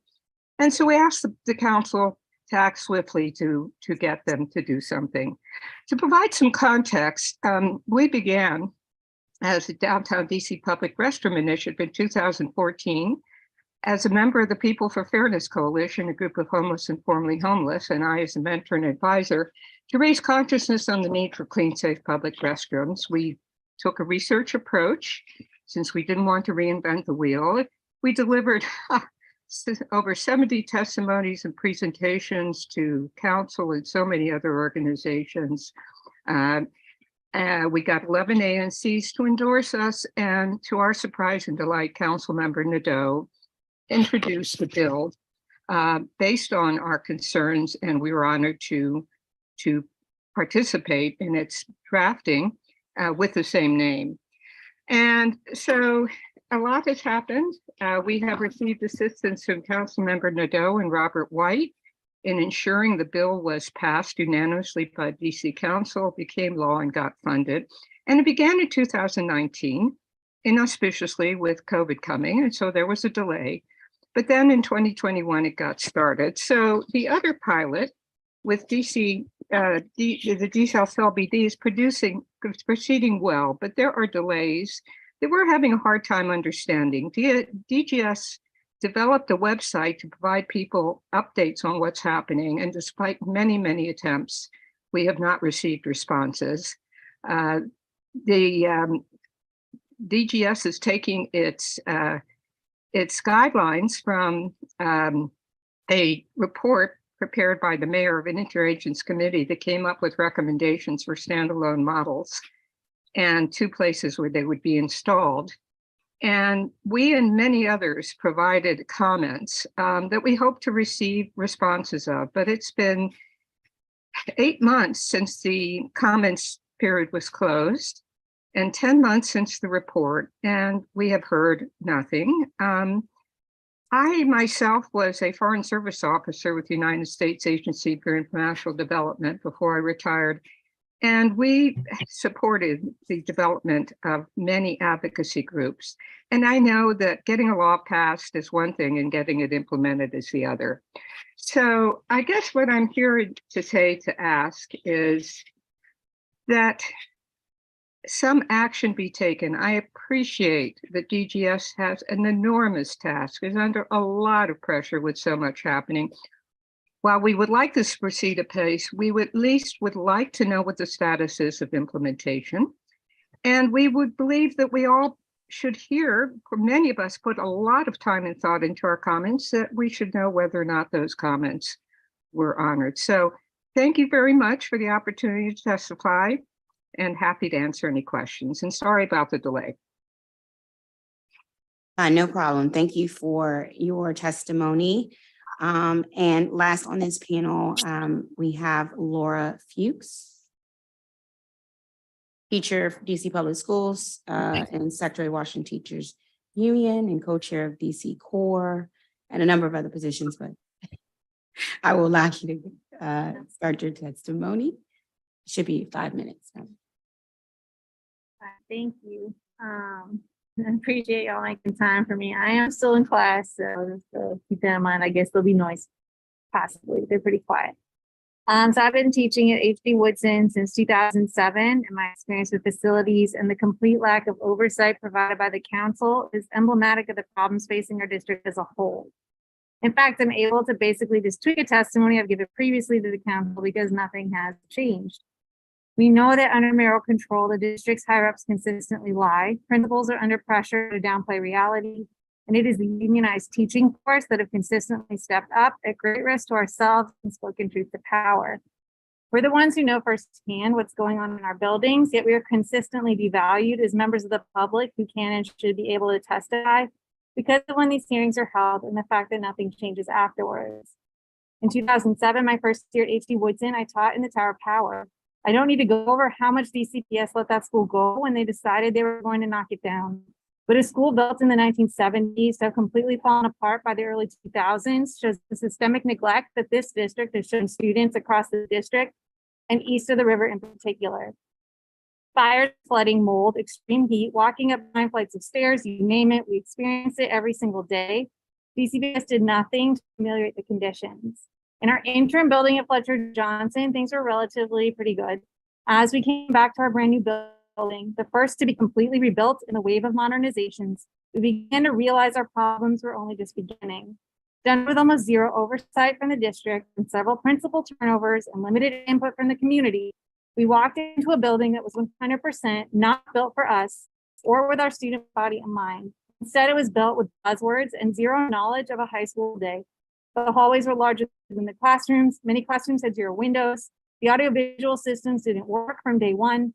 Our roof and windows leaked so badly that floors were warping. There were basically no trash cans, a cafeteria and auditorium that were not designed to hold our entire population if we hit our maximum numbers. We have Promethean boards, which were already on the verge of being outdated in every room, and these teeny tiny laptops, which you could tell would barely last a year. We were told we had 1 year to put all the issues for the warranty, which we did with extreme diligence, only for basically all of them to be completely ignored. And so it began. DCPS and the council repeatedly forced us to be grateful for a building that wasn't built properly from day one. Our heating cooling system is almost impossible to run. We were the first geothermal nonsense. It took 2 years to dig a hole, 6 months to put up a building. Leads to very uneven temperatures and air quality throughout the building. We never have soap, like never. Our bathroom stalls are often broken. Work orders don't get fixed. I want to give a time range, but the fact is they just don't get fixed. So it's testified work orders are regularly cleared when nothing of substance or value is done. So this was to stay on top of it and put the work orders in again. Effectively restarting the clock. Teachers supply basic needs more often than not from our own paychecks. There's no accountability anywhere. Those here at the council allow things to get out of control awful and then try to act like it's only the mayor's fault. Council members often take walkthroughs days before school starts as if that will make a difference. We have been telling anyone who would listen what major problems have been happening. Frankly, everyone just goes along because what else can we do? Our buildings don't get shut down, even if the conditions are awful, we just keep going. Is this on the mayor? Absolutely. This has been going on before Fanti. It kept going on after him. This isn't just about Bowser. This is about a system of mayoral control and a council that's too small and too uninterested in touching the third rail of education to question the narrative of how awesome things are. This is a council that would rather build a $100 million plus building. I wrote this for Banneker, and now we have to talk about Ward 3's new high school and building and have a ribbon cutting, then deal with the fact that these buildings are riddled with cost overruns, sadly perform building and maintenance budgets from day one, and do next to nothing to support our schools and paying for upkeep, leaving it to be overburdened and under-supported principals who probably don't have the training to deal with this kind of thing anyways, since DCPS is obsessed with academics and nothing on logistics. DCPS and DGS haven't magically changed thanks to the pandemic. They're still overinflate what they are doing, downplay the problems, command and punish their way into silence those who dare to speak out and complain. These problems are simply now even more problematic now that we are in a pandemic where facilities can make or break whether we mitigate COVID or not. The only thing is getting fixed or largely getting done at our own expense by people in the buildings. I just want to add at the end, like our school has decided to, well, we might be deciding to like try to contract out our services. I'm personally against that. They want to hire someone who can maybe do some of the little fixes since we have a budget increase for the first time in a while. And that's just silly. It's a waste of funds. Our school's budget should not be used to make fixes unless we're getting additional money to do so. And if that's how we want to do it, fine. But like, yeah, so I don't know if giving things back to DCPS is going to fix things. I kind of doubt it because it was bad then, but it's still bad now. So I don't know what we need to do to support DGS, but we got to figure it out. We need to support them so they can actually do their job. Thank you. Thank you. Thank you for your testimony. We have a wide range of witnesses here. So I'm going to give myself 15 minutes actually, just so I can get to everyone. I'll give you the same, Matt. Councilmember Freeman, sorry. But I want to get started. First up, Catherine Broderick. Well, it's Shelley, actually. I got that right. I remember the parents. Fourth grade made a change. Okay. First, I just want to thank you for the work that the task force has done and the recommendations. The district task force on jails and justice has done just such a great job, and I appreciate you all giving of your time and your talents and your expertise in that way. I wanted to say that. Thank you for that. Of course, I am also concerned about DGS delay in issuing the RFP. And I think you're not the only witness who person we've heard from about such delays regarding RFPs. But I do want to see if you could talk to me a little bit more about the new correctional annex and what recommendations the task force made regarding its facilities. And then I want to hear what feedback you've gotten from DGS as to why that RFP was delayed. I don't believe we've gotten any feedback from them, but I can tell you that we want a safe and secure, much smaller facility that has far more programming space and areas for people to have a good, important learning spaces, which the current jails just don't have. And it's a long, detailed set of things that we want, but really, as they're planning it, we want them to hear from the community and from those most impacted. So that's where we are now. We believe that once they have somebody to develop the program for the building, we'll be able to provide a lot of input. Okay. And in my understanding is there was some public input into the RFP. Oh, yes. Okay. Yes, there was. Okay, great. Okay, well, I will follow up with this on Thursday with DGS in the hopes that they can get us an answer, but also get you an answer directly back because you should be able to hear from that, especially with the amount of work the District Task Force on Jail and Justice has put in to making these recommendations and in seeing this through. I want to come to Ms. Birnbaum if I can. Are you still here? Are you still with us? Yeah. Okay. I'm looking back and like, this is 2016. It looks like where this started. 2014, which is wow. And I'll be asking Director Anderson about DGS progress on implementation of the standalone public restroom pilot program, because I agree it is unacceptable that your request for information has gone unanswered. I mean, what feedback have you received as to why this hasn't happened? I'm baffled by how long this has taken. Councilmember George, I'm as baffled as you are. We've had a relationship with DGS and with OCA, which supervises them, and the person in charge. And, we put a lot of effort into putting together our comments and constructive suggestions. 3 comments to do by the end of June. Since July, I have emailed a couple times, received no response. Twice we've gone to DGS Director Anderson. And the response is always, on their website, they said, we're diligently working on it and soon we will come up with something. So it's really a mystery to me. I think it would have been so easy for DGS to say we're delayed. This is what's happening. Right.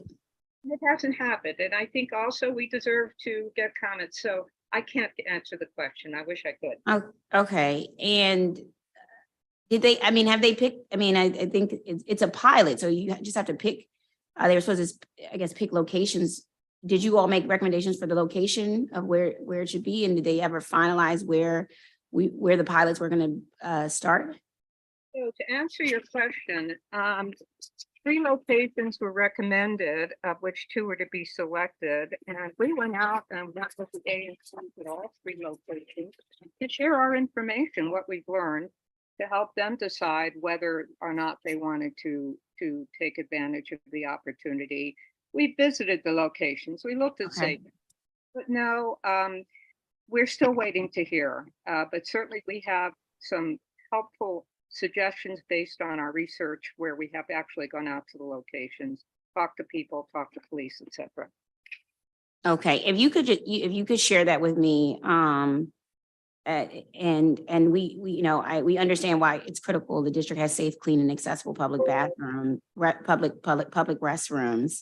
At least, and I think it's critical importance for us to get this pilot completed. So I'm baffled and I guess outraged as well. And I will follow up on Thursday regarding what's happening here. It just shouldn't take this long for this to move forward. So I appreciate your testimony. Nigel, let me come to you. Let me first say happy Black History Month, specifically to the Washington Yacht Club. And I very much aware of your history and have had ability to go out there, although this was years ago, and see the just how amazing it is for really for the history of Black residents in DC, learning about this and then being able to do this, throughout the year, and just the work that the Washington Yacht Club has done. And I also know there are some members who are Ward 4 residents that I know. Ralph is one of my good dear friends who also is a part of Washington Yacht Club. Help me here. Has DGS or the mayor's office provided reason for why you haven't received a decision on your long-term lease request? Madam Chairwoman, this has been a process that's been ongoing, and like Commodore Tony Ford over at the historic Seafarers Yacht Club, it's been a rather frustrating process that this has been extending now since 2011, and we have not gotten a clear answer of why we have not gotten a long-term lease. It seems like the conversation is ongoing, and then time runs out, and then we have an election, new people come in, and we start the process all over again. And it's just delay after delay after delay. We were told that we need to work together as the 4 yacht clubs and come up with a solution. Well, we stand side by side with Easterns, Seafarers, and District. We stand together. Each one of these clubs have an individual history that should be respected, and we all need our 99-year lease. We stand together as Boathouse Row. We were told that we needed to have a specific plan of action. Well, we've given the city we've hired the same development company that designed the wharf and the yards. We went to their folks and had them design a plan that's scalable for our facility, or if they would like to address some of the major shortfalls, we would help do that. For example, there's no bathroom facility between the wharf and RFK Stadium right now, along the Anacostia River Trail. Our plan is scalable to provide that. We have folks who have 3rd-generation fishermen right next to our facility that have been fishing in the Anacostia River, and they don't have a pier to fish off of. We had plans for that. So what can we do to solve any of the questions? Every time they come back with us saying, we need this from you, we've provided that, and we still don't have that 99-year lease. Okay, and I want to be clear, you all are seeking, because I think I've heard 15-year lease, 99-year lease. You are seeking a 99-year lease. Yes, ma'am. Let me explain. So we were told by the council during one of these hearings in previous years that the process that we needed to follow was to get the short-term lease from the mayor. At that time, the mayor was able to give a 20-year lease. That has since changed, and the council has limited the mayor to a 15-year lease. And when we get that, then we can come back to the council and come up with a more detailed plan. But that was based on our financing. We have worked with a number of different banks and financial institutions that have said, if you can get the 15-year lease, that shows that the city is interested in you guys remaining there, and we work with you with a very detailed plan of exactly how to do the development as defined by the city, whether it's a small one for our facility or the expanded, to design financing in order to come back with a real proposal to the city council for that longer term lease. Got it. Okay. Do that until we get the 15 years to allow us to sit down with the finance companies that will give us the information that we need. Okay. And then in your testimony, you said there is a precedence, 99-year lease, which there is precedence for in major development projects in the city. We give the greatest amount of flexibility in financing this project.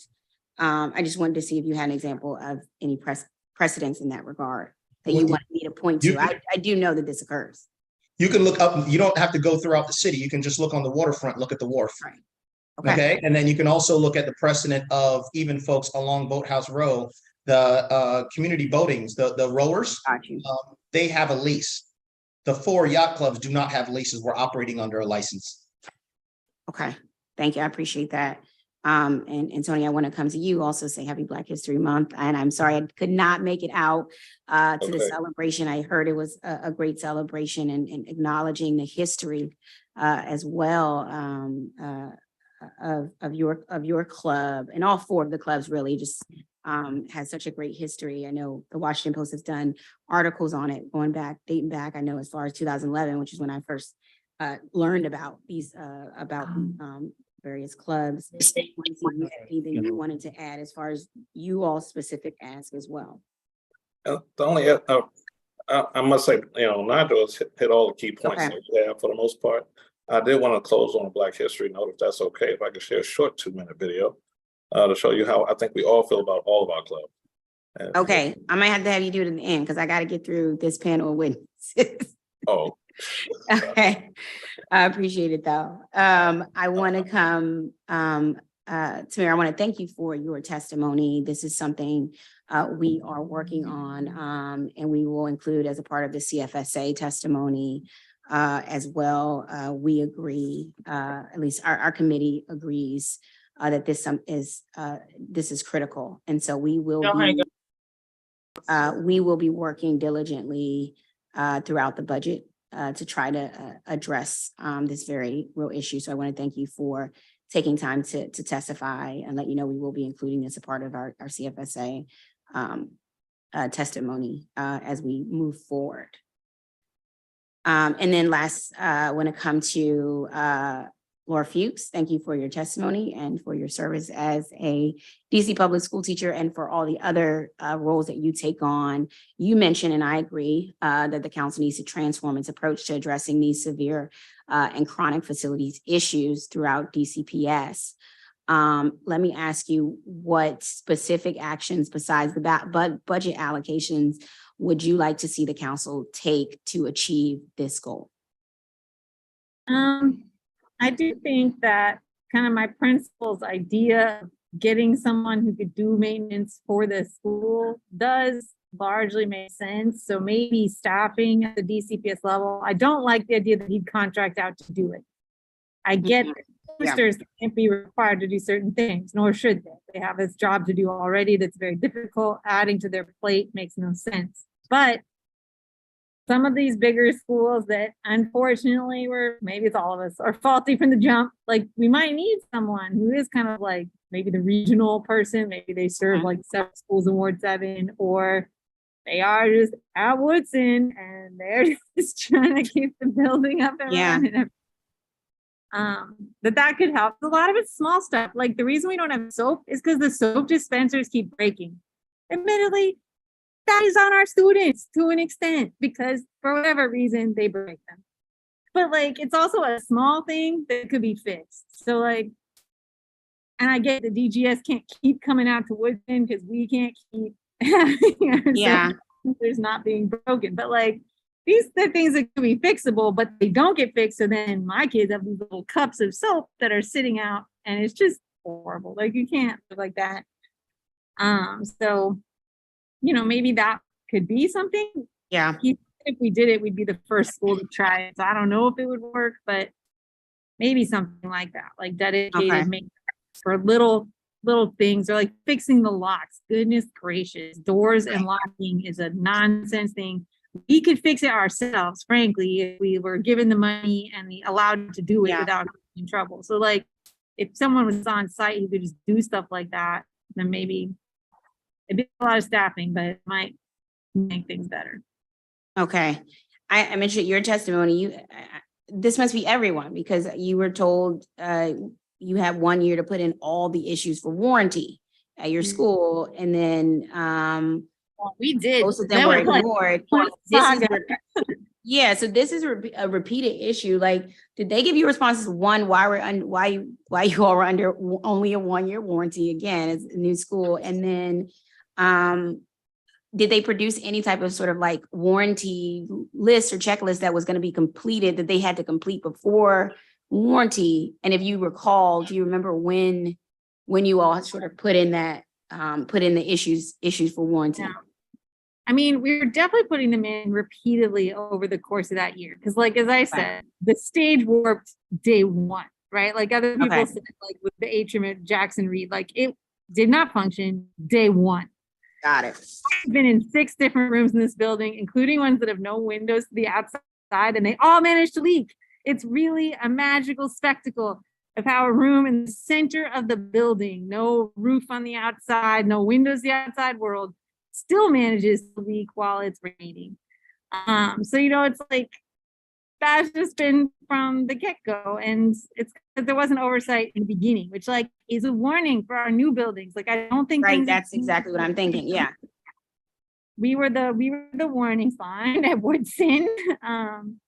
But you know, we also, principal turnover is part of this problem too, right? Like we had one principal at Fletcher Johnson, we had a different principal when we entered the new Woodson building. And he was only there a couple of years because frankly he was kind of interim-y anyways, like to hire someone new. So like, yeah, I can't entirely tell you if like those things got done to the level they should have, because it got passed on between people. But even if it hadn't, no one wanted to hear it from us, right? We were the first building that got redone. Vince Gray, Michelle Reed were very proud of it.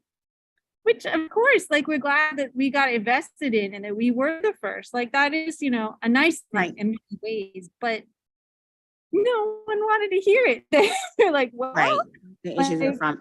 You didn't watch the investment. You just threw the money in a pit, geothermal pit, and then you know, have no heat cooling. It's hot in here right now. Like we're dying.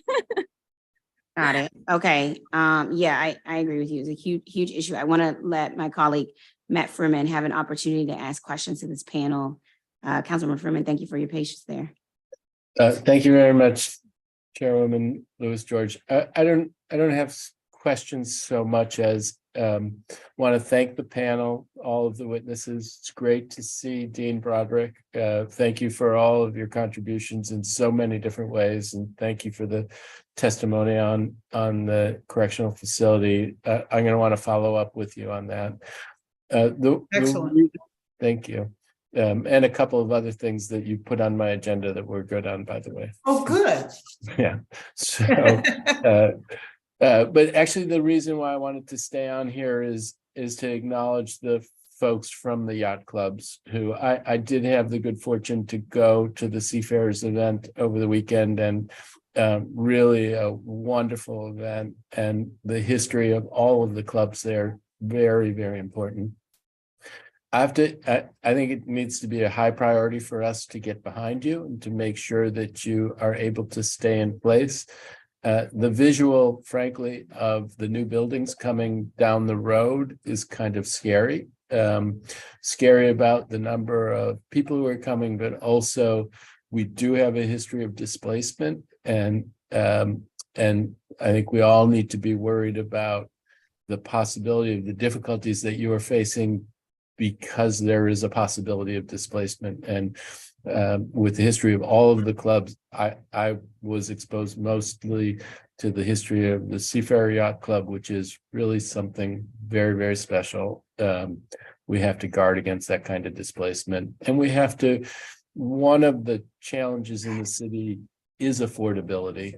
And affordability for everything, but as you've described it, affordability of boating, so that boating is a thing that's accessible to more people, not just the people who can pay the enormous rents to be at the wharf or to be at some of the other places that you can dock. So I just wanted to stay on in order to express solidarity with your effort and to, you know, pledge with Chairperson Lewis George to try to work on your behalf. Thank you. Thank you for that. I can Thank send you the video for testimony. I don't need to play it. Well, yeah, if Councilmember Freeman has time left, he can do the video during the rest of your time. To show the video? Well, I'm going to give up the rest of my time, so I'll leave it to you if you want to see. Okay. I have to jump over to a DC water hearing. That's right. Please. So I gotta go Please, now, but thank you very much, and thank you for your testimony. Bye-bye. Thank you. If I can put it up, I'll do it for a short run here. How many minutes? It's literally 2 minutes, and I'll show. All right, go ahead.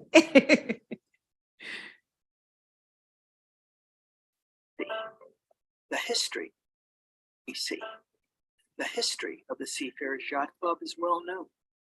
It is part of the history of Washington, D.C., the history of Black America, and advancement. It is the first Black yacht club in the United States of America. It was established by Mr. Lewis Green. Lewis was later joined by other Black boaters who were seeking a place to store their boats. With the support of Mary McLeod Bethune and her best friend, Eleanor Roosevelt, they were able to have the Department of Interior lease them the swampland known today as the Seafarers Yacht Club. Today, in this exhibit, you will see scenes and faces of belonging to an established place that was built for people who had no place of their own and who created their own place when there was none for them in the area of boating.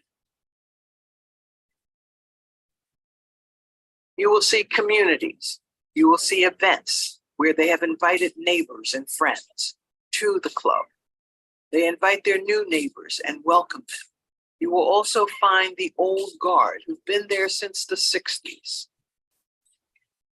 There are 2 and 3 generations of the members of the Seafarers Yacht Club, and they love this place where they belong. They also tell stories of themselves. You see today the results of being a member and being a part of the Seafarers Yacht Club. They belong. They love their club.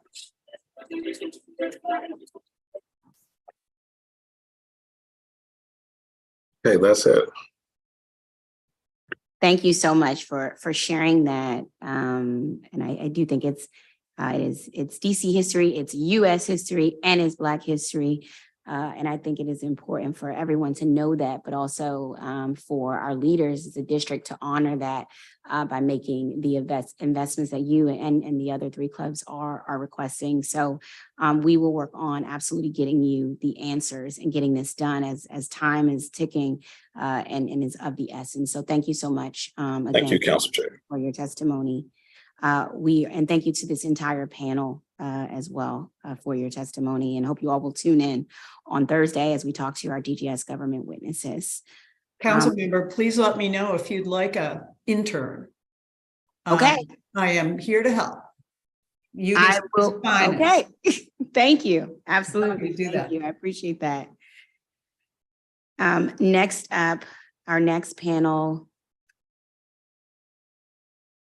we have Rebecca Miller, Executive Director of DC Preservation League, Dolores Bushong, Public Witness, Caroline Petty, Public Witness, James Dowdery, Steering Committee International Dark Sky Association, T. N. Tate Fletcher Johnson, T. N. Tate for Fletcher Johnson Community Task Force,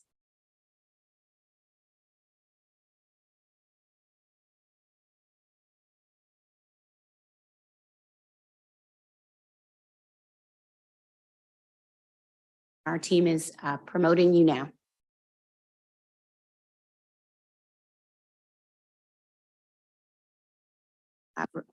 Good afternoon, Rebecca Miller. I see you. And so from the Executive Director from DC Preservation League. So you will have 5 minutes and you can begin your testimony. Thank you very much, Council Member. It's nice to see you in person. Well, not in person, but up here. So DCPL has been testifying before this committee for at least the last, I don't know, I've been with the organization for 20 years. So at least in this time to kind of talk about the district's lack of maintenance for its historic resources.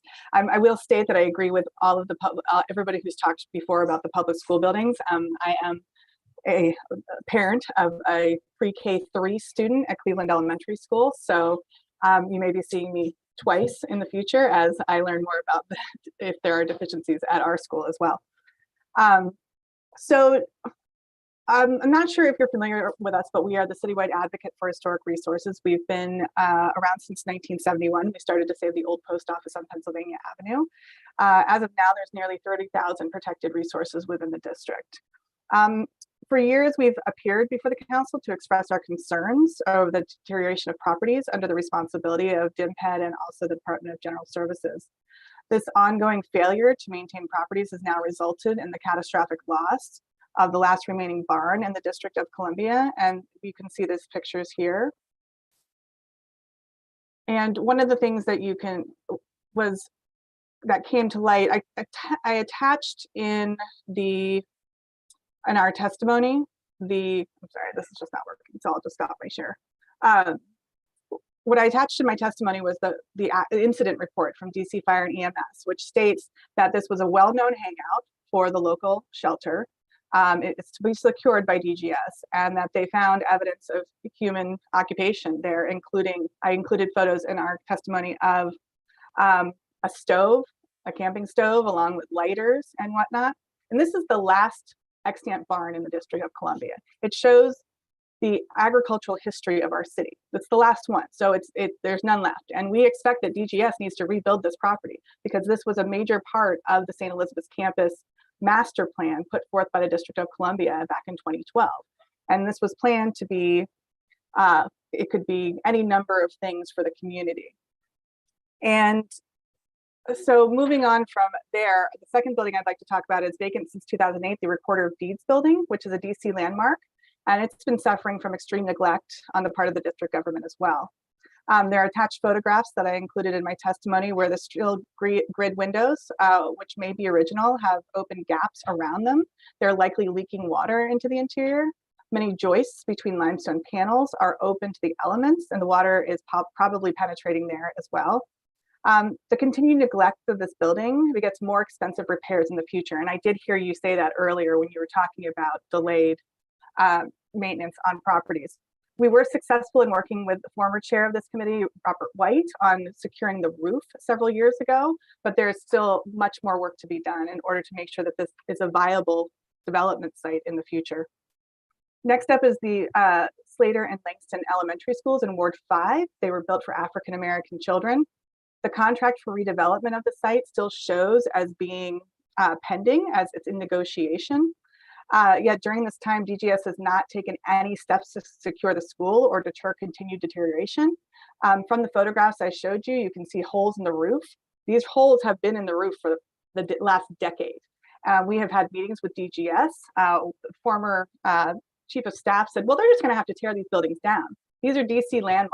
They can't just be torn down to make room for new development. There's an entire process that goes into it. And demolition by neglect is against the law in the District of Columbia. And it's not even meeting basic property maintenance standards. So the result, of course, is a failure to take preventive steps, and it's much more costly to redevelop the site. We were even contacted yesterday by the development team about whether or not we had any grants available for this particular site. Now, we have a developer asking a nonprofit organization as to whether or not there is funding available for this particular historic site. An additional example is Ann Archibald Hall in Ward 6. This is on the Reservation 13 campus. This is another one that you can see that shows the parcel that includes Ann Archibald Hall is in negotiation. And so the maintenance responsibility falls on DGS as well. The district government should be embarrassed by the condition of these important buildings, of which it has direct responsibility.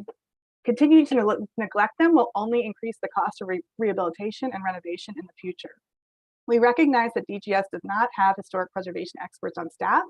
However, we encourage them to use the resources available through the DC Historic Preservation Office or DCPL's professional staff and consultants.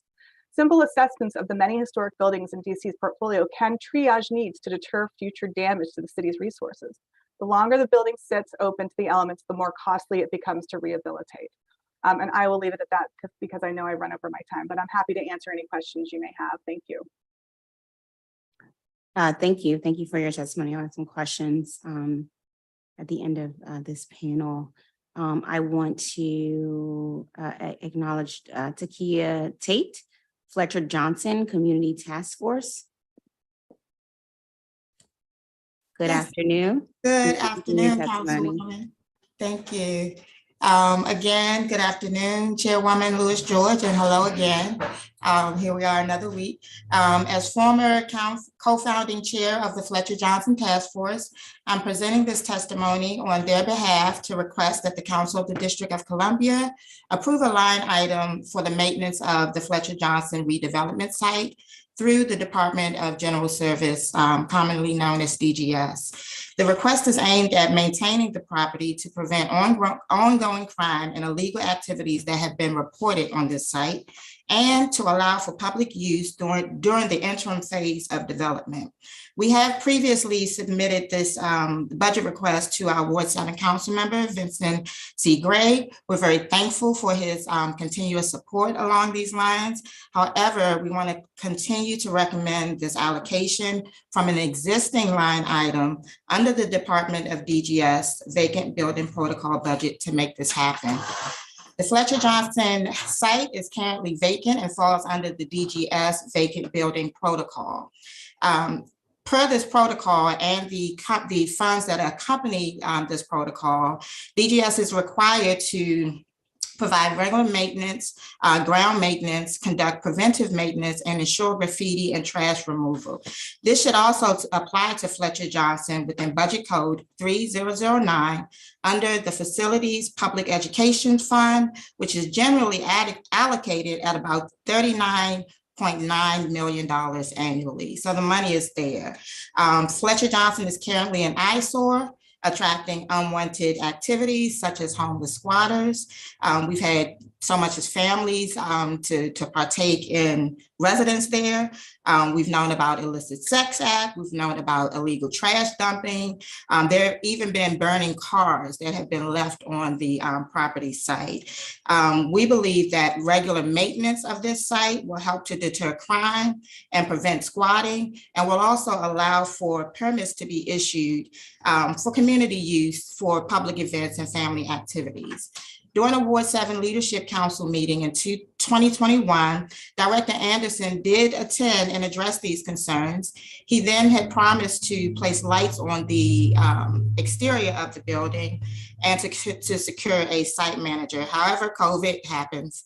And so what we like to do now is just to pick back up the work with the director and now the committee, the facilities on committee, to ensure that Fletcher Johnson gets its due maintenance perhaps this year and moving forward. The Fletcher Johnson Task Force consists of representatives from every Ward 7 A and C, Civic Association presidents, and other key community leaders in Ward 7.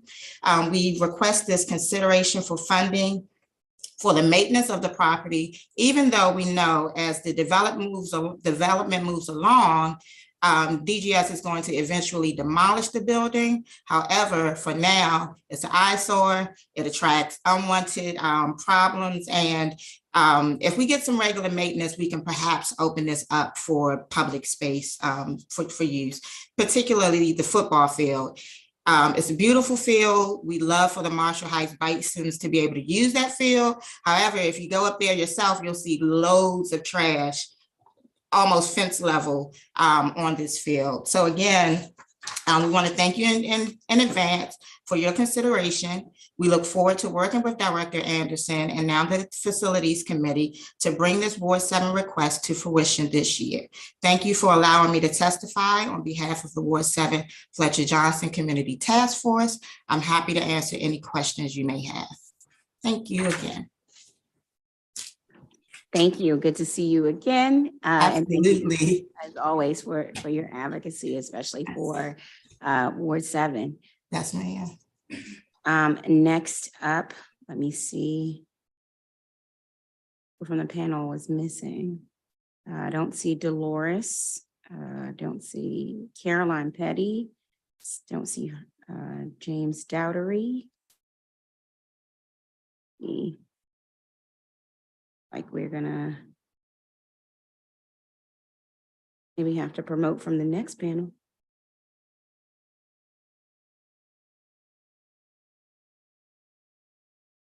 All right, we will promote Mary Pat Rowan from the next panel.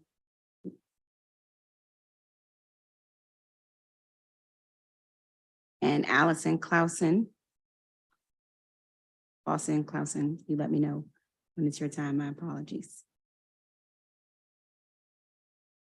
And Spencer Blog.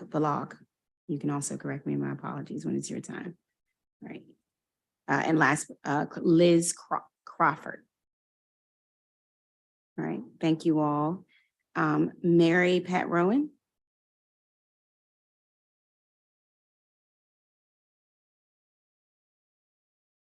Good afternoon. You just need you to unmute.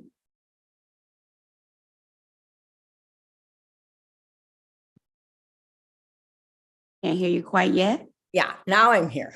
All right, now I can Now hear I'm you. here. Good afternoon. Good afternoon. Actually, I am here today to compliment DGS for their outstanding work in supporting what we as neighbors are doing in Langdon Park. I am Mary Pat Rowan. I am a longtime resident of Ward 5 and a landscape architect. 3 years ago, right at the beginning of COVID, a neighbor and I began working in the park, in the forest of Langdon Park, controlling invasive non-native vines. As our purpose was to rescue trees we saw being smothered with the vines. In this 2.2 acre forest patch, we uncovered the beauty of this small forest and went about informing everyone and every entity that could be involved or interested in helping. We received unbelievable cooperation from all the city agencies, unbelievable meaning good, who had some jurisdiction, and Casey Trees. We contacted the ANC, the Civic Association, and many of the neighbors and let all of them know what we were trying to do. Because we were neighbors of the park, we were very well received by everyone. Councilman Parker visited the park one day and rescued a tree. So we really got everyone involved in this project. But today I'm talking about DGS, and we've decided that we needed to get DGS involved early because they were going to be caring for the park. And all of this could be hurt, all of our work could be hurt if someone didn't recognize what we were doing. So we contacted them immediately. We contacted Cameron Washington, and he put us in touch with Tyrone Tolliver as the person to work with. And together, Tyrone and the three of us, together we designed a working relationship which was ideal for us and for Tyrone, who's responsible for the care of all of Langdon Park. This neighborhood project is both successful and sustainable because of our close relationship with DGS. The removal of red tape made this work possible. We continue in the park. We work every week. And I welcome everyone to come to the park, come to Langdon Park and enjoy the forest trail that was installed by Casey Tree in the interior of the forest patch. I am speaking today on behalf of myself, Dolores Bushong, and Allison Clausen, who are the forest patch stewards in Langdon Park. Thank you very much. Wonderful. Thank you for your testimony. Next up, we're going to have Allison. Good afternoon, council members. Thank you for giving us the opportunity to present today. My name is Allison Clausen, and I was born in the district and now live in Ward 5 with my husband and children. During the pandemic, I went back to school to pursue a master's in sustainability. And through my classes, I started working with Mary Pat at DPR's Langdon Park, and I'm now conducting forest regeneration there, an effort that really has been greatly buoyed by DGS's partnership. I also recently joined the Mayor's Urban Forestry Advisory Council. Up the street from my house, there's a small forest that sits on DGS land, separate from Langdon Park. The property, actually multiple parcels, is under consideration to be raised for a new fire station. My testimony is in opposition of that proposal. The land is owned, again, by DGS. The forest patch sits on a hillside running along Queens Chapel from Evart Street Northeast towards Bladensburg. If you've driven that stretch, you know you start at the top of the hill in a residential area with Langdon Elementary and a senior center and residence right there. And then by the time you reach the bottom, you're in a fully industrial zone with a waste transfer station, the railroad, and various auto mechanic shops. The forest sits on the hill between those two zones and serves as a critical buffer, offering a myriad of services. First, it filters particulate matter in the air generated by the industries, pollution that can compromise resident health, particularly that of at-risk populations such as the elderly and children. Second, it buffers noise, shielding residents from the sounds of machinery and traffic. And third, it offsets the heat island effect that's exacerbated by the amount of impervious surfaces in the industrial zone.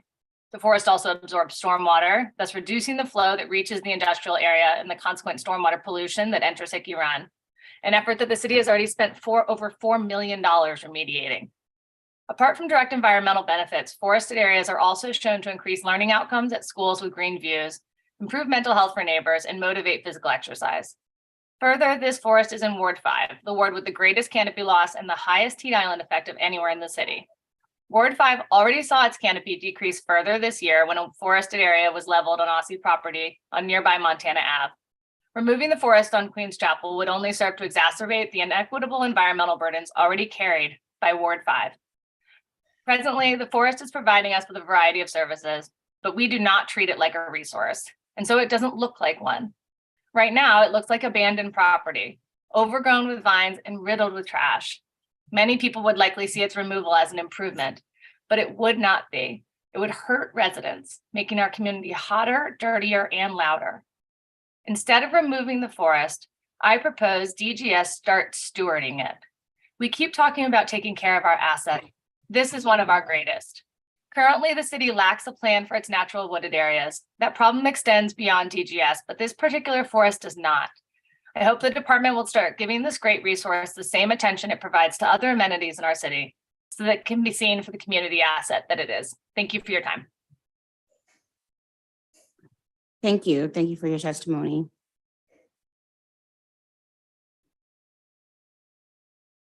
Next up, we have Spencer.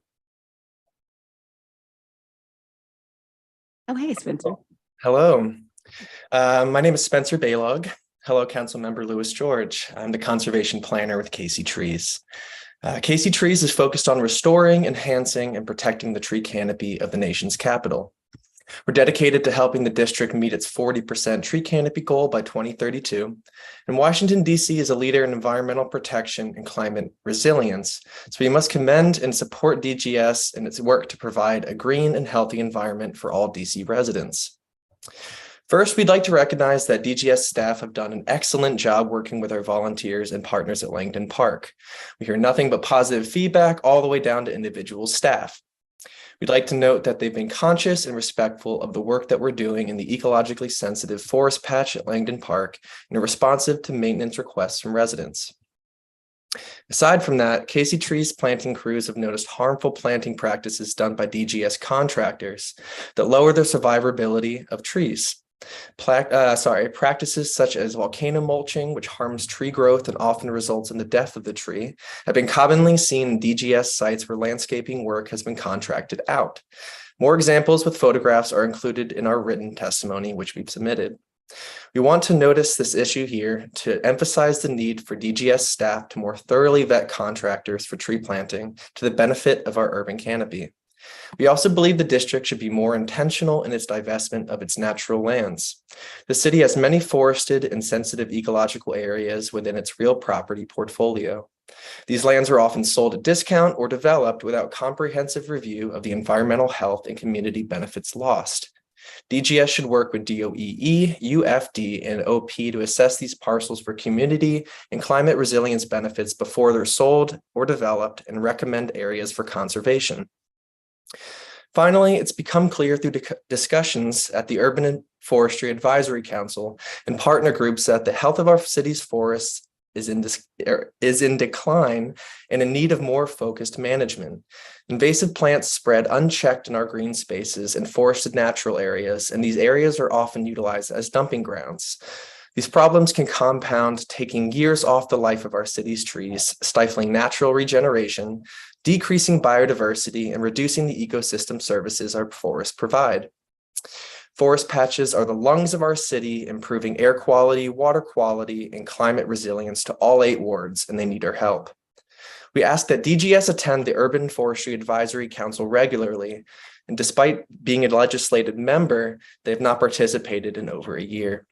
Also, that DGS work with staff at DOEE, DPR, and DDOT through a new interagency working group to establish oversight and management plans for our city's forested natural areas. In addition, dedicated staff and funding are necessary to provide ongoing stewardship of our forests, or we risk losing mature tree canopy that will take decades to replace. DC is recognized as one of the most vibrant and diverse communities in the nation, and our government continues to be a leader in green and resilient development. We appreciate the chance to testify, and we thank the DC Council and district agencies for their continued dedication to improving the quality of life for district residents and generations to come. Thank you. Thank you for your testimony. Next up, we will have Liz Ryford, Shepherd Park Weed Warriors. Thank you very much. I appreciate the opportunity to be here today, and I appreciate your organization of the speakers, because I'm going to support and reflect the very same things that Mary Pat, Allison, and Spencer have said in my own version. And their Langdon patch is much, much bigger and lovelier than my tiny little fly speck at Shepherd Field, but I love it all the same. So thank you, Councilmember Lewis George, for the opportunity to testify today. My name is Liz Crawford, and I am a resident of Shepherd Park in Ward 4, where I have lived for almost 9 years. My comments today have come about because of my connection to a piece of land, my local DPR park, Shepherd Field, located less than 2 blocks from my house. But they apply in a larger sense to city-owned land throughout the district that is cared for by DGS. I have used Shepherd Field for my morning workouts for many years now, and it's become a very important part of my daily routine for staying physically and mentally well. As such, I feel an obligation to care for it as best I can. While DGS perhaps thinks of itself as an agency that works for other agencies, it shares something critical with every citizen, an obligation to be the best steward it can to the lands of our city. The agency's actions actually do have a direct impact on citizens and their daily lives, and I'm thus grateful for the services they provide. While working out at Shepherd Field, I observed that half of the slope connecting the field to the adjacent elementary school was covered with invasive vines, shrubs, and trees. It was a tangled, unsightly mess. And it turns out a very unhealthy environment. Recent research has demonstrated that invasive plants are very destructive to our natural environment. They crowd out native plants, which play an essential role in supporting healthy ecosystems for people and wildlife. It is important that we find solutions to the problem of invasive plants throughout our urban environment, and not just in protected natural areas away from where people live. Having been trained as a Rock Creek weed warrior, I knew that I had the skills to tackle the problem, so I contacted DPR and formed a local volunteer group, the Shepherd Park Weed Warriors. We've been working to remove the invasive plants and restore native ones for about 18 months and are proud of our efforts so far, but a lot more work has to be done. As I understand it, the Department of General Services does not have any kind of program led by the Facilities Management Division to address the problem of invasive plant removal and the care and maintenance of natural areas on city-owned lands. To effectively address the problem, we're requesting that a cross-agency team be created that includes Facilities Management Division personnel and experts from other agencies like DOEE and DDOT. This team can then agree on the best practices needed to care for the land that we all share. There are many new and innovative ways to manage city lands that reduce the areas of turf, restore areas damaged by invasive plants, and utilize more native plants in the landscape. These have proven cost-effective for taxpayers and beneficial to all citizens and wildlife. The benefits of incorporating the care of more natural areas into our stewardship of city lands is far-reaching in terms of not just the health of our citizens now, but also the health of our land for sustaining future generations. I hope you'll join me in becoming the best possible stewards we can of the lands of our beautiful city. Thank you. Thank you. Thank you for your testimony and for the work of the Shepherd Park Weed Warriors. I'm gonna get to you all in a second. I want to go back for a second. Rebecca and Takia are both speaking about sort of one of the same issues in the sense that what we are doing as it relates to, deterioration of properties that are not being used, but still need to be maintenance preserved. And also we really need to have a plan around what we do. So I want to ask Takia and Rebecca first.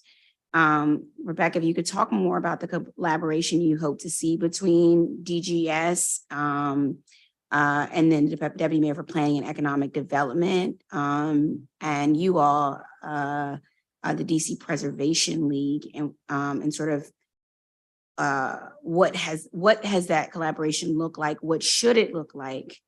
And given that DGS doesn't have any sort of in-agency historic preservation experts, what benefits of such collaboration needs to actually look like as a result of that? Sure. So we for years have been talking about all of these properties with regards to, just hearing a go, so I apologize. So we have met with DGS in the past. We testify at DMPED and have talked in the past to former executive directors at the St. Elizabeth's campus.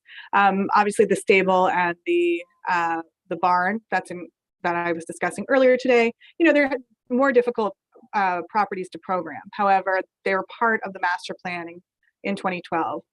Part of the reason that it's more like a mitigation almost, like, because everybody was talking about, well, what do you do with these properties back in 2012? But we want to develop all of this site. So the southern end of St. Elizabeth's has been developed and is continuing to be developed. And yet these two historic buildings have been ignored. Right.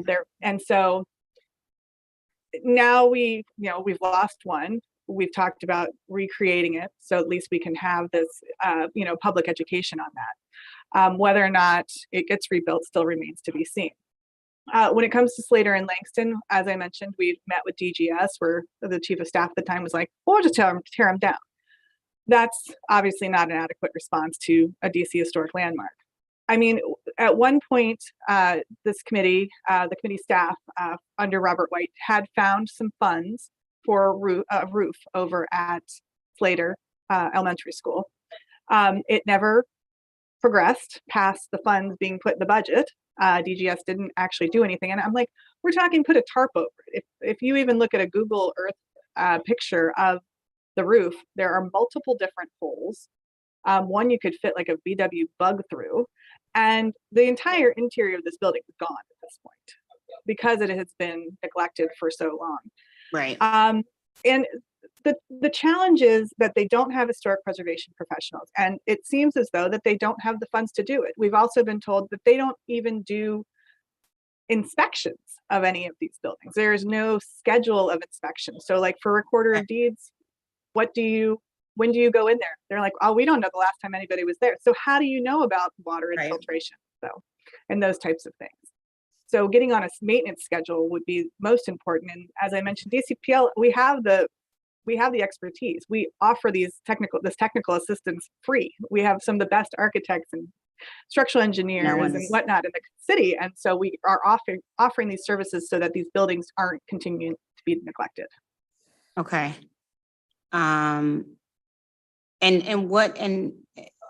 Has DMPED, what has been the response from DMPED in regards to this as well? There hasn't been a response at all. We testified at the DMPED hearing, and there didn't seem to be an appetite on behalf of the chair of that committee or the deputy mayor on addressing this at all. Okay. It's just very interesting nexus between both, because we're all both talking about historic properties and then valuable historic land as it relates to our trees and things. So we're going to come to that. Takia, I want to give you an opportunity here and just talk about, I know you all have some requests. What do you all, you want some maintenance right now, but what do you all want to see as far as the future of that, of the location? Well, as you know, we have worked together all across Ward 7 to get the development project back on track. So it is on track to be developed. As I said before, DGS is going to eventually demolish the building. We also hold a historic preservation aspect in that the cemetery, one of the oldest African-American cemeteries, was also a part of that landscape. So what we like to see in the interim, is probably going to be another year or two before development takes place. We just like to see some basic maintenance. Even if you just put lights up around the facility, we know from best practices for neighborhood public safety that having a lighted area deters crime. Even if it's having folks come in on a monthly basis to make sure that the field, the trash is removed from the field. Again, Director Anderson did attend a meeting with the Ward 7 Leadership Council at the request of our council member. He was very supportive. I think things just got lost in, during the pandemic, during COVID. Again, a former colleague, Terrence Northwest, we looked, because one of the first rebuttals was, well, we don't know if we have the money to do that. Well, we did a scrub and we found that there's an actual line item. I don't know if it's still 39.9 million, but there's a whole budget item that we were able to look and say, here is the budget, here is the protocol and the policy that matches that. Give us a site manager. Gotcha. Somebody, we did a walkthrough, and the last thing I want to say about that is we did a walkthrough as a community maybe about 2 years ago, where we actually saw the mattresses and the family items, within the building. So even if it's going back to border, and I'll send pictures. I didn't submit it with the testimony, but I will follow up and send pictures, even if it's actually just having it boarded up. So preferably another site visit to see, what needs to happen ASAP. Something can happen in the meantime. Right, and then just basic, lighting, boarding it up, and just a point of contact that we can make sure that kids are actually able to play on the field. Hold a farmer's market, public events, so forth. So that would be helpful. Okay, thank you. I appreciate that. Absolutely. And I'll follow up and also work with Councilmember Gray regarding this as well. Allison, I want to come to you. In your testimony, you mentioned in your testimony that you would like DGS to take stewardship over this forest and sort of, instead of clearing it for a new fire station. Can you describe what you like that stewardship to entail? Yeah, I think the city on the whole, and this is really probably falls more under DOEE, needs to start thinking about what stewarding natural areas looks like. These are resources that we're spending a lot of money elsewhere trying to recreate natural services. We don't need to waste that money, and we can enjoy those services as community wellness resources. It's not just that they're giving habitat or cleaning our air. They also are just making our community richer by their very existence. I think one great option is to put them under conservation easements with Casey trees, protect them in perpetuity. But I actually testified at DOEE as well, because I think what they really need to do is create a natural area stewardship plan. And then DGS, I think, could work under that. But for the time being, any natural areas that DGS has at the baseline can just keep them clean. If at the very least was just trimming the edges and making sure that they were clearing trash out, that deters people from further dumping and helps people to appreciate it more as a natural resource. I agree with you. I think it's a great suggestion, actually, of what needs to happen in the immediate, and working with DOEE. Part of me wants to transfer it to DOE to do it. I don't know how much the staff over there, cares and values it, but that's a conversation for a different day with a different, Councilmember Chair of Transportation Environment, Charles Allen. And just to be clear, we look like we're talking about the 2600 block of Queens Chapel Road Northeast. Is that right? I think it's 2600. I looked it up. I was trying to see it. Yeah, it's right across the street from Langdon Park. From Langdon Elementary, I'm sorry, and it backs up to the Model Cities building. And So FEMS is looking to relocate Engine 26, and they are considering that site and then another site at Fort Lincoln. And Okay. like them not to cut down the forest in the process. Great. Okay. I will reach out there just to see what FEMS is thinking, but I agree with you here. In the solutions that you have presented already.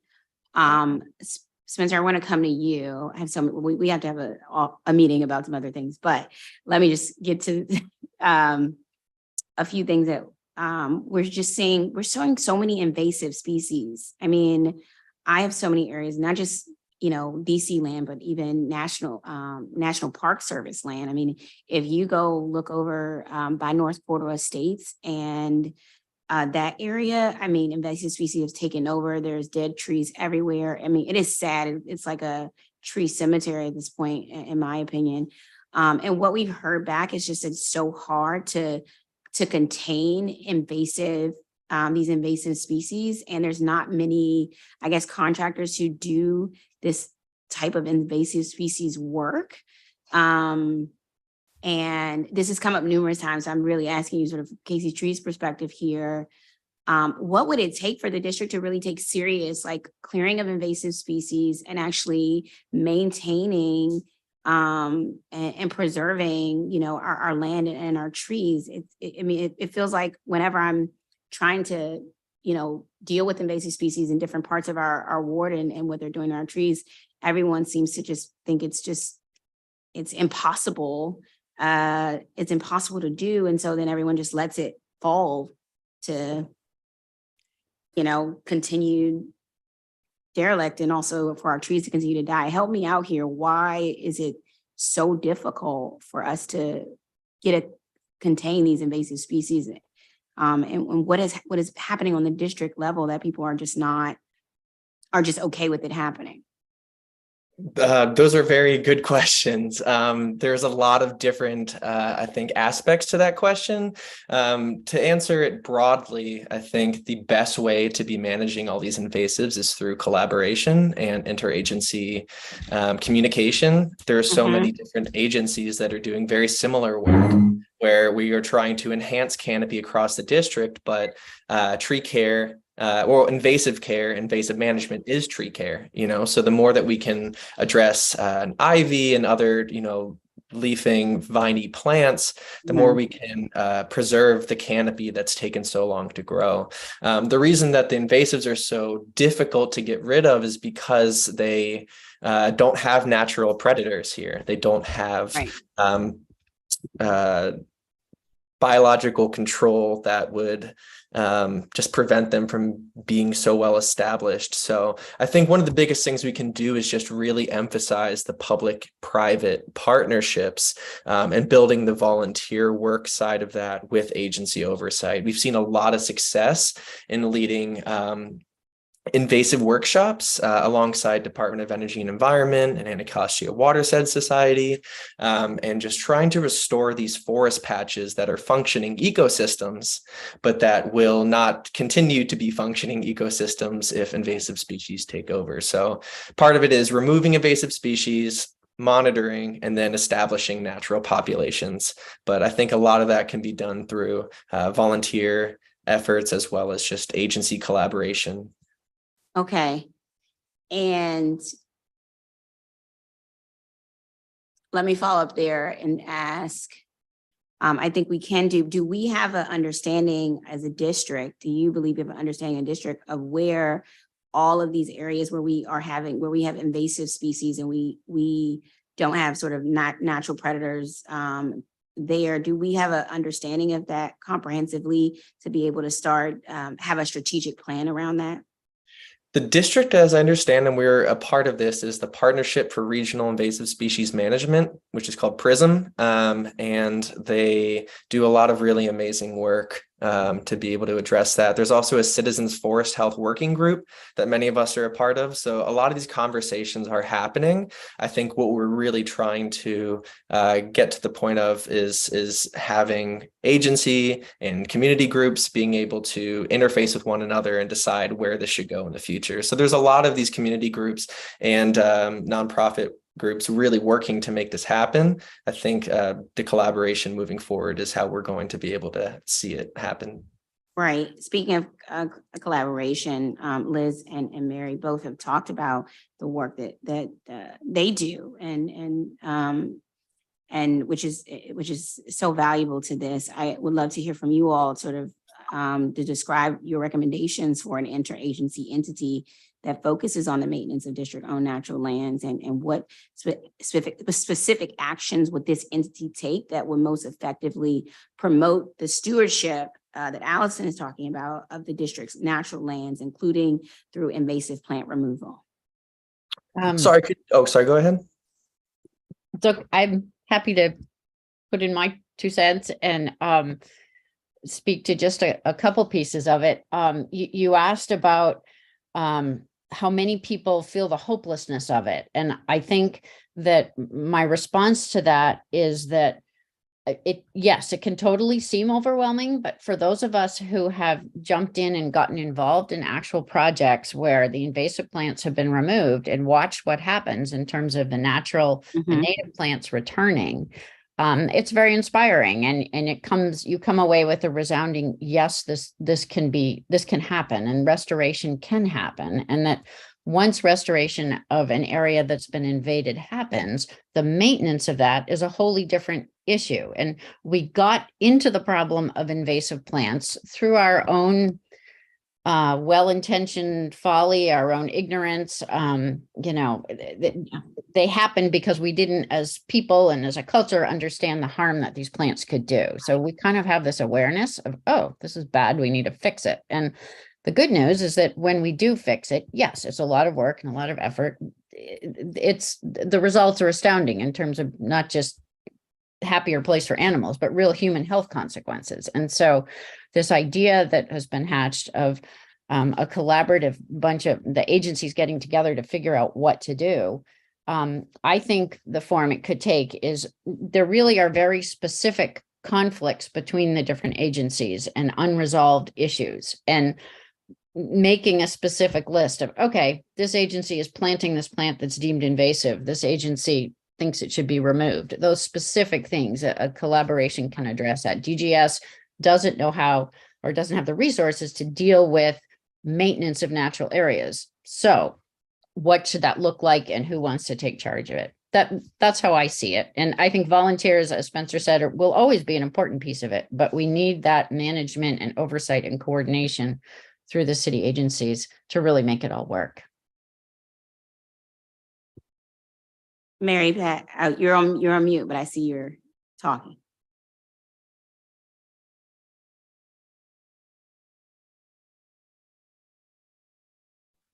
Sorry. DGS spends a lot of money, and of course we all support that, in cutting grass, let's say. But they don't get volunteers to do that. That is something that we as a city can take, our tax dollars can pay for.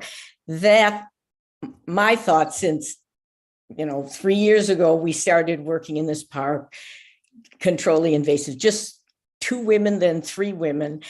And the agencies were astonished at the progress we made. But we realized that you can't do that with just volunteers, even though we'd like to, that would be nice.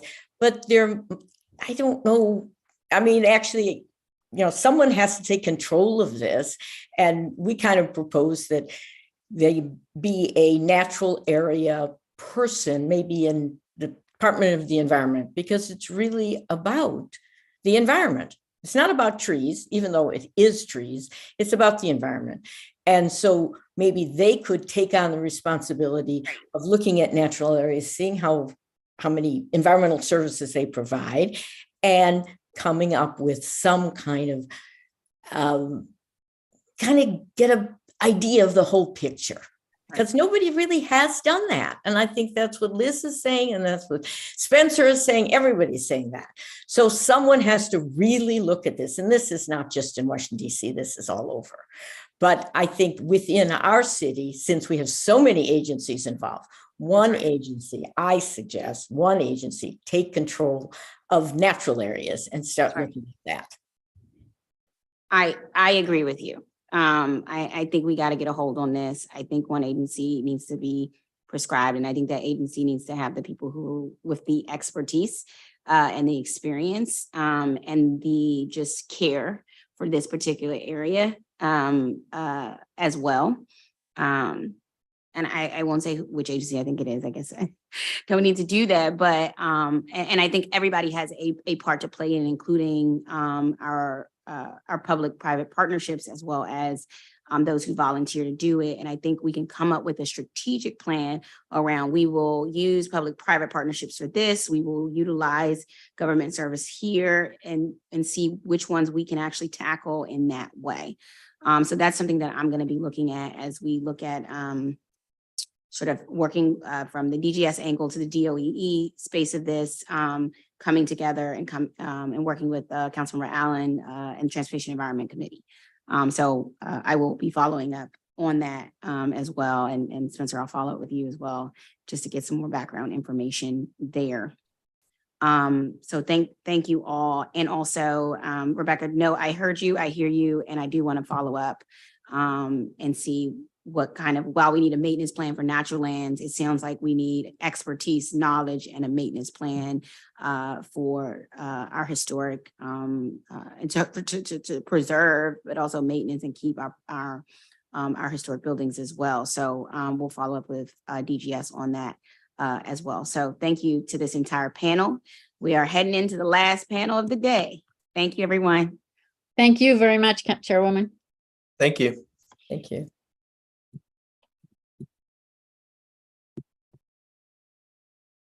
All right, I will recognize our sixth and final panel of the day.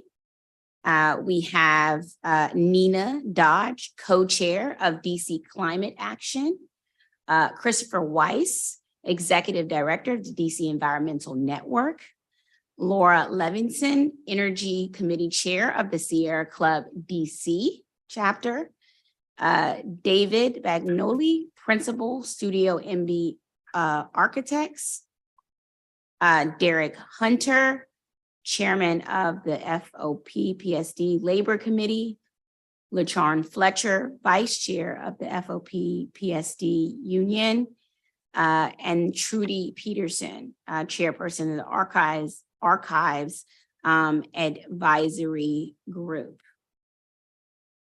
And as we're waiting for everyone from this panel to be promoted, just want to recognize any additional potential witnesses who missed our sign-up deadline.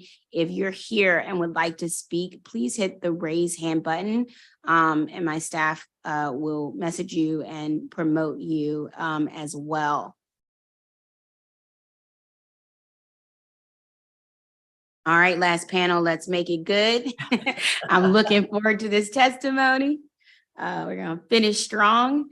So Nina Dodge, co-chair of DC Climate Action, I see you. Good afternoon. Good afternoon. And I'll recognize you for your testimony.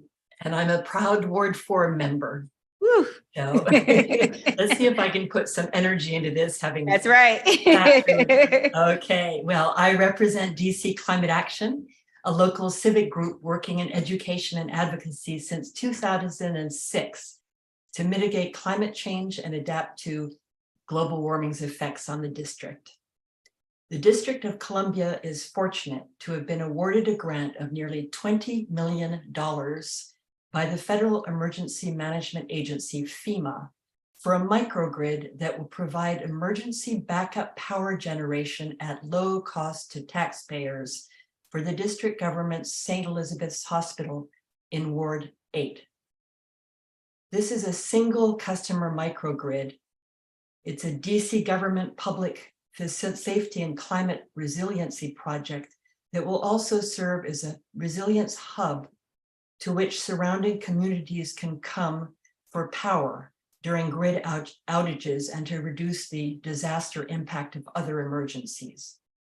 The district's Homeland Security and Emergency Management Agency, HCEMA, in partnership with other district agencies, including the Department of General Services, DGS, is in charge of the project. DC Climate Action is concerned about the delays that have held up this microgrid project and the use of the FEMA grant for over a year. Councilmember Allen raised questions about the delay in issuing the RFP for this project in his committee's oversight hearing on HSHEMA in January 2022. The RFP was finally issued in June of last year. Proposals were submitted in September. In October, a panel representing all the relevant agencies, DGS, the Office of the Deputy Mayor for Planning and Economic Development, the Department of Energy and Environment, the Office of Unified Communication, and HSHEMA, after a careful evaluation process, selected a bidder to be awarded the contract. But that award has not been finalized by DGS. Why has the contract not been awarded? Why should it take more time to make that award after the panel recommended a winner than the time it took for bidders to prepare their proposals and then have them fully evaluated? Why is this being held up? Who's holding it up?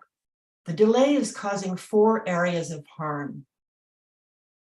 Every month of delay means postponing the availability of the hospital as a resilience hub or disaster relief hub for key agencies and for the surrounding communities, which are the most vulnerable and underserved in the district, 7 and 8.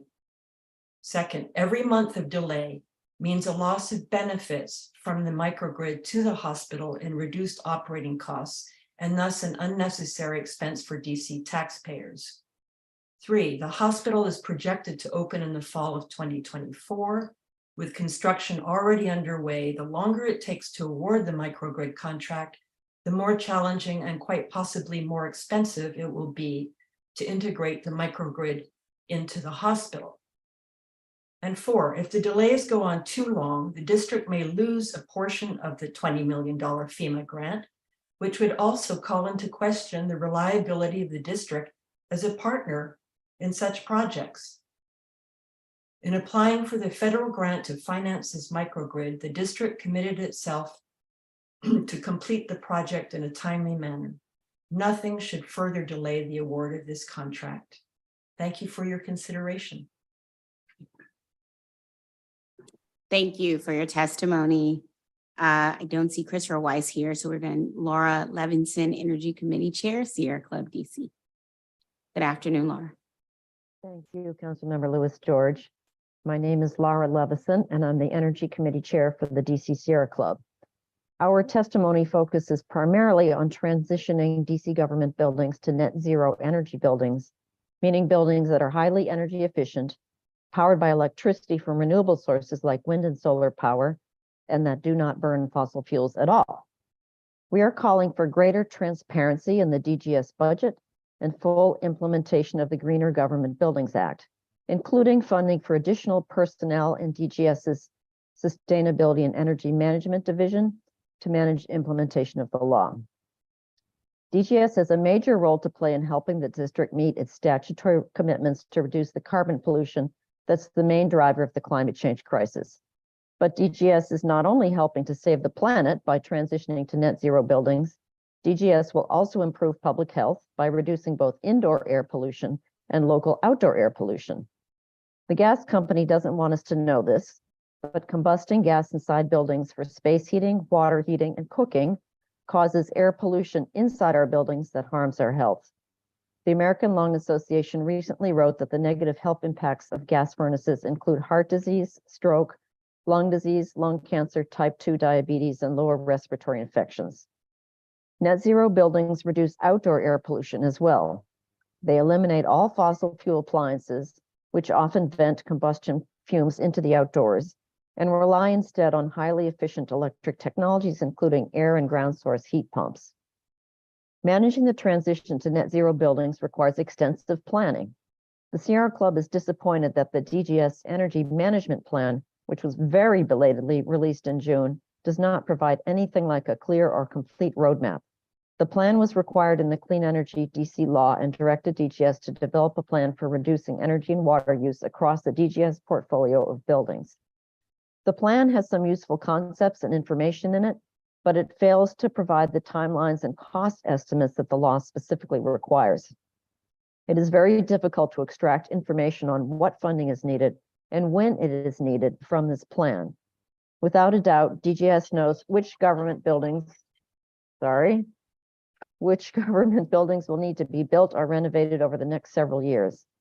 The Sierra Club calls on DGS to provide clear and transparent information on the funding needed to implement the requirements under DC law for increasing energy efficiency and transitioning to net zero in those buildings. Councilmember Louis George, I hope you're still there. Thank you for co-introducing the Greener Government Buildings Act, which passed the council last year. DGS should immediately begin implementing this new law, which requires that new or substantially renovated buildings managed by DGS be net zero energy buildings. A net zero building generates energy on site over the course of a year equal to the amount of energy the building consumes. This requires minimizing the building's energy consumption through efficiency measures while maximizing the generation of renewable energy on site or obtaining additional clean power through a power purchase agreement. The mayor's FY24 budget proposal needs to include substantial multi-year funding for DGS to implement the Greener Government Buildings Law. It is clear that DGS does not currently have enough resources for implementation. First of all, DGS urgently needs to staff up in Sustainability and Energy Management Office to ensure the timely and effective implementation of the net zero law. The fiscal impact statement for the bill identified a need for 4 additional employees starting in the current fiscal year 2023 and ongoing. The Sierra Club urges DGS to initiate the process for filling these positions. We all know it can take a while to find the right people for specialized roles. While net zero buildings sometimes, though not always, require more funding to construct than conventional buildings, they use much less energy, so the utility bills are much lower, saving money for taxpayers and DC agencies. Going forward, all new and renovated DC government buildings should include charging stations for electric vehicles. At the very least, all new and renovated DGS buildings should be wired to be EV ready, since retrofits will be much more costly as our transportation system moves to electric. The Sierra Club is concerned that DGS and the mayor's office are not fully committed to complying with the building energy performance standards. Again, we call for transparency in the DGS budget so the public can see whether and how much funding is provided for BEPS. We would appreciate DGS reporting on the status of the school composting program, and we also encourage DGS to abide by the DC Green Construction Code and salvage or recycle at least 50% of materials for its demolition and renovation projects. And there's a lot more in our written testimony that I can speak today. So thank you for listening to that rapid fire presentation. Thank you. We'll have some questions at the end of the panel. So hopefully that will allow you to speak to some other items. Next up, we have David Bagnoli. There we go. I was making sure. Great, thank you. Got it right. Thank you. Thank you, Chairman Louis George, other council members, staff, and fellow witnesses for allowing me the opportunity to speak with you all this afternoon. My name is David Bagnoli, and I'm a principal at Studio MB Architects. We're a 12-point CBE business located in DuPont Circle. I'm testifying today as I think I have a fairly unique perspective on the work of DGS and DCPS, as both a parent of DCPS students who went through Janney Elementary, Deal Middle School, and Wilson, now Jackson Reed High School, and as a design professional who works with these agencies on a range of school modernizations across the city. My initial experience with DGS was in 2006, towards the beginning of the modernization effort, when I sat on the school improvement team, or SIT, at Janney Elementary's modernization of Ward 3. Since then, I've been engaged with DGS and DCPS on schools across the city, most recently in Ward 7 at Kenilworth and Whitlock, formerly Aton, elementary schools, Ward 6 at Capitol Hill Montessori at Logan, and in Ward 1 at the Adams Education Campus. This has allowed me to witness firsthand the differences in school communities that define our city. On some projects, I've been humbled by the amount of public interest, while at others, I've been concerned by the lack of community involvement. I can attest that the greatest challenge DGS and DCPS faces is how to ensure parity in each of our schools through their modernization projects, no matter where in the city they may be located, nor at what level a community is able to participate. Starting with my own SIT experience, continuing through today, I've seen DGS work to balance the demands of a range of schools and communities that include implementation of a comparable set of programmatic ed specs, balanced with historic preservation concerns, sites with difficult underlying conditions such as steep terrain, postage stamp sized lots, and extremely tight budgets. And while each of these are important to address in any school improvement effort, my experience has been that the most difficult challenge DGS faces is how to provide parity between all schools and all wards in terms of programmatic offerings and project budgets. I can say that as a design professional working on these projects, the DGS team does an excellent job of insisting on parity across the city, even as communities vary in the degree of their general participation in the process. As Councilmember Fruman has noted earlier today, after almost 20 years, the city is in the fortunate position of being able to shift its focus from primarily modernization to one of maintenance and operations. Much has been said today about the need to ensure adequate maintenance continues after delivery of these modernized projects. And while I can't speak directly to those concerns, I believe that keeping oversight of all school properties at a single agency is the only way the council can ensure parity continues after modernization. I've personally seen the dedication of the people of DGS and DCPS to the modernization program, and I appreciate their role in ensuring a citywide perspective of the need to create education settings that enable each child within the district the same set of opportunities, no matter which ward they may live within. And I believe this shift in focus described by Councilmember Fruman should provide a similar level of singular oversight to ensure parity in the operation and maintenance of these facilities. Thank you for your time. Thank you. Thank you for your testimony. Next up, we have Derek Hunter.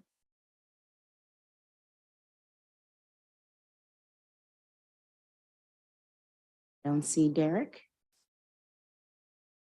We will have Trudy Peterson, Chairperson, Archives Advisory Group. Good afternoon.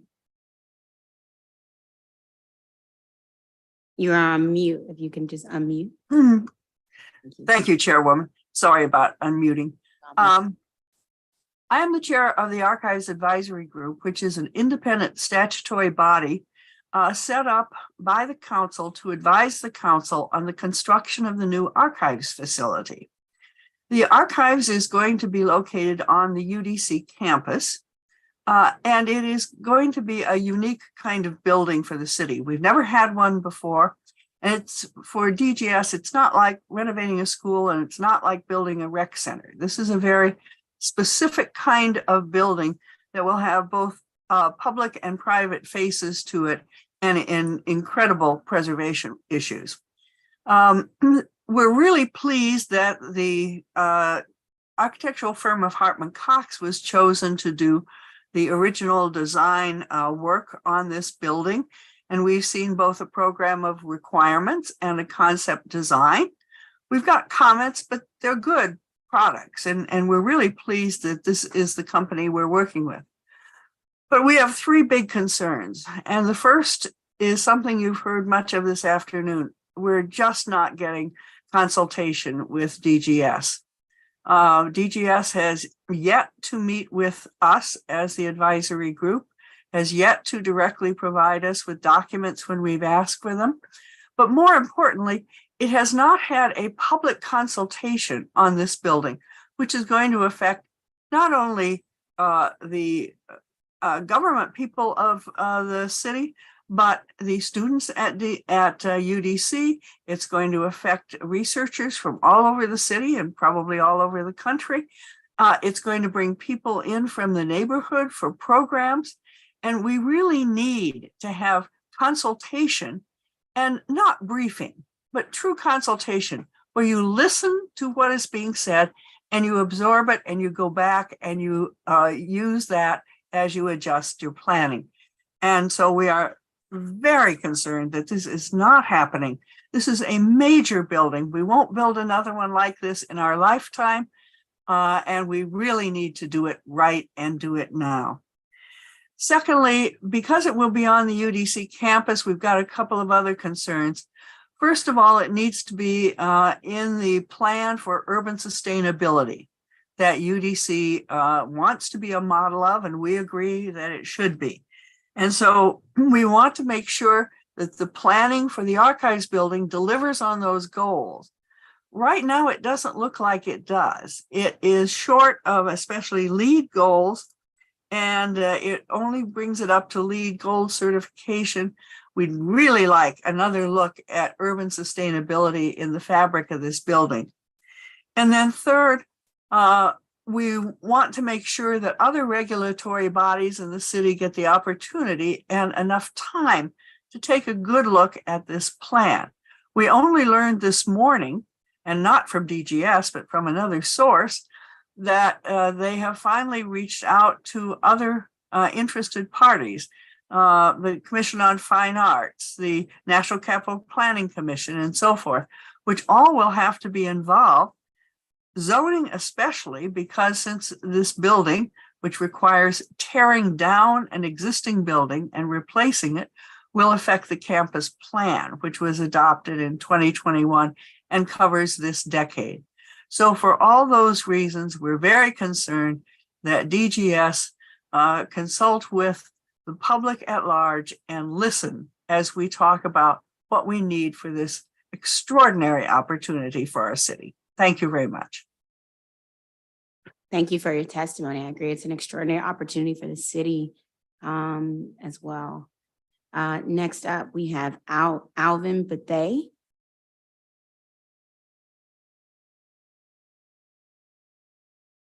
You are muted. Can you just unmute for me, Alvin?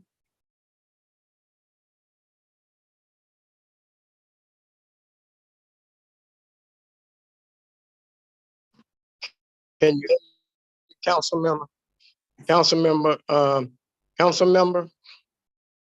Got it. Council, I can hear you.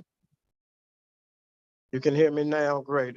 Good afternoon, council member Lewis George, chairperson on the Committee of Facilities and Families and Facilities and Families. And also I want to say good afternoon to committee members and staff. Let me put on the record from the outset, council member Lewis George, that I am presently a DPR employee. And I want to start out by saying that if I had to grade DPR on its facilities and the services that it provides to our residents and in particular, our vulnerable residents, they get a big fat F.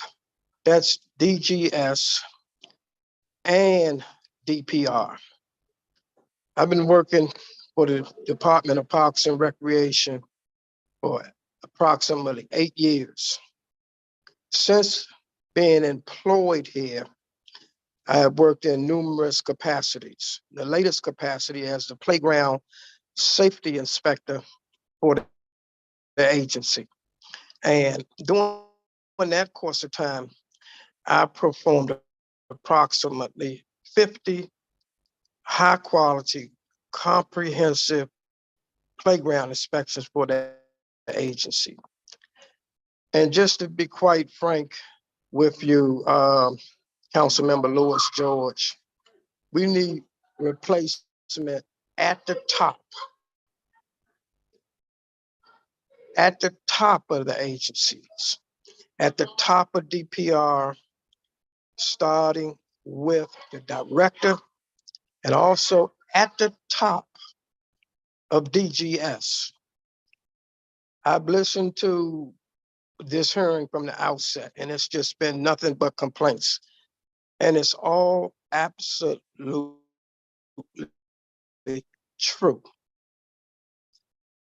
At this point, I am seriously contemplating contacting and filing a complaint with the Department of Justice, Civil Rights Division, Office of Disability Rights. I'm also contemplating going into Pretty Man Court and filing a lawsuit. The conditions in particular on the playgrounds are horrendous. There is no playground safety, repair, maintenance program in DPR. There is none. There's that. There's nothing. There is none with DGS. I've sent you only a couple of pictures to your staff of some of what I have observed when I went out to do inspections. And these playgrounds put our kids in immediate danger. They have some very serious hazards. I sent to your staff a couple of pictures of a couple of sites. I'm also very concerned about a pattern that became apparent to me as I was doing my inspections. And that is inferior/discriminatory work in terms of maintenance, repair, and in terms of construction for playgrounds east of the Anacostia River. And let me be clear, Councilmember Lewis George, I don't make these statements lightly. These are statements that I have brought to the management.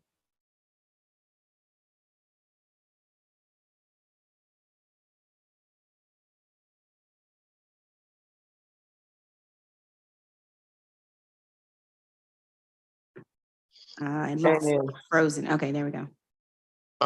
Hello? Yeah, it was frozen for a second. I can hear you now.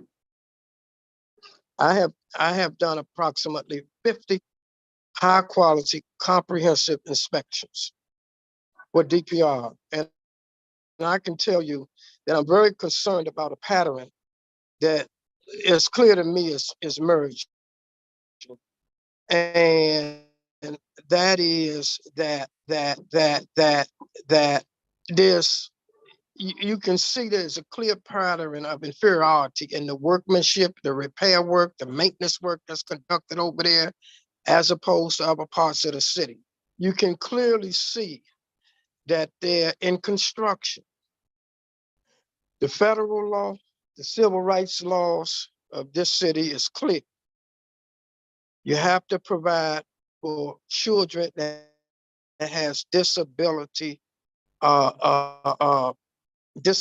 concerns and developmental delays. Okay. And it's not being done at all. And you know, I heard you once before publicly. I heard you, Councilmember Lewis George, put out a public cry to end the gun violence in this city. I heard you on TV. Yes. And you know, since you've made that public cry, the conditions haven't gotten any better. If anything, they've gotten worse. There's been more homicides. And you know why? Because the facilities that the kids have to come to are so deplorable. They so inept. They are not working. And it's just that serious. You have to be able to, people have to be able to tie together the connection between kids having a deplorable recreation center. We really need to clean house of management, and meetings, talking, asking them to do better is over with.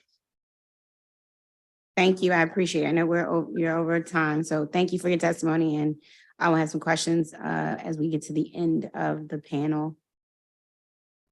Thank you, Councilmember Lewis George. Thank you for your words. Next up, we'll have Neil Flanagan.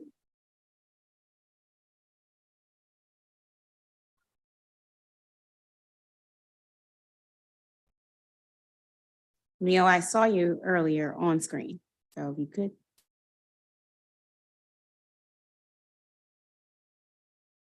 There you go. And if you could just unmute for me. There we are. Unexpected. That's right. Okay. Thank you, Chairperson Lewis George, for the opportunity to testify today. My name is Neil Flanagan. I'm speaking on behalf of the DC Archives Advocates, which represents historians, genealogists, and other users of the District of Columbia archives. At the Secretary's oversight hearing, we were pleased to report that after 10 years of delay, the project to construct a new archives at the University of the District of Columbia is making substantial progress. We cannot be so upbeat at this hearing. The Department of General Services continues to mismanage the design process. The willful lack of transparency and contempt for the expertise of the public has become only more apparent as we get closer to construction. The new building requires a massive taxpayer outlay, and the structure will last for over a century. Done well, it will open the records that tell our community's histories for the first time and advance the district's essential sustainability goals. But in the dark that DGS has created, we cannot trust that it will be done well. The agency has not been proactive. They have resisted polite requests for information, delayed the release of documents by months, and now they misrepresent their actions in the agency responses provided ahead of the hearing. They even misnamed the council's oversight body, the Archives Advisory Group, as the American Association of Gardeners. Can we risk this kind of sloppiness being carried over to $103 million in irreplaceable records of our communities that no one else has ever bothered to preserve? We therefore request the council act to ensure DC's history gets the facility it deserves. We as the council require DGS to conduct good faith public consultation sessions before they file at the Zoning Commission or the Commission of Fine Arts. They must provide clear notice to stakeholders, including the UDC community, other universities, history professionals, genealogy groups, and of course, neighbors of the Van Ness campus. Require DGS to provide updated schedule of board and agency reviews that includes meetings that have already occurred. This report should include all meetings outlined in the December 9th, 2022 documents. And finally, to design the building for a net zero future envisioned by the council and already realized in many public buildings. I am delivering a testimony in the group because I'm both a professional, an architectural professional and a historian. I've spent a good time at about 26 different archives across the country. And I recently led the building system integration of 5 million square foot, 3-tower Beyond Lead commercial campus and worked on DC's first commercial net zero energy renovation, the American Geophysical Unions. Also worked on an archival vault at the Louis Armstrong House Museum of Queens. So I can say from experience that DGS's behavior is abnormal and far from the practices that have delivered award-winning beloved renovation to the MLK Library and other schools. Likewise, the sustainability approach is out of step with the policies enacted by the council, such as the DC Clean Energy Building Code Act, which will come into effect the same year that the building is built. So again, the archives could deliver a newfound ability to tell our community's histories, help us heal the past, and nurture the culture of the district. And through its physical plan, it could play a part in a just transition. But unless the Department of General Services opens itself up to collaborative public consultation, provides transparency within schedule, and prepares the building for future net zero operations, we cannot be sure of that future. Thank you. Thank you for your testimony. And I will have questions at the end of this panel. So if you can stay on for that. Larry Greenhill.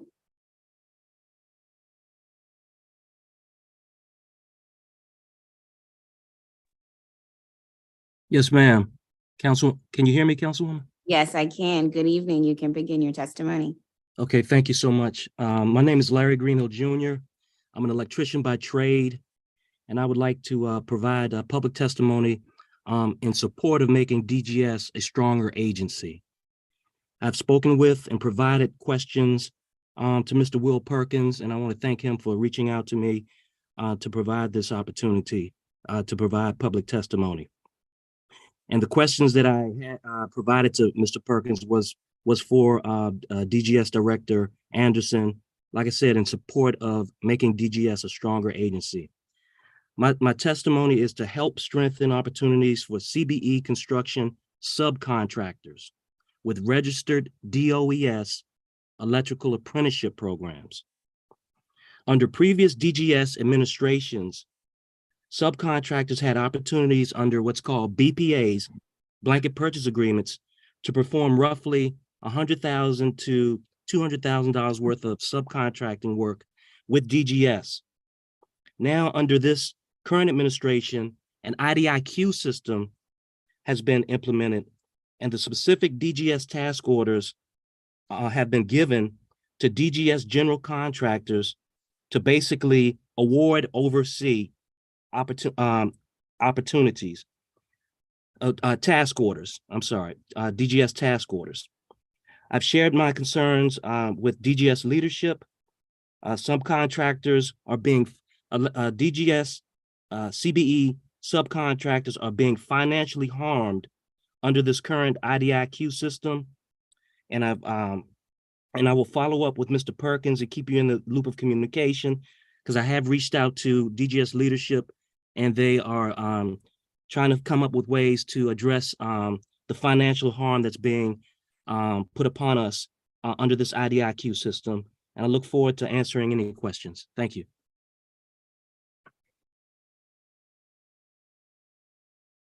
Thank you for your testimony, and thank you for sharing those questions with Will Perkins from my staff.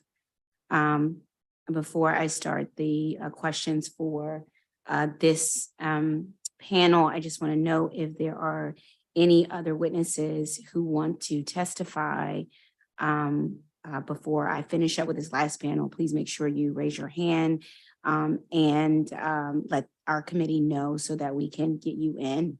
If not, we will begin our questions here for our last panel. Thank you all for your testimony and hanging in there with us. I'm going to try to go in sort of the order I heard information. Nina Dodge from our co-chair of DC Climate Action. Thank you. I'm prepared to ask Dr. Anderson for an update on the St. Elizabeth microgrid situation at Thursday's hearing. But I wanted to know, has DGS provided a reason for the delay in finalizing the award of the microgrid contract?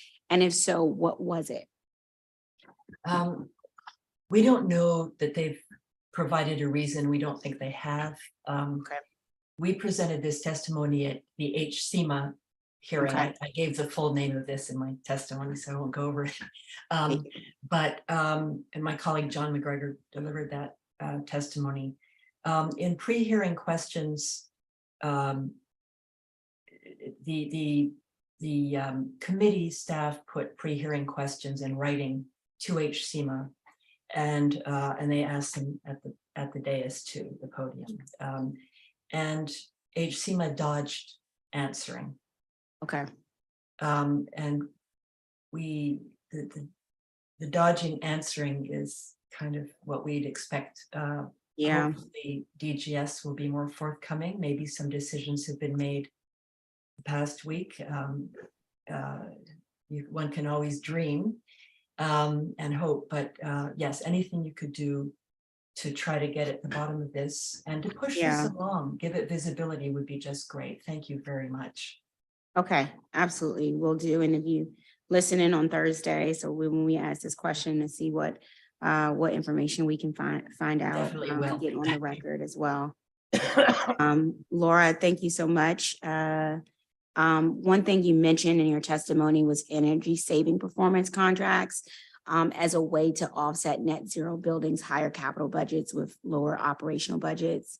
Wondering sort of, has Sierra Club DC chapter spoken with DGS and the mayor's office about such contracts? This is something we're looking into, so I just wanted to get a sense of what you all have learned thus far, so that we can further explore these types of contracts particularly. Yes, we've had some conversations with DGS staff, and they're very aware of these financial mechanisms. We have not talked to the mayor's office about them, however. So I mean, there's probably some other creative approaches as well, but but DGS is going to have to put more money into the construction budget in order for them to comply with the DC laws on building efficiency and net zero buildings. They won't be able to get there with mechanisms like energy performance savings contracts. So those are an important part of the picture. But I'd emphasize again the huge importance of adding some staff to That's right. I was going to say, yeah. So I know two things. Part of this ask is one, full implementation of the Greener Government Buildings Act. And that also includes, in order to do that, including funding for additional personnel and DGS's Sustainability and Energy Management Division to manage implementation of it. We did have an opportunity to meet with some of the current staff who are excited to get to work from DGS on this and are in the process of trying to staff up and hire up in that regard. And this is something that I am committed to making sure we have that implementation there, as well as the funding, but also, and then working with our partner committees, I would say partner committees with Transportation Environment, with Councilmember Allen as well, and making sure that we are all on the same page as far as interagencies work goes around this. Great. And I didn't have Now, time I to know you say had a it. big call for transparency here. Mhm. So I wanted to get a sense of what would you like that transparency to look like? Are you thinking sort of we have the public dashboard level of transparency, or I know that's one of the asks. So I just wanted to see what good transparency would look like in that regard. Well, I mentioned the strategic energy plan, and it Okay. wasn't at all what we were expecting to see. It had a lot of good information in it, but we were expecting to see like really nuts and bolts information about what needs to be done this year, what needs to be done the next year, how much it's going to cost, which buildings are affected. And we didn't find that in the plan at all. I mean, I read the whole thing. It wasn't Right. actually that long, but even my more technical energy committee members weren't really able to extract much information from that. But also in the mayor's budget documents, as a layperson, I find them almost impenetrable. Sort of a bigger gripe is that we have to turn to the deep experts on deciphering the DC That's budget right. to find out what the heck is in them. We agree there, and in the hopes of improving that process as well across the board. And our budget staff have to work just in day in and night just to decipher and make it clearer. So we would definitely agree and follow up on that as well. David, I wanted to come to you. You spoke a lot about sort of DGS and DCPS for promoting more community engagement across all communities, and the parity piece of that as well for even equitable engagement. Just wanted to see if you could talk about sort of what that would look like based on what experience you were able to have, and specific actions you have seen DGS take to make that happen. And then based on your expertise, sort of what advice do you have for DGS and DCPS in ensuring parity across all wards? Well, I think they do a good job of ensuring parity, whether the communities come to the meetings or not. DGS is the voice that insists on parity in terms of budget and parity in terms of the programmatic offerings each project gives to the students. So I think on the modernization level, at least, there is good oversight on the parity side. In terms of community engagement, that's handled by DCPS, not by DGS. Their partners deal with the community involvement, local ANCs, community organizations, immediate neighbors. And that's handled through their sister agencies. So I don't think it's a lack of trying in terms of trying to get the word out. I just think that there's certain communities in the city who, for various reasons, the level of participation just isn't as high as it is in others. And as you heard, we work across the wards. So I think DGS and DCPS does its best to get people out. And when they don't come, it doesn't really alleviate us as the design professionals from delivering a product that is comparable to something that we're working on in Ward 7 is going to be comparable to something that's being built in Ward 3 and Ward 2 and Ward 1. It's just the way it works. And my concern about the operations and maintenance parity is if you do decentralize operations and maintenance, as was mentioned earlier in testimony, at the beginning of today's hearing, I do worry that the parity between facilities is going to drop away. And I think whether or not DGS's operations and maintenance is at the level it needs to be, I'm sure there's room for improvement for all of us, including myself.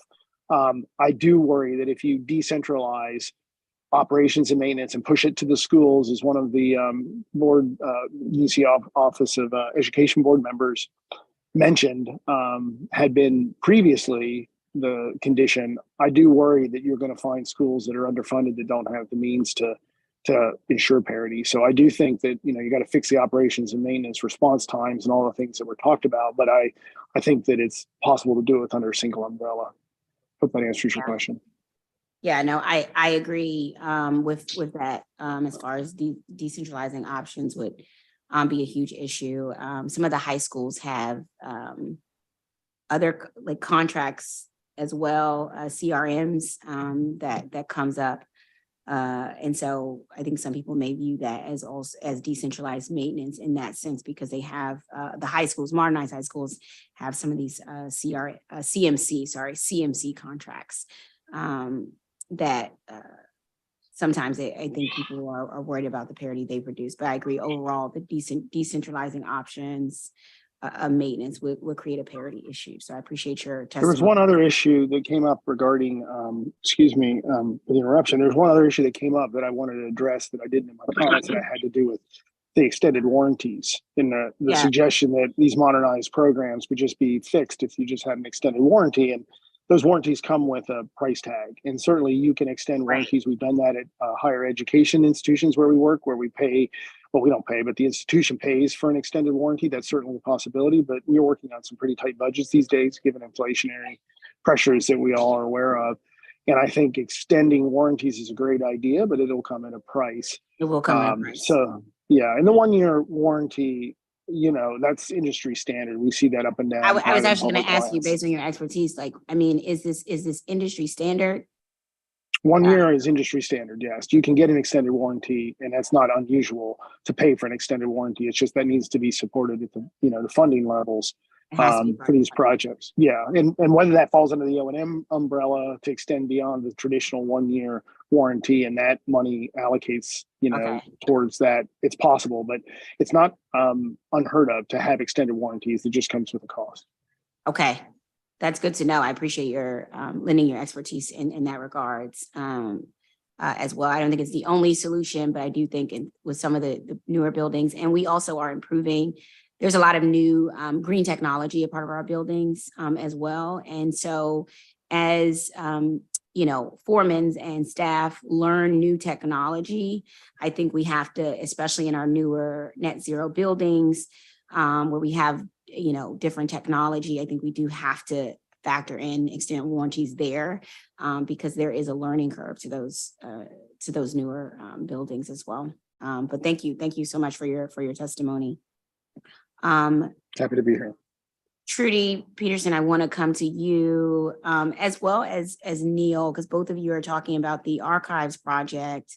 And I don't know if you all had a chance to see sort of DGS's response in our to our questions, because we did ask about this, and we asked them to, you know, explain DGS plans for public involvement and planning for the DC Archives project, including the Archives Advisory Group. And it says the answer was all correspondence and project updates about DC Archives will be communicated to Archives of American Gardens, AAG. And I would give you a chance. I can read it and then let y'all, and I'm going to ask you both to just respond to it for me. Friends of Archives and the local ANC via Office of Public Records, OPR. DGS will provide project-specific information to OPR. Subsequent information is also published to the DGS website under the Archives project. And a consistent channel between OPR, Office of Public Records, and AAG, Archives of American Gardens, has been established and will continue to be the main conduit of information. Yeah. So I know both of you all, I want to give you all an opportunity. That is what we received in our oversight responses. And Neil, I know you have a long, you know, you've done this work and you know how this works. So I just want to see if you can respond to that. For us to be able to follow up with DGS. Well, let me take the first shot. I would suggest you go first, yeah. Yeah, let me have Neil follow up because he can do the technical stuff that I can't. But the statement that DGS has provided all these things that we've asked for is just not so. And it hasn't come to us through OPR. I don't blame OPR at all for this. But they simply have not provided what we've asked for. And when we have finally asked, because we've said, where are the following documents? Where's the follow-up on the program of requirements? Where is the concept design? Then it gets published because OPR pushes them to do it, but it isn't because they effectively have come forward. Furthermore, you know, this is a technical business here, that we're engaged in. And we need, of course, OPR, but we need the DGS expertise in it. We need the Hartman Cox expertise. So we can't just be limited to one voice in this particular project. Neil? Yeah, everything Trudy says, I echo, and I would say, you know, there's just been this, you know, the documents that we've seen. We were given the design documents 2 months later, so they were released. They were produced supposedly on December 22nd. December 9th, 2022, and then they were only released to us at the beginning of February. So there's things like that, and that was only after you know, we requested them, and there was a bit of a political fracas that we weren't happy to be part of. And that, I don't think that's productive for anyone, particularly as, you know, from my perspective as an architect, that would be very, very disruptive to the design process. What I would say about, in terms of what I can articulate an expertise, the reality is that if we talk about public consultation, there's different kinds of public consultation, right? So everyone's very familiar with some of the public review boards, which are set up in this kind of antagonistic way where you have almost as a negotiation, right? Mm-hmm. But in design, you actually kind of want to start away from negotiation. So if you were to start with user groups, you know, and the Martin Luther King Library did way more of this than, I mean, they did a lot, but even as in a more normal amount, you really want to start with user groups to develop the program of requirements, which is not so much a design, so much as it is a list of things that, a checklist that you're going to include in the building and the expectations for those spaces. So you can hold yourself accountable. And that way you're getting really the expertise of the users and the expertise of your client. Mm-hmm. And then you might do a conceptual space planning. So it's reasonable that they would kind of go away and architects would go and work. And then you'd want to bring it back and make sure that everyone still agrees that the program requirements is there. And the consultation might also be saying, well, we looked at this and this is something we wanted. We can't do it. We can't find a way to do it. So it's not just about that. And then at that point, it's not just about, you know, it is about listening to and getting the right building, but it's also sort of, you know, admitting that, you know, there are limitations to what we can do from budget and things like that. And then you want to have that continue throughout the process. And we just haven't had anything like that. And then by the time you get to these antagonistic processes, these negotiation processes, or you start getting Commission of Fine Arts, who is just experts from elsewhere, things are getting really fixed. And, you know, the Office of Planning and the staff of these design review agencies have already taken looks at them. So there's a lot of, it's too far along, and you're really not getting the maximum benefit out of public consultation. That said, it's still valuable if we can do it. Let me also add that this is a very complex site because you have, you're on a university campus, you're in a neighborhood, you're near foreign embassies, you're by commercial strip. And so we've got a lot of things going on there, all of which are going to be affecting in one way or another this new building. And we need to have all those kinds of voices in. Agreed. Yeah. And what is it, you know, without this engagement, you know, what is your fear of what will happen as a result of this lack of sort of engagement that's happening right now? Inadequate building. Yeah. Mm-hmm. Not meeting user needs, not meeting university needs, not fitting into the environment, all of those things. Okay. I would agree that the primary concern, I think the drawings are in an okay shape. I think but that doesn't mean they can't be better because it is an expensive building. So you know, there's certain things that, you know, really great to have archives, people who use archives, people who handle the documents on the back end, really being, and we don't know how they were consulted, you know, really being able to come in and say, well, this sequence, you know, you have spaces set up in this way, that's actually going to that poses security problems, that poses this, that isn't going to work in terms of, you know, archivists relating to staff or to visitors. You know, they have a multi-purpose room, and is that, you know, designed for the uses that they need?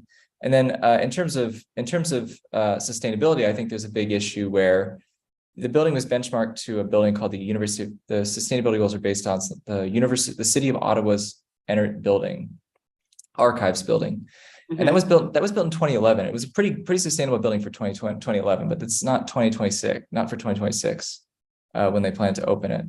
And I think that it would be possible through these design conversations to find ways to work within the budget that they have, and achieve net zero abilities. And the building has a very large roof to occupied area, and it wouldn't be difficult, for example, to design it for future solar panels, if not as part of the base building. Okay. And I think that without these consultations, we're not thinking creatively. Okay, absolutely. Thank you. I appreciate both of your testimony there, and I will follow up with DGS on Thursday in regards to that. I want to take a moment to come to you, if I could, Alvin Bethay, as DPR employee. First, thank you for your service to district government and to the residents of the city. Can you say more about your experience as a playground inspector? Does DPR or DGS do playground inspections usually? Yeah, Council Member Lewis George, they have nothing in place, zero. I have attempted, I've attempted to help them with that by passing the national certification exam offered by the National Parks and Recreation Association. And I'm presently working towards being able to offer forensic playground safety inspections and audits. That's the path I'm on presently. But they have nothing in place, and I've tried to do it for them. They had me doing it for them for about 10 months, in which I performed about 50 of them, like I said in my testimony, high-end comprehensive inspections. And you know, because I'm not a yes man, you know, they basically didn't want to continue the services. And I'm just going to be frank with you, Ms. Lewis. I just want to be frank, and I just believe it's because I'm a Black man. Okay, and I told Mr. Hunter, I told him that as far as I'm concerned, if I was a white man, I would have been able to continue. And I want to put that on the record. I'm going to be frank. I would have been able to continue to offer this service. The impact of having these playgrounds with these hazards on it is profound. Right. You're talking about people's children going to playgrounds and being exposed to some serious hazards. This is, if you can't do a playground, how can you do a building? I mean, you know, it's really, so, I mean, I just want to ask, George, sad. Yeah. It's really sad, but we need replacement at the top. And Okay, I hear you on that. I just want to understand the playground piece. Going to the DOJ. I hear you on that. How can you do a building when you can't even, you know, safely maintain and build a simple playground for kids? How can you do a building? And I'm telling you, at this point, the DOJ needs to step in, because, you know, let me tell you one true story. About 2 months ago, I was over at the Dwight Mosley playground doing an inspection. A man came over there with his disabled child to take her to the playground, and she looked at me. I forgot what age she said she was, but he had to leave. It literally brought a tear to my eye. He had to leave because it just wasn't accessible in no shape, form, or fashion. And it brought a tear to my eye. And I told management about this. Right. He had to leave. And this was the Dwight Mosley over in Ward 5. Okay. And at this point, we need to we need to file a lawsuit and go down to district court and file a lawsuit and ask federal judge to step in, or go to the Civil Rights Division over at DOJ, because it's horrendous. And I'm telling you, Councilmember Lewis George, I'm serious. I see a clear pattern, especially over east of the river. I've done these inspections all across the city. I've done 50 of them. And I'm a nationally certified playground safety inspector. I'm board certified. And I'm presently working on being able to offer forensic inspections. And it's a clear pattern of inferior work being done east of the river. Okay. In terms of construction and maintenance and repair of playgrounds. And children over there do not deserve it. We need absolutely change. We need change in management.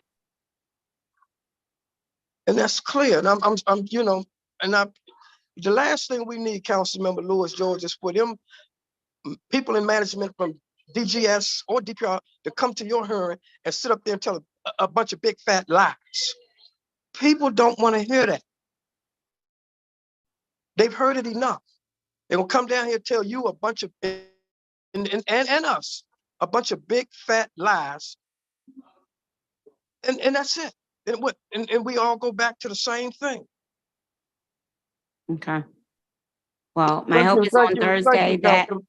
Thank Lewis, Councilmember Lewis George, thank you. And I appreciate you giving me the opportunity to express to you what I find as a serious problem. And let me thank you for, I appreciate your service. And thank you for your candidness as well.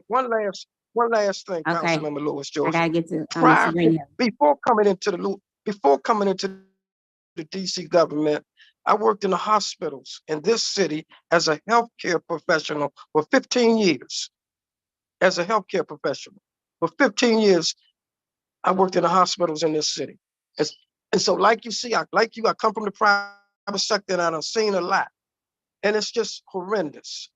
And please, yes, that's it, Councilmember Lewis George. Thank you. Thank you. Thank you.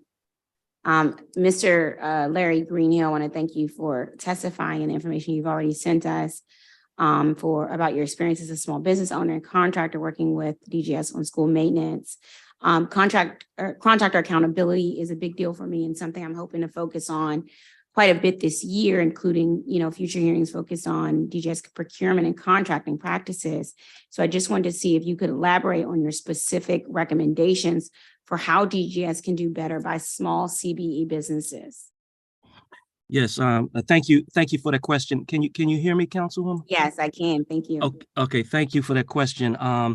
As I explained to Mr. Perkins, specifically with the task orders, which now under the current administration are the DGS task orders are divvied up between winter blitzes and summer blitzes. Okay. And basically those are the maintenance orders that I've been on the call listening to that, go throughout the school year that, the DGS maintenance people can't address. That becomes the winter blitz task orders and summer blitz task orders. So with that being said, under previous administrations, a DGS official, a DGS foreman or COTAR or what have you, would work directly with let's say an electrical subcontractor like myself. If at a particular school, the light poles were out, or the light fixtures in the school were out. I think that we need to go back to a DGS employee handling task orders to give smaller CBE contractors with registered apprenticeship programs like we have an opportunity to perform some of this work during the winter and summer blitzes. Right now, for example, DGS will give the task orders to a general contractor. Okay. The general contractor will then ask CBE contractors like myself to provide estimates. And once we run around, we provide estimates, we provide that to the DGS the general contractor, and then it gets marked up and passed on to DGS itself. And we don't have any follow-up from DGS on who got the task order. Right. It didn't used to be like this. And Yeah. so, yeah, That's so we need, that's an issue, because then you're just providing sort of how much, what the cost will be, what the scope will look like, and then they choose, and you all aren't even hearing anything back. that's part, yes, ma'am, that's part of it. And what was it like under previous, you said a different administration, what was it like under previous administrations? So under previous administrations, as I explained to Mr. Perkins, me and my business partners explained to Mr. Perkins, it was more of a direct relationship. Okay. With the DGS official. Okay. That had the task orders. So that DGS official also would ask, take for instance, council member, let me see your DC electrical journey workers license. Right. Let me see your DC apprenticeship licenses. Now none of that is happening. Got it. And we're watching, and I've talked to our councilman Trayon White. We're located in Ward 8, and we're asking, we're seeing people come into Ward 8 that aren't even, CBE contractors doing performing subcontractor work. Yeah, absolutely. We actually, one of the things we studied, because we heard from contractors, we heard from CBEs particularly, is we put in a budget for funding a disparity study here in the district regarding our CBEs, particularly from hearing this, and work with Councilmember McDuffie and the Committee on Business Economic Development. The DMPED is charged with completing this disparity study.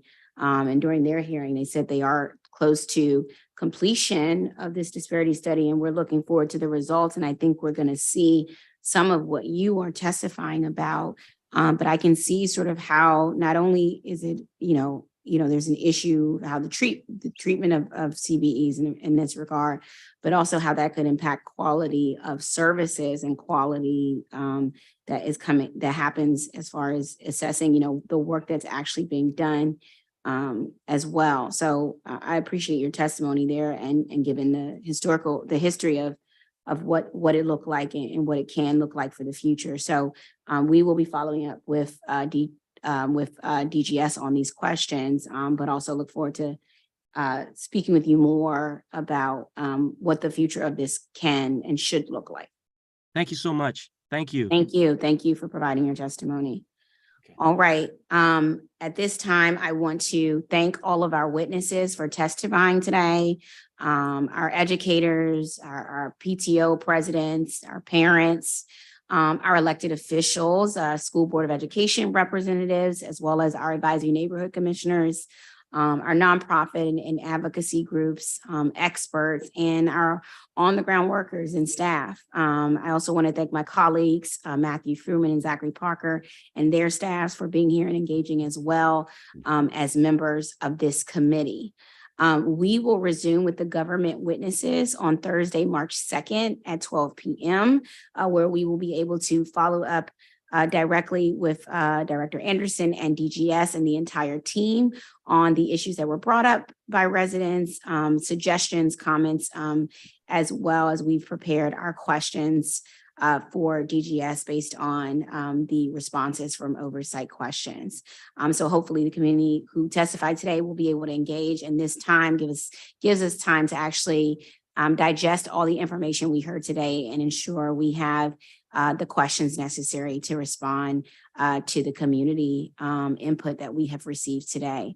I want to remind witnesses to send a written copy of their remarks to facilities@dccouncil.gov so that it may be included in the record. The record for this hearing closes in 5 business days at 5 p.m. on Tuesday, March 7th. So please submit your written copy of your testimony by 5 p.m. on Tuesday, March 7th to facilities@dccouncil.gov as well. And remember, all testimony and pre-hearing documents are available on my website at janiceward4.com/Dropbox. With that, it is now 5:40 p.m. And this hearing is adjourned.